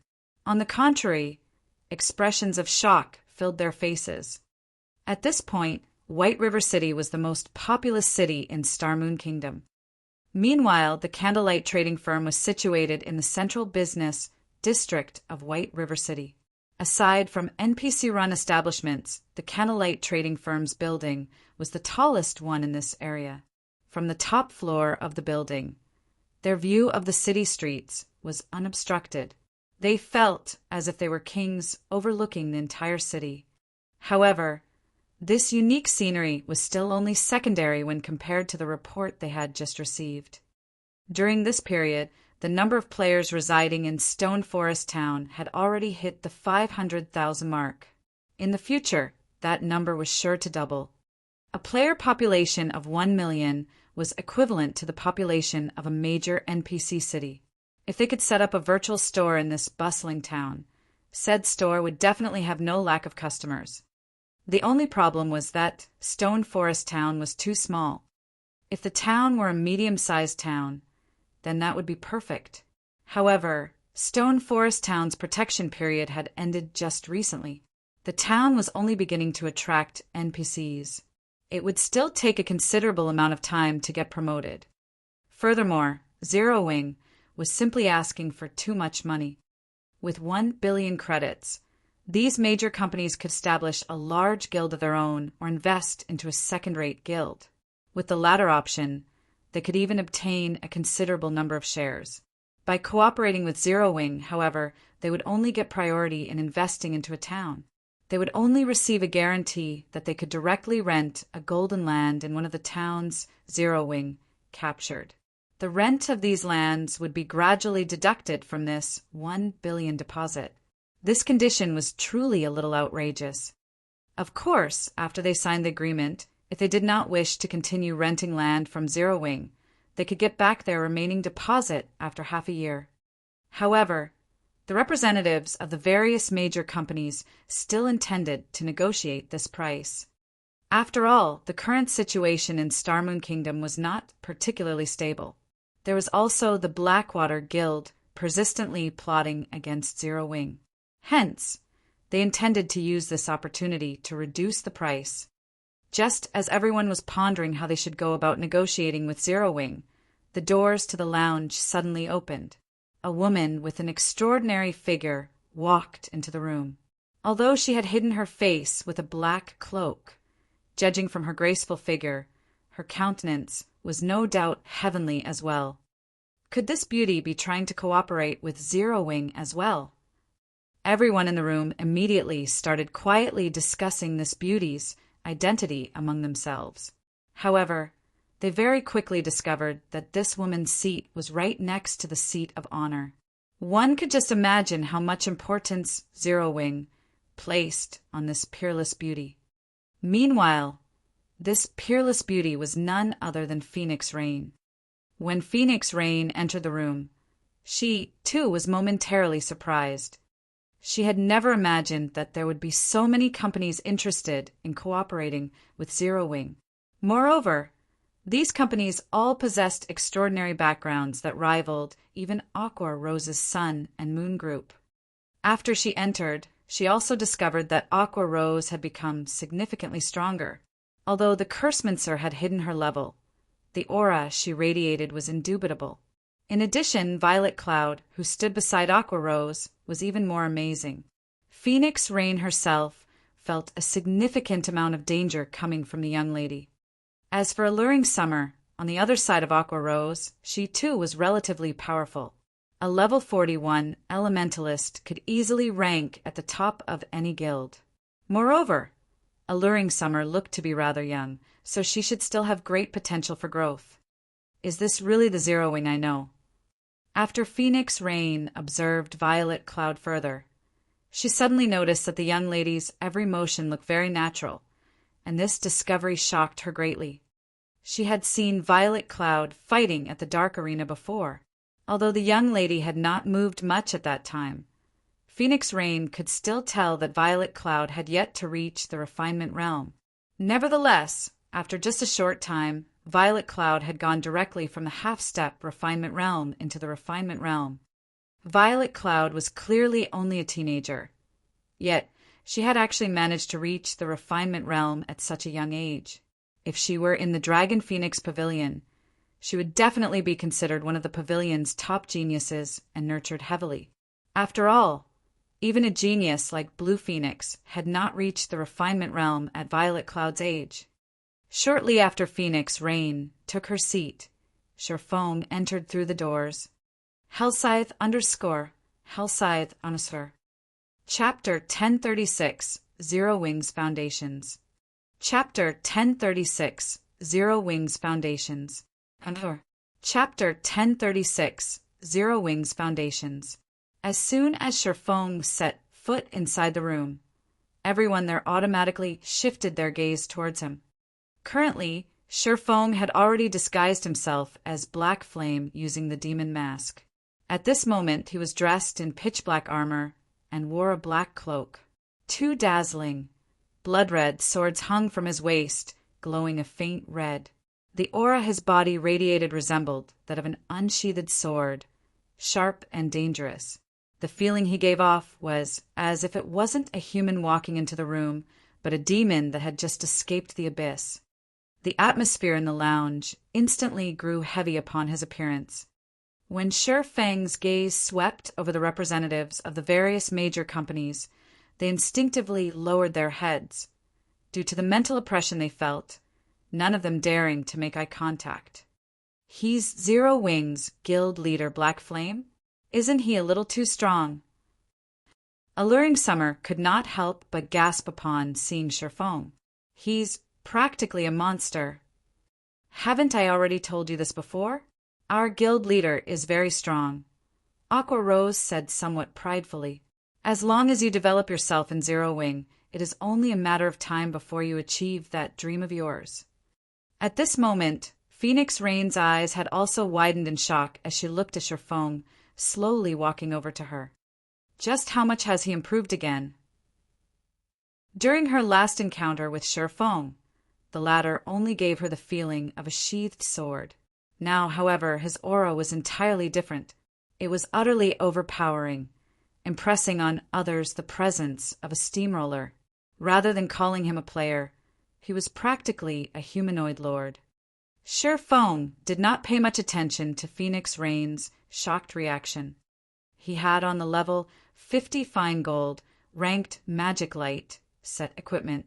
His basic attributes were far superior to those using level 40 or level 40 5 dark gold equipment. After all, level 50 equipment was meant for Tier 2 players. Phoenix Rain was naturally no match for him in terms of attributes. Not to mention, he also wielded a fragmented legendary item and multiple epic weapons and equipment. Strength-wise, he had long since surpassed Lord-ranked monsters of the same level. Hence, it was only normal for Phoenix Rain to feel a massive sense of oppression when he did not suppress his aura. However, Shifeng's grandiose entrance had made the various company representatives lose their composure. Now, they were no longer as confident as before. After taking his seat, Shifeng took another look at everyone present before saying straightforwardly, "Since you all wish to cooperate with Zero Wing, I believe you should have already read the agreement given to you, correct? If you have any problems, ask away. However, take note that Zero Wing will not make any changes to the conditions of cooperation, no matter what.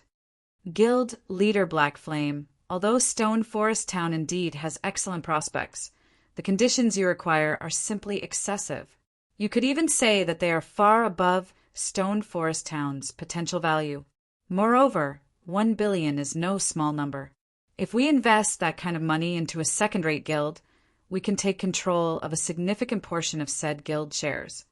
Hence, after a discussion among ourselves, we believe that 100 million credits should be a more suitable amount. This way, we'll have a much better time cooperating with each other in the future. After all, the current Stone Forest Town is only that big. Its value is extremely limited. There won't be a single company that will agree to your price of 1 billion. We hope that Guild Leader Black Flame can reconsider this matter. Our companies are sincerely trying to cooperate with Zero Wing." The representatives of the 20 major companies all expressed their reluctance to pay such a high deposit. Moreover, they also firmly believed that no company would foolishly agree to this condition. However, in order to get a head start in occupying the virtual market, their companies were still willing to pay a certain price. It seems you all are operating under a misconception. Zero Wing's offer of a 1 billion deposit is only the threshold for cooperation. In addition, Zero Wing is providing only 10 slots. This doesn't mean that anyone with 1 billion credits will qualify for this offer. Shifeng then chuckled and added, "If you are dissatisfied with this offer, Zero Wing won't try to force you into accepting it." Before everyone could refute his words, Shifeng took out an old book from his bag and placed it on the table.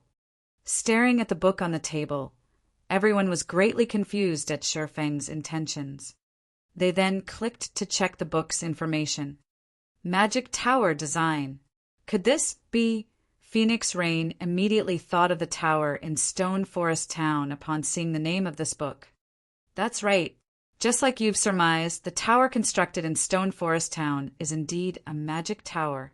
It is also the cause of Stone Forest Town's mana density increase, Shifeng explained, smiling.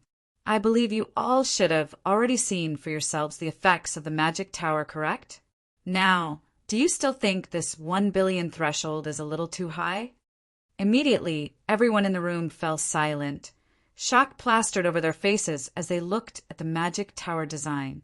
A hint of fanaticism gleamed in their eyes. Everyone had attributed the change in Stone Forest Town to the newly constructed tower. Hence, the people from the various large guilds, as well as those from companies and corporations, had immediately launched investigations into the tower. They all sought to obtain a magic tower for themselves. Unfortunately, they could not find any information regarding the magic tower whatsoever.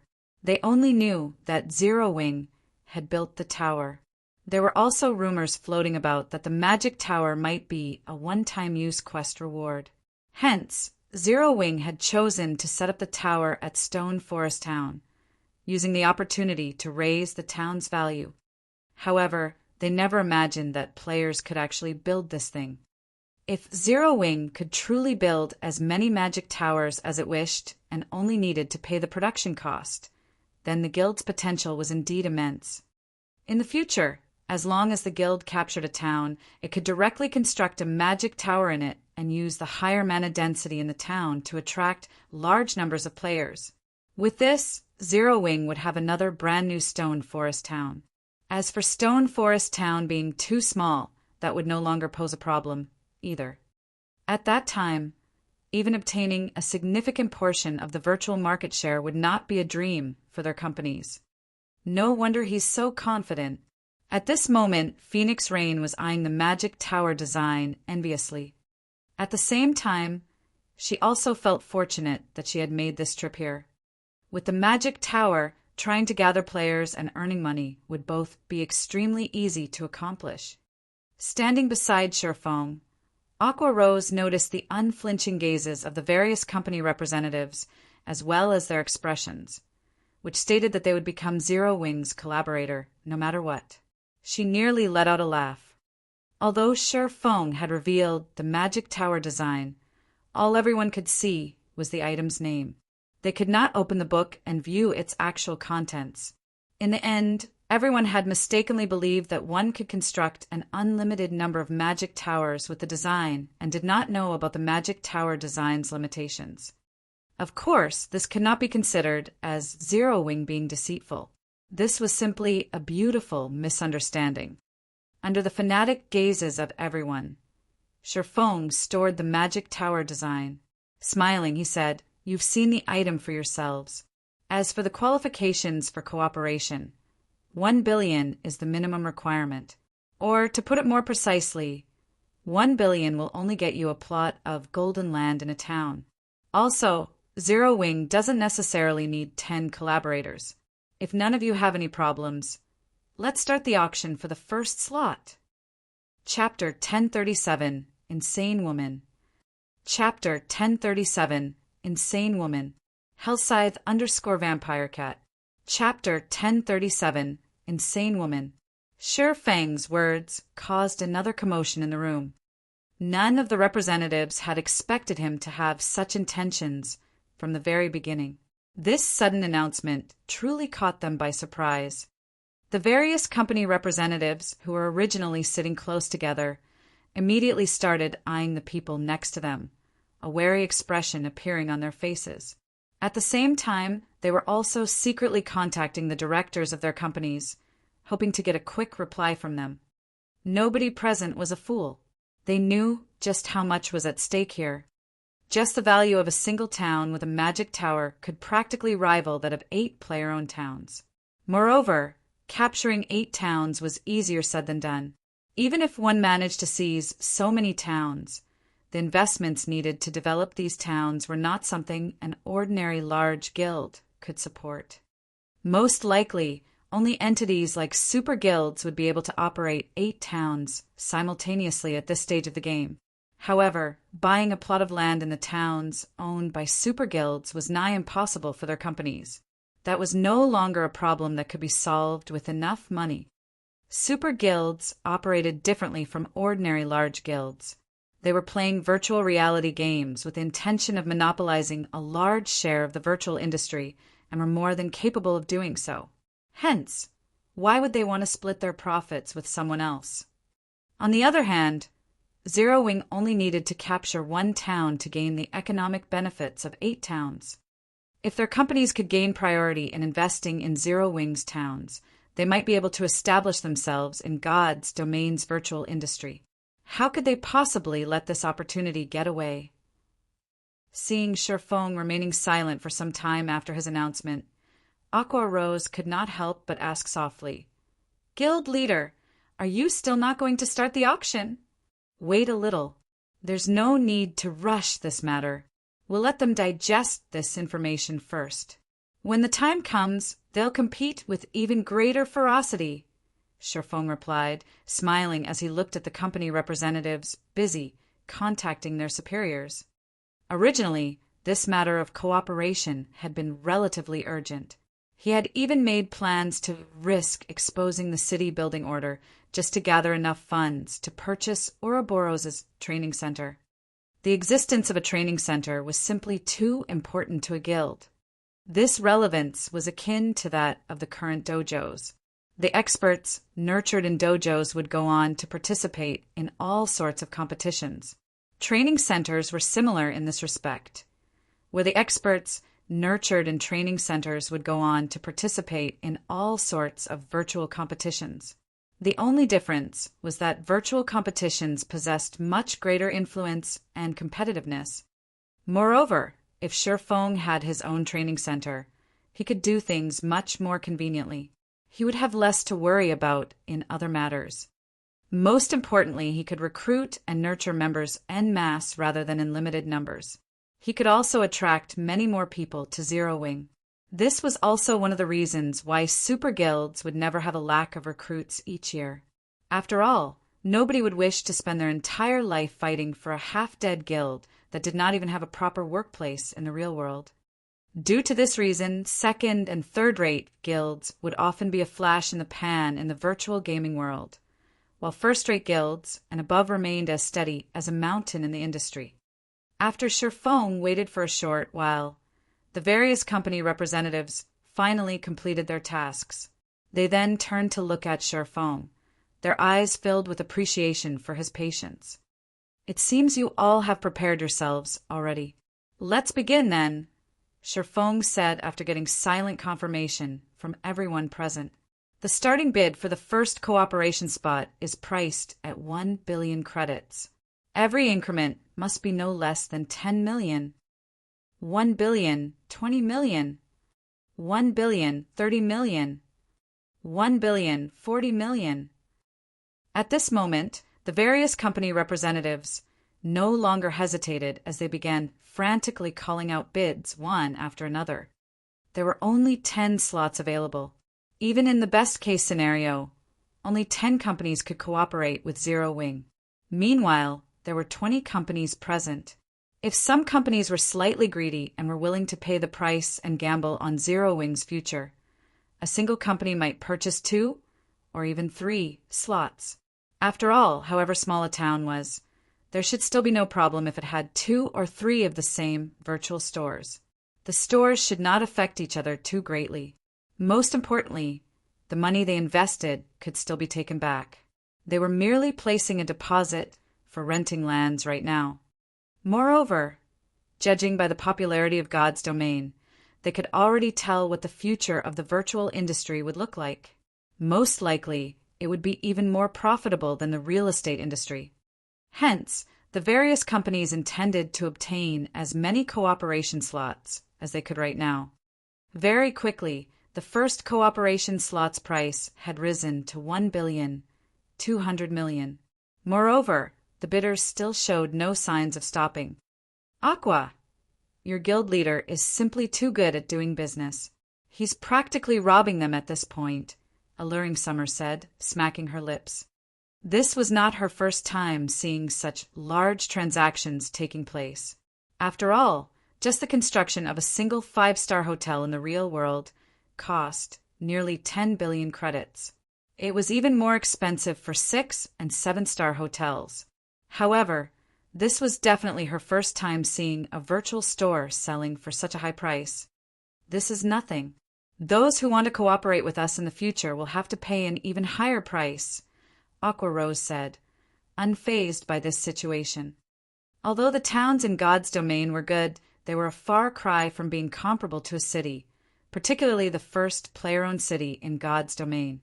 If not for the fact that they could not publicize the matter of the city building order yet, these companies wouldn't even have the qualifications to negotiate with Zero Wing.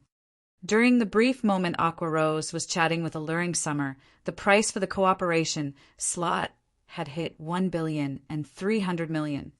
However, as the bids continued increasing and were approaching 1,500 million, the number of people calling out offers started dwindling. At this moment, a clear voice resounded throughout the lounge. 2 billion. Everyone instantly turned to look at the bidder in shock. This person was none other than Phoenix Rain. This woman has lost her mind. She actually bid 2 billion. Who is she? Everyone was stunned by Phoenix Rain's bid. Although they also had that kind of money, the more they could save, the better. "Is there anyone willing to place a higher bid?" Feng asked for confirmation as he swept a glance at everyone present. He was not particularly surprised by Phoenix Rain's bid. After all, she was someone capable of obtaining a battle team slot for the Dark Arena. How could her origins be ordinary? After Feng sought confirmation 3 times, he sent the first official contract to Phoenix Rain. Afterwards, she simply needed to place her signature on it. When all the representatives present laid eyes on the contract, envy surfaced on their faces. They then made preparations to bid for the second contract. However, as soon as Feng announced the bid for the second contract, Phoenix Rain again said softly, $2 billion. Silence fell once more. The representatives all felt hatred and frustration towards Phoenix Rain's actions. What the hell is with this woman? She is simply insane. There are 10 slots available. I refuse to believe she can take down a third one. Everyone initially thought that Phoenix Rain would hit her limit after purchasing a single slot for $2 billion. They never imagined that she would repeat her feat, however, in their opinion. Phoenix Rain should have run through the funds she had on hand after spending $4 billion. She should no longer be a threat in the following bids. Unfortunately, reality proved to be far crueler than these representatives thought. Without the slightest hesitation, Phoenix Rain bought 7 slots in succession, each for 2 billion credits. Her actions thoroughly frightened all the company representatives. They even started to suspect that Phoenix Rain was merely putting on an act for Zero Wing right now. However, just as everyone was thinking this, Phoenix Rain suddenly opened her mouth and said, "Guild Leader Black Flame, there's no need to continue this auction. I want all the remaining slots. I hope that the 2 of us can sit down and discuss the matter of cooperation further instead of continuing to waste time here." Chapter 1038, Town of Beginnings. Chapter 1038, Town of Beginnings. Hellscythe_Vampire Cat. Chapter 1038, Town of Beginnings. Although Phoenix Rain did not speak loudly, everyone was still dumbfounded by her words. As for the matter of Phoenix Rain being Zero Wing's puppet, they had long since flung that idea out of their minds. Is this the background of a super first-rate guild? Aqua Rose was greatly shocked as she looked at Phoenix Rain's calm and composed demeanor. Although she had known that a very wide gap separated first-rate guilds and super first-rate guilds in terms of overall strength, number of experts, and financial strength, she never imagined that the disparity was this massive. Phoenix Rain was actually capable of purchasing all 10 slots as if she was shopping for vegetables at the market. Just as the various company representatives were about to refute Phoenix Rain's words, Feng got the jump on them, saying, "Since you are going to buy the remaining slots, we can naturally proceed with the discussions." Guild Leader Black Flame, you shouldn't make such a hasty decision. That's right. There's still 3 more slots left. How would you know if we can't outcompete this lady? The other companies immediately grew anxious. Previously, they had intended to wait until Phoenix Rain had exhausted her funds in order to purchase a slot for themselves as cheaply as possible. They never expected something like this to happen halfway through the auction. I can choose to give up if any of you can offer more than $4 billion for any of the 3 remaining slots, Phoenix Rain said. The entire venue fell silent once more.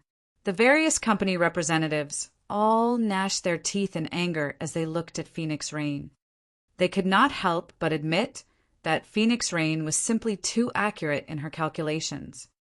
Although the various companies present were willing to pay a huge price to cooperate with Zero Wing, a $4 billion deposit was beyond their budget. Moreover, nobody could tell what kind of future awaited Zero Wing. If things went sour, all that money would be frozen for half a year. It was too great a risk altogether. A lunatic. This woman really is a lunatic.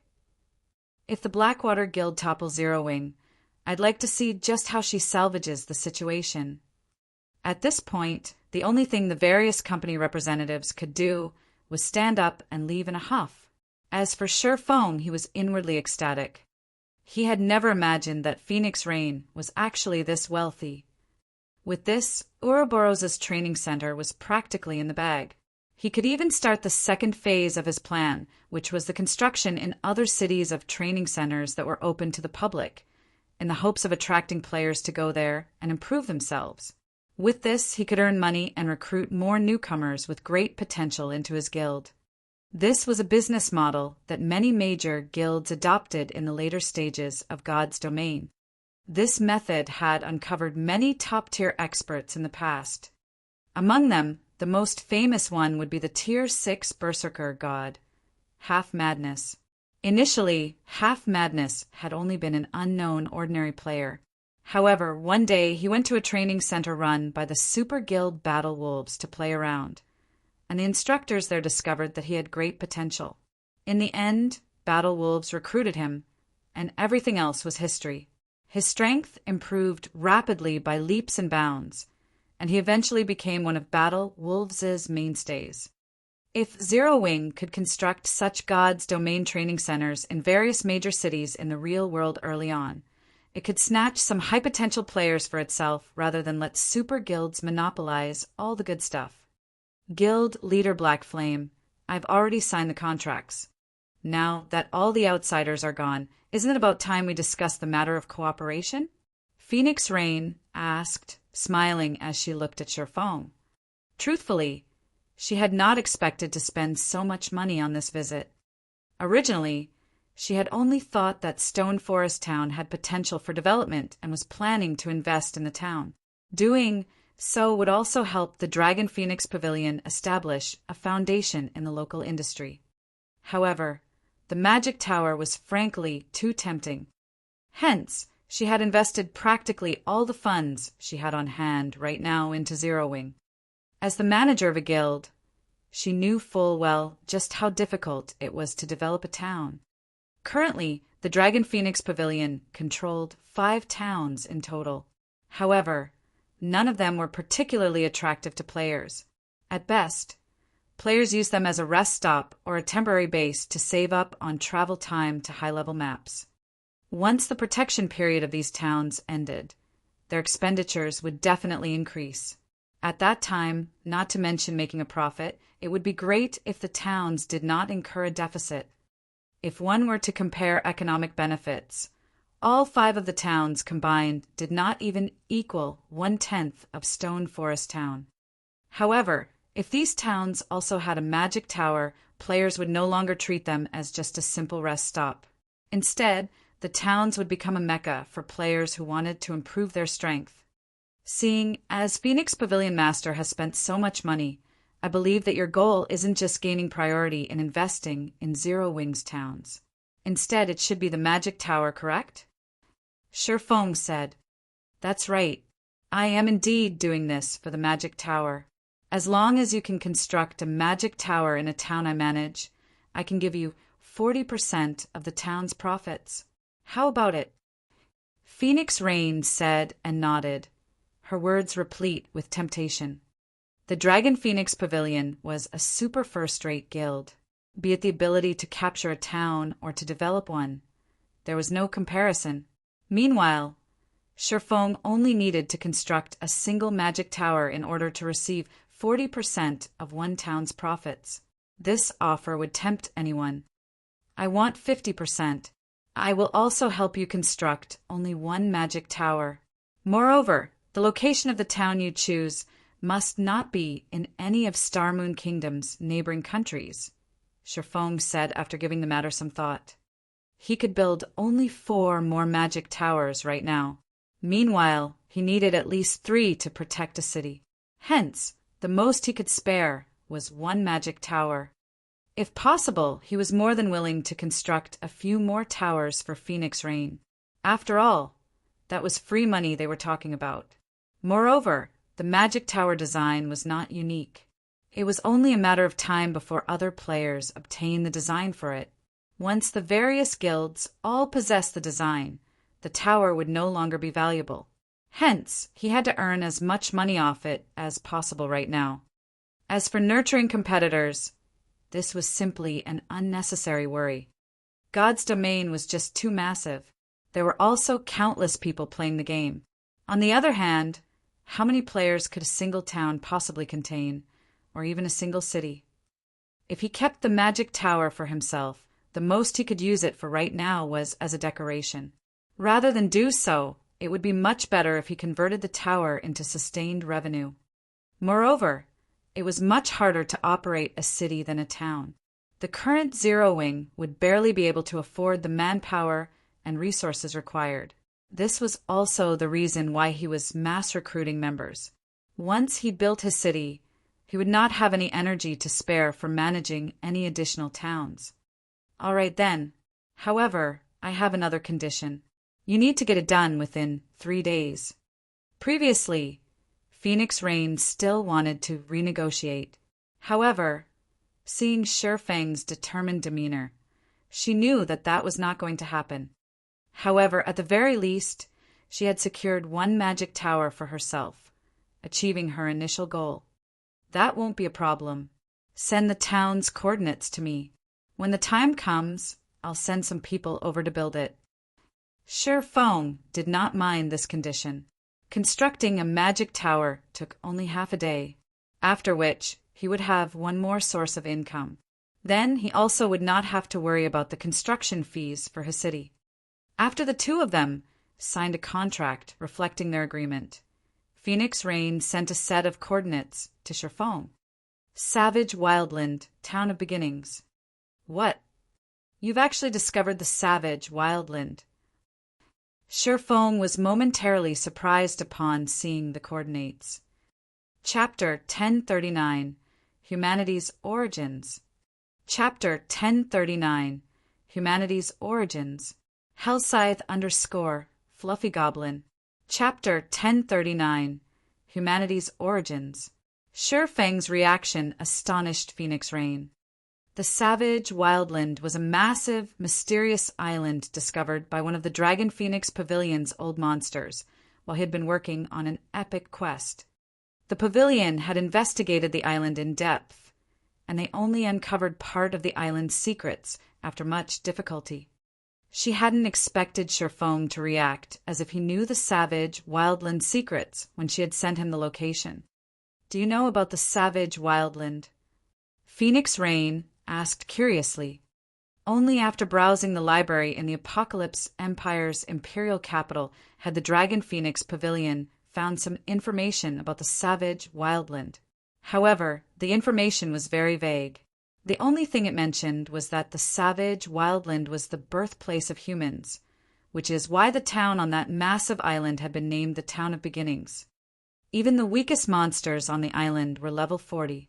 Moreover, the monsters exhibited considerably high combat standards.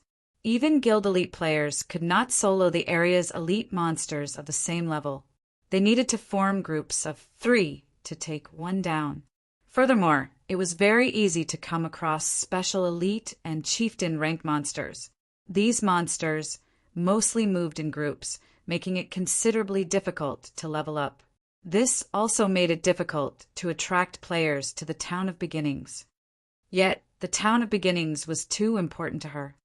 To utilize the town's true function, it needed to be promoted to a medium-sized town. She had been incredibly worried about this.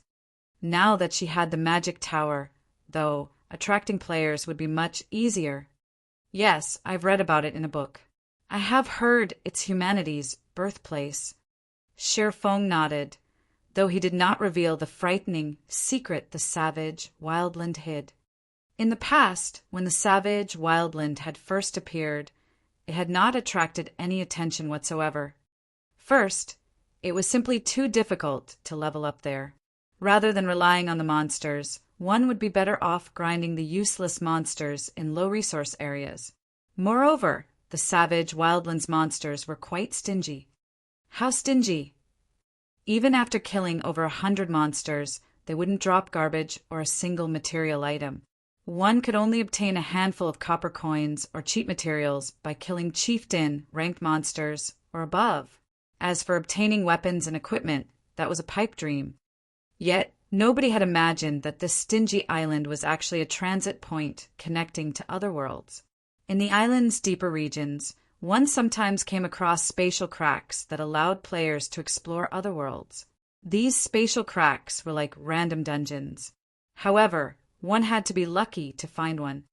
Meanwhile, these spatial cracks were only one of the savage wildland's benefits. The true value of the savage wildland was the otherworld transfer gate in the heart of the island. Players were only required to pay some magic crystals to utilize this gate. Unfortunately, players could only use the gate once per week. Due to this, a large number of players had swarmed the savage wildland in the past. However, back then, the savage wildland had already fallen under the Super Guild Pantheon's control.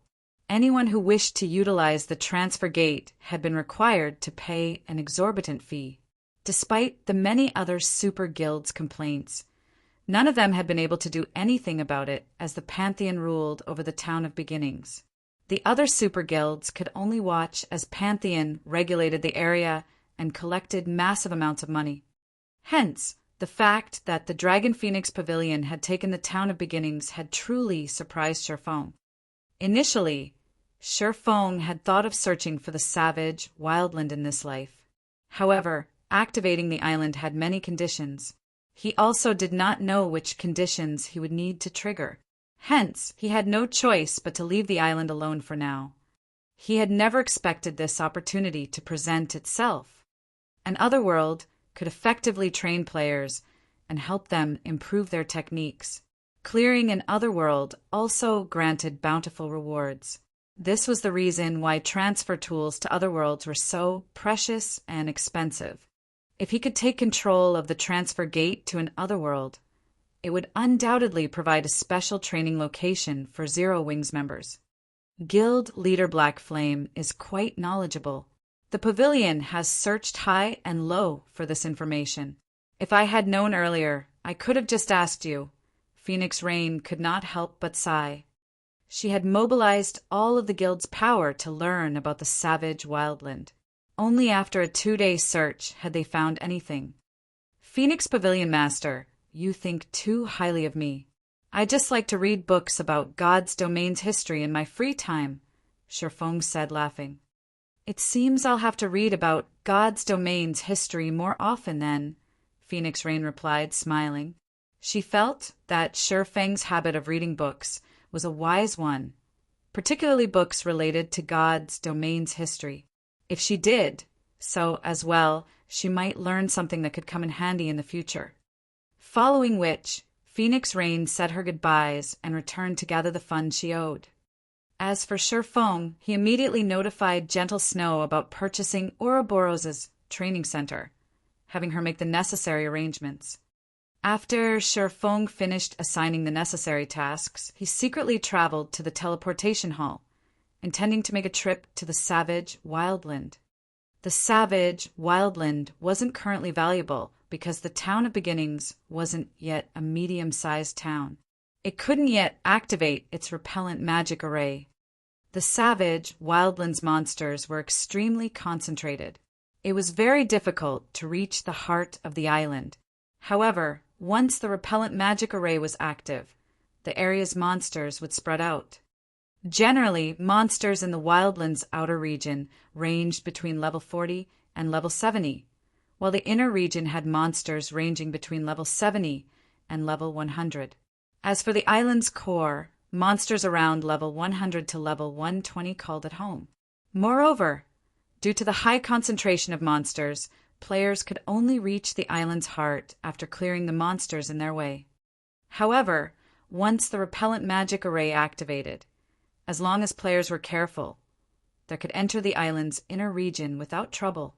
There, players could randomly encounter spatial cracks that allowed them to enter other worlds to build their strength.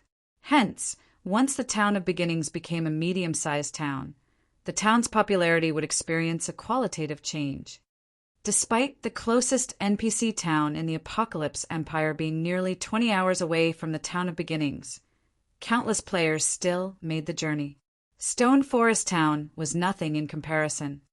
Now that Sherfong knew that the savage wildland was active, he couldn't let this opportunity get away.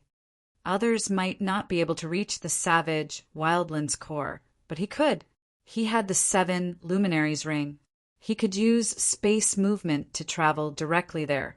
Only if he accidentally came across monsters over level 100 in the core region, it was highly likely that he would die. However, Sherfong was willing to take the risk. As long as he could set coordinates for a teleportation magic array in the core region, Zero Wings members could just teleport there in the future, easily entering an otherworld to improve their strength. With one otherworld transfer gate serving as Zero Wings training grounds, in addition to the special training in the training center, what guild could possibly compete with Zero Wings' development speed?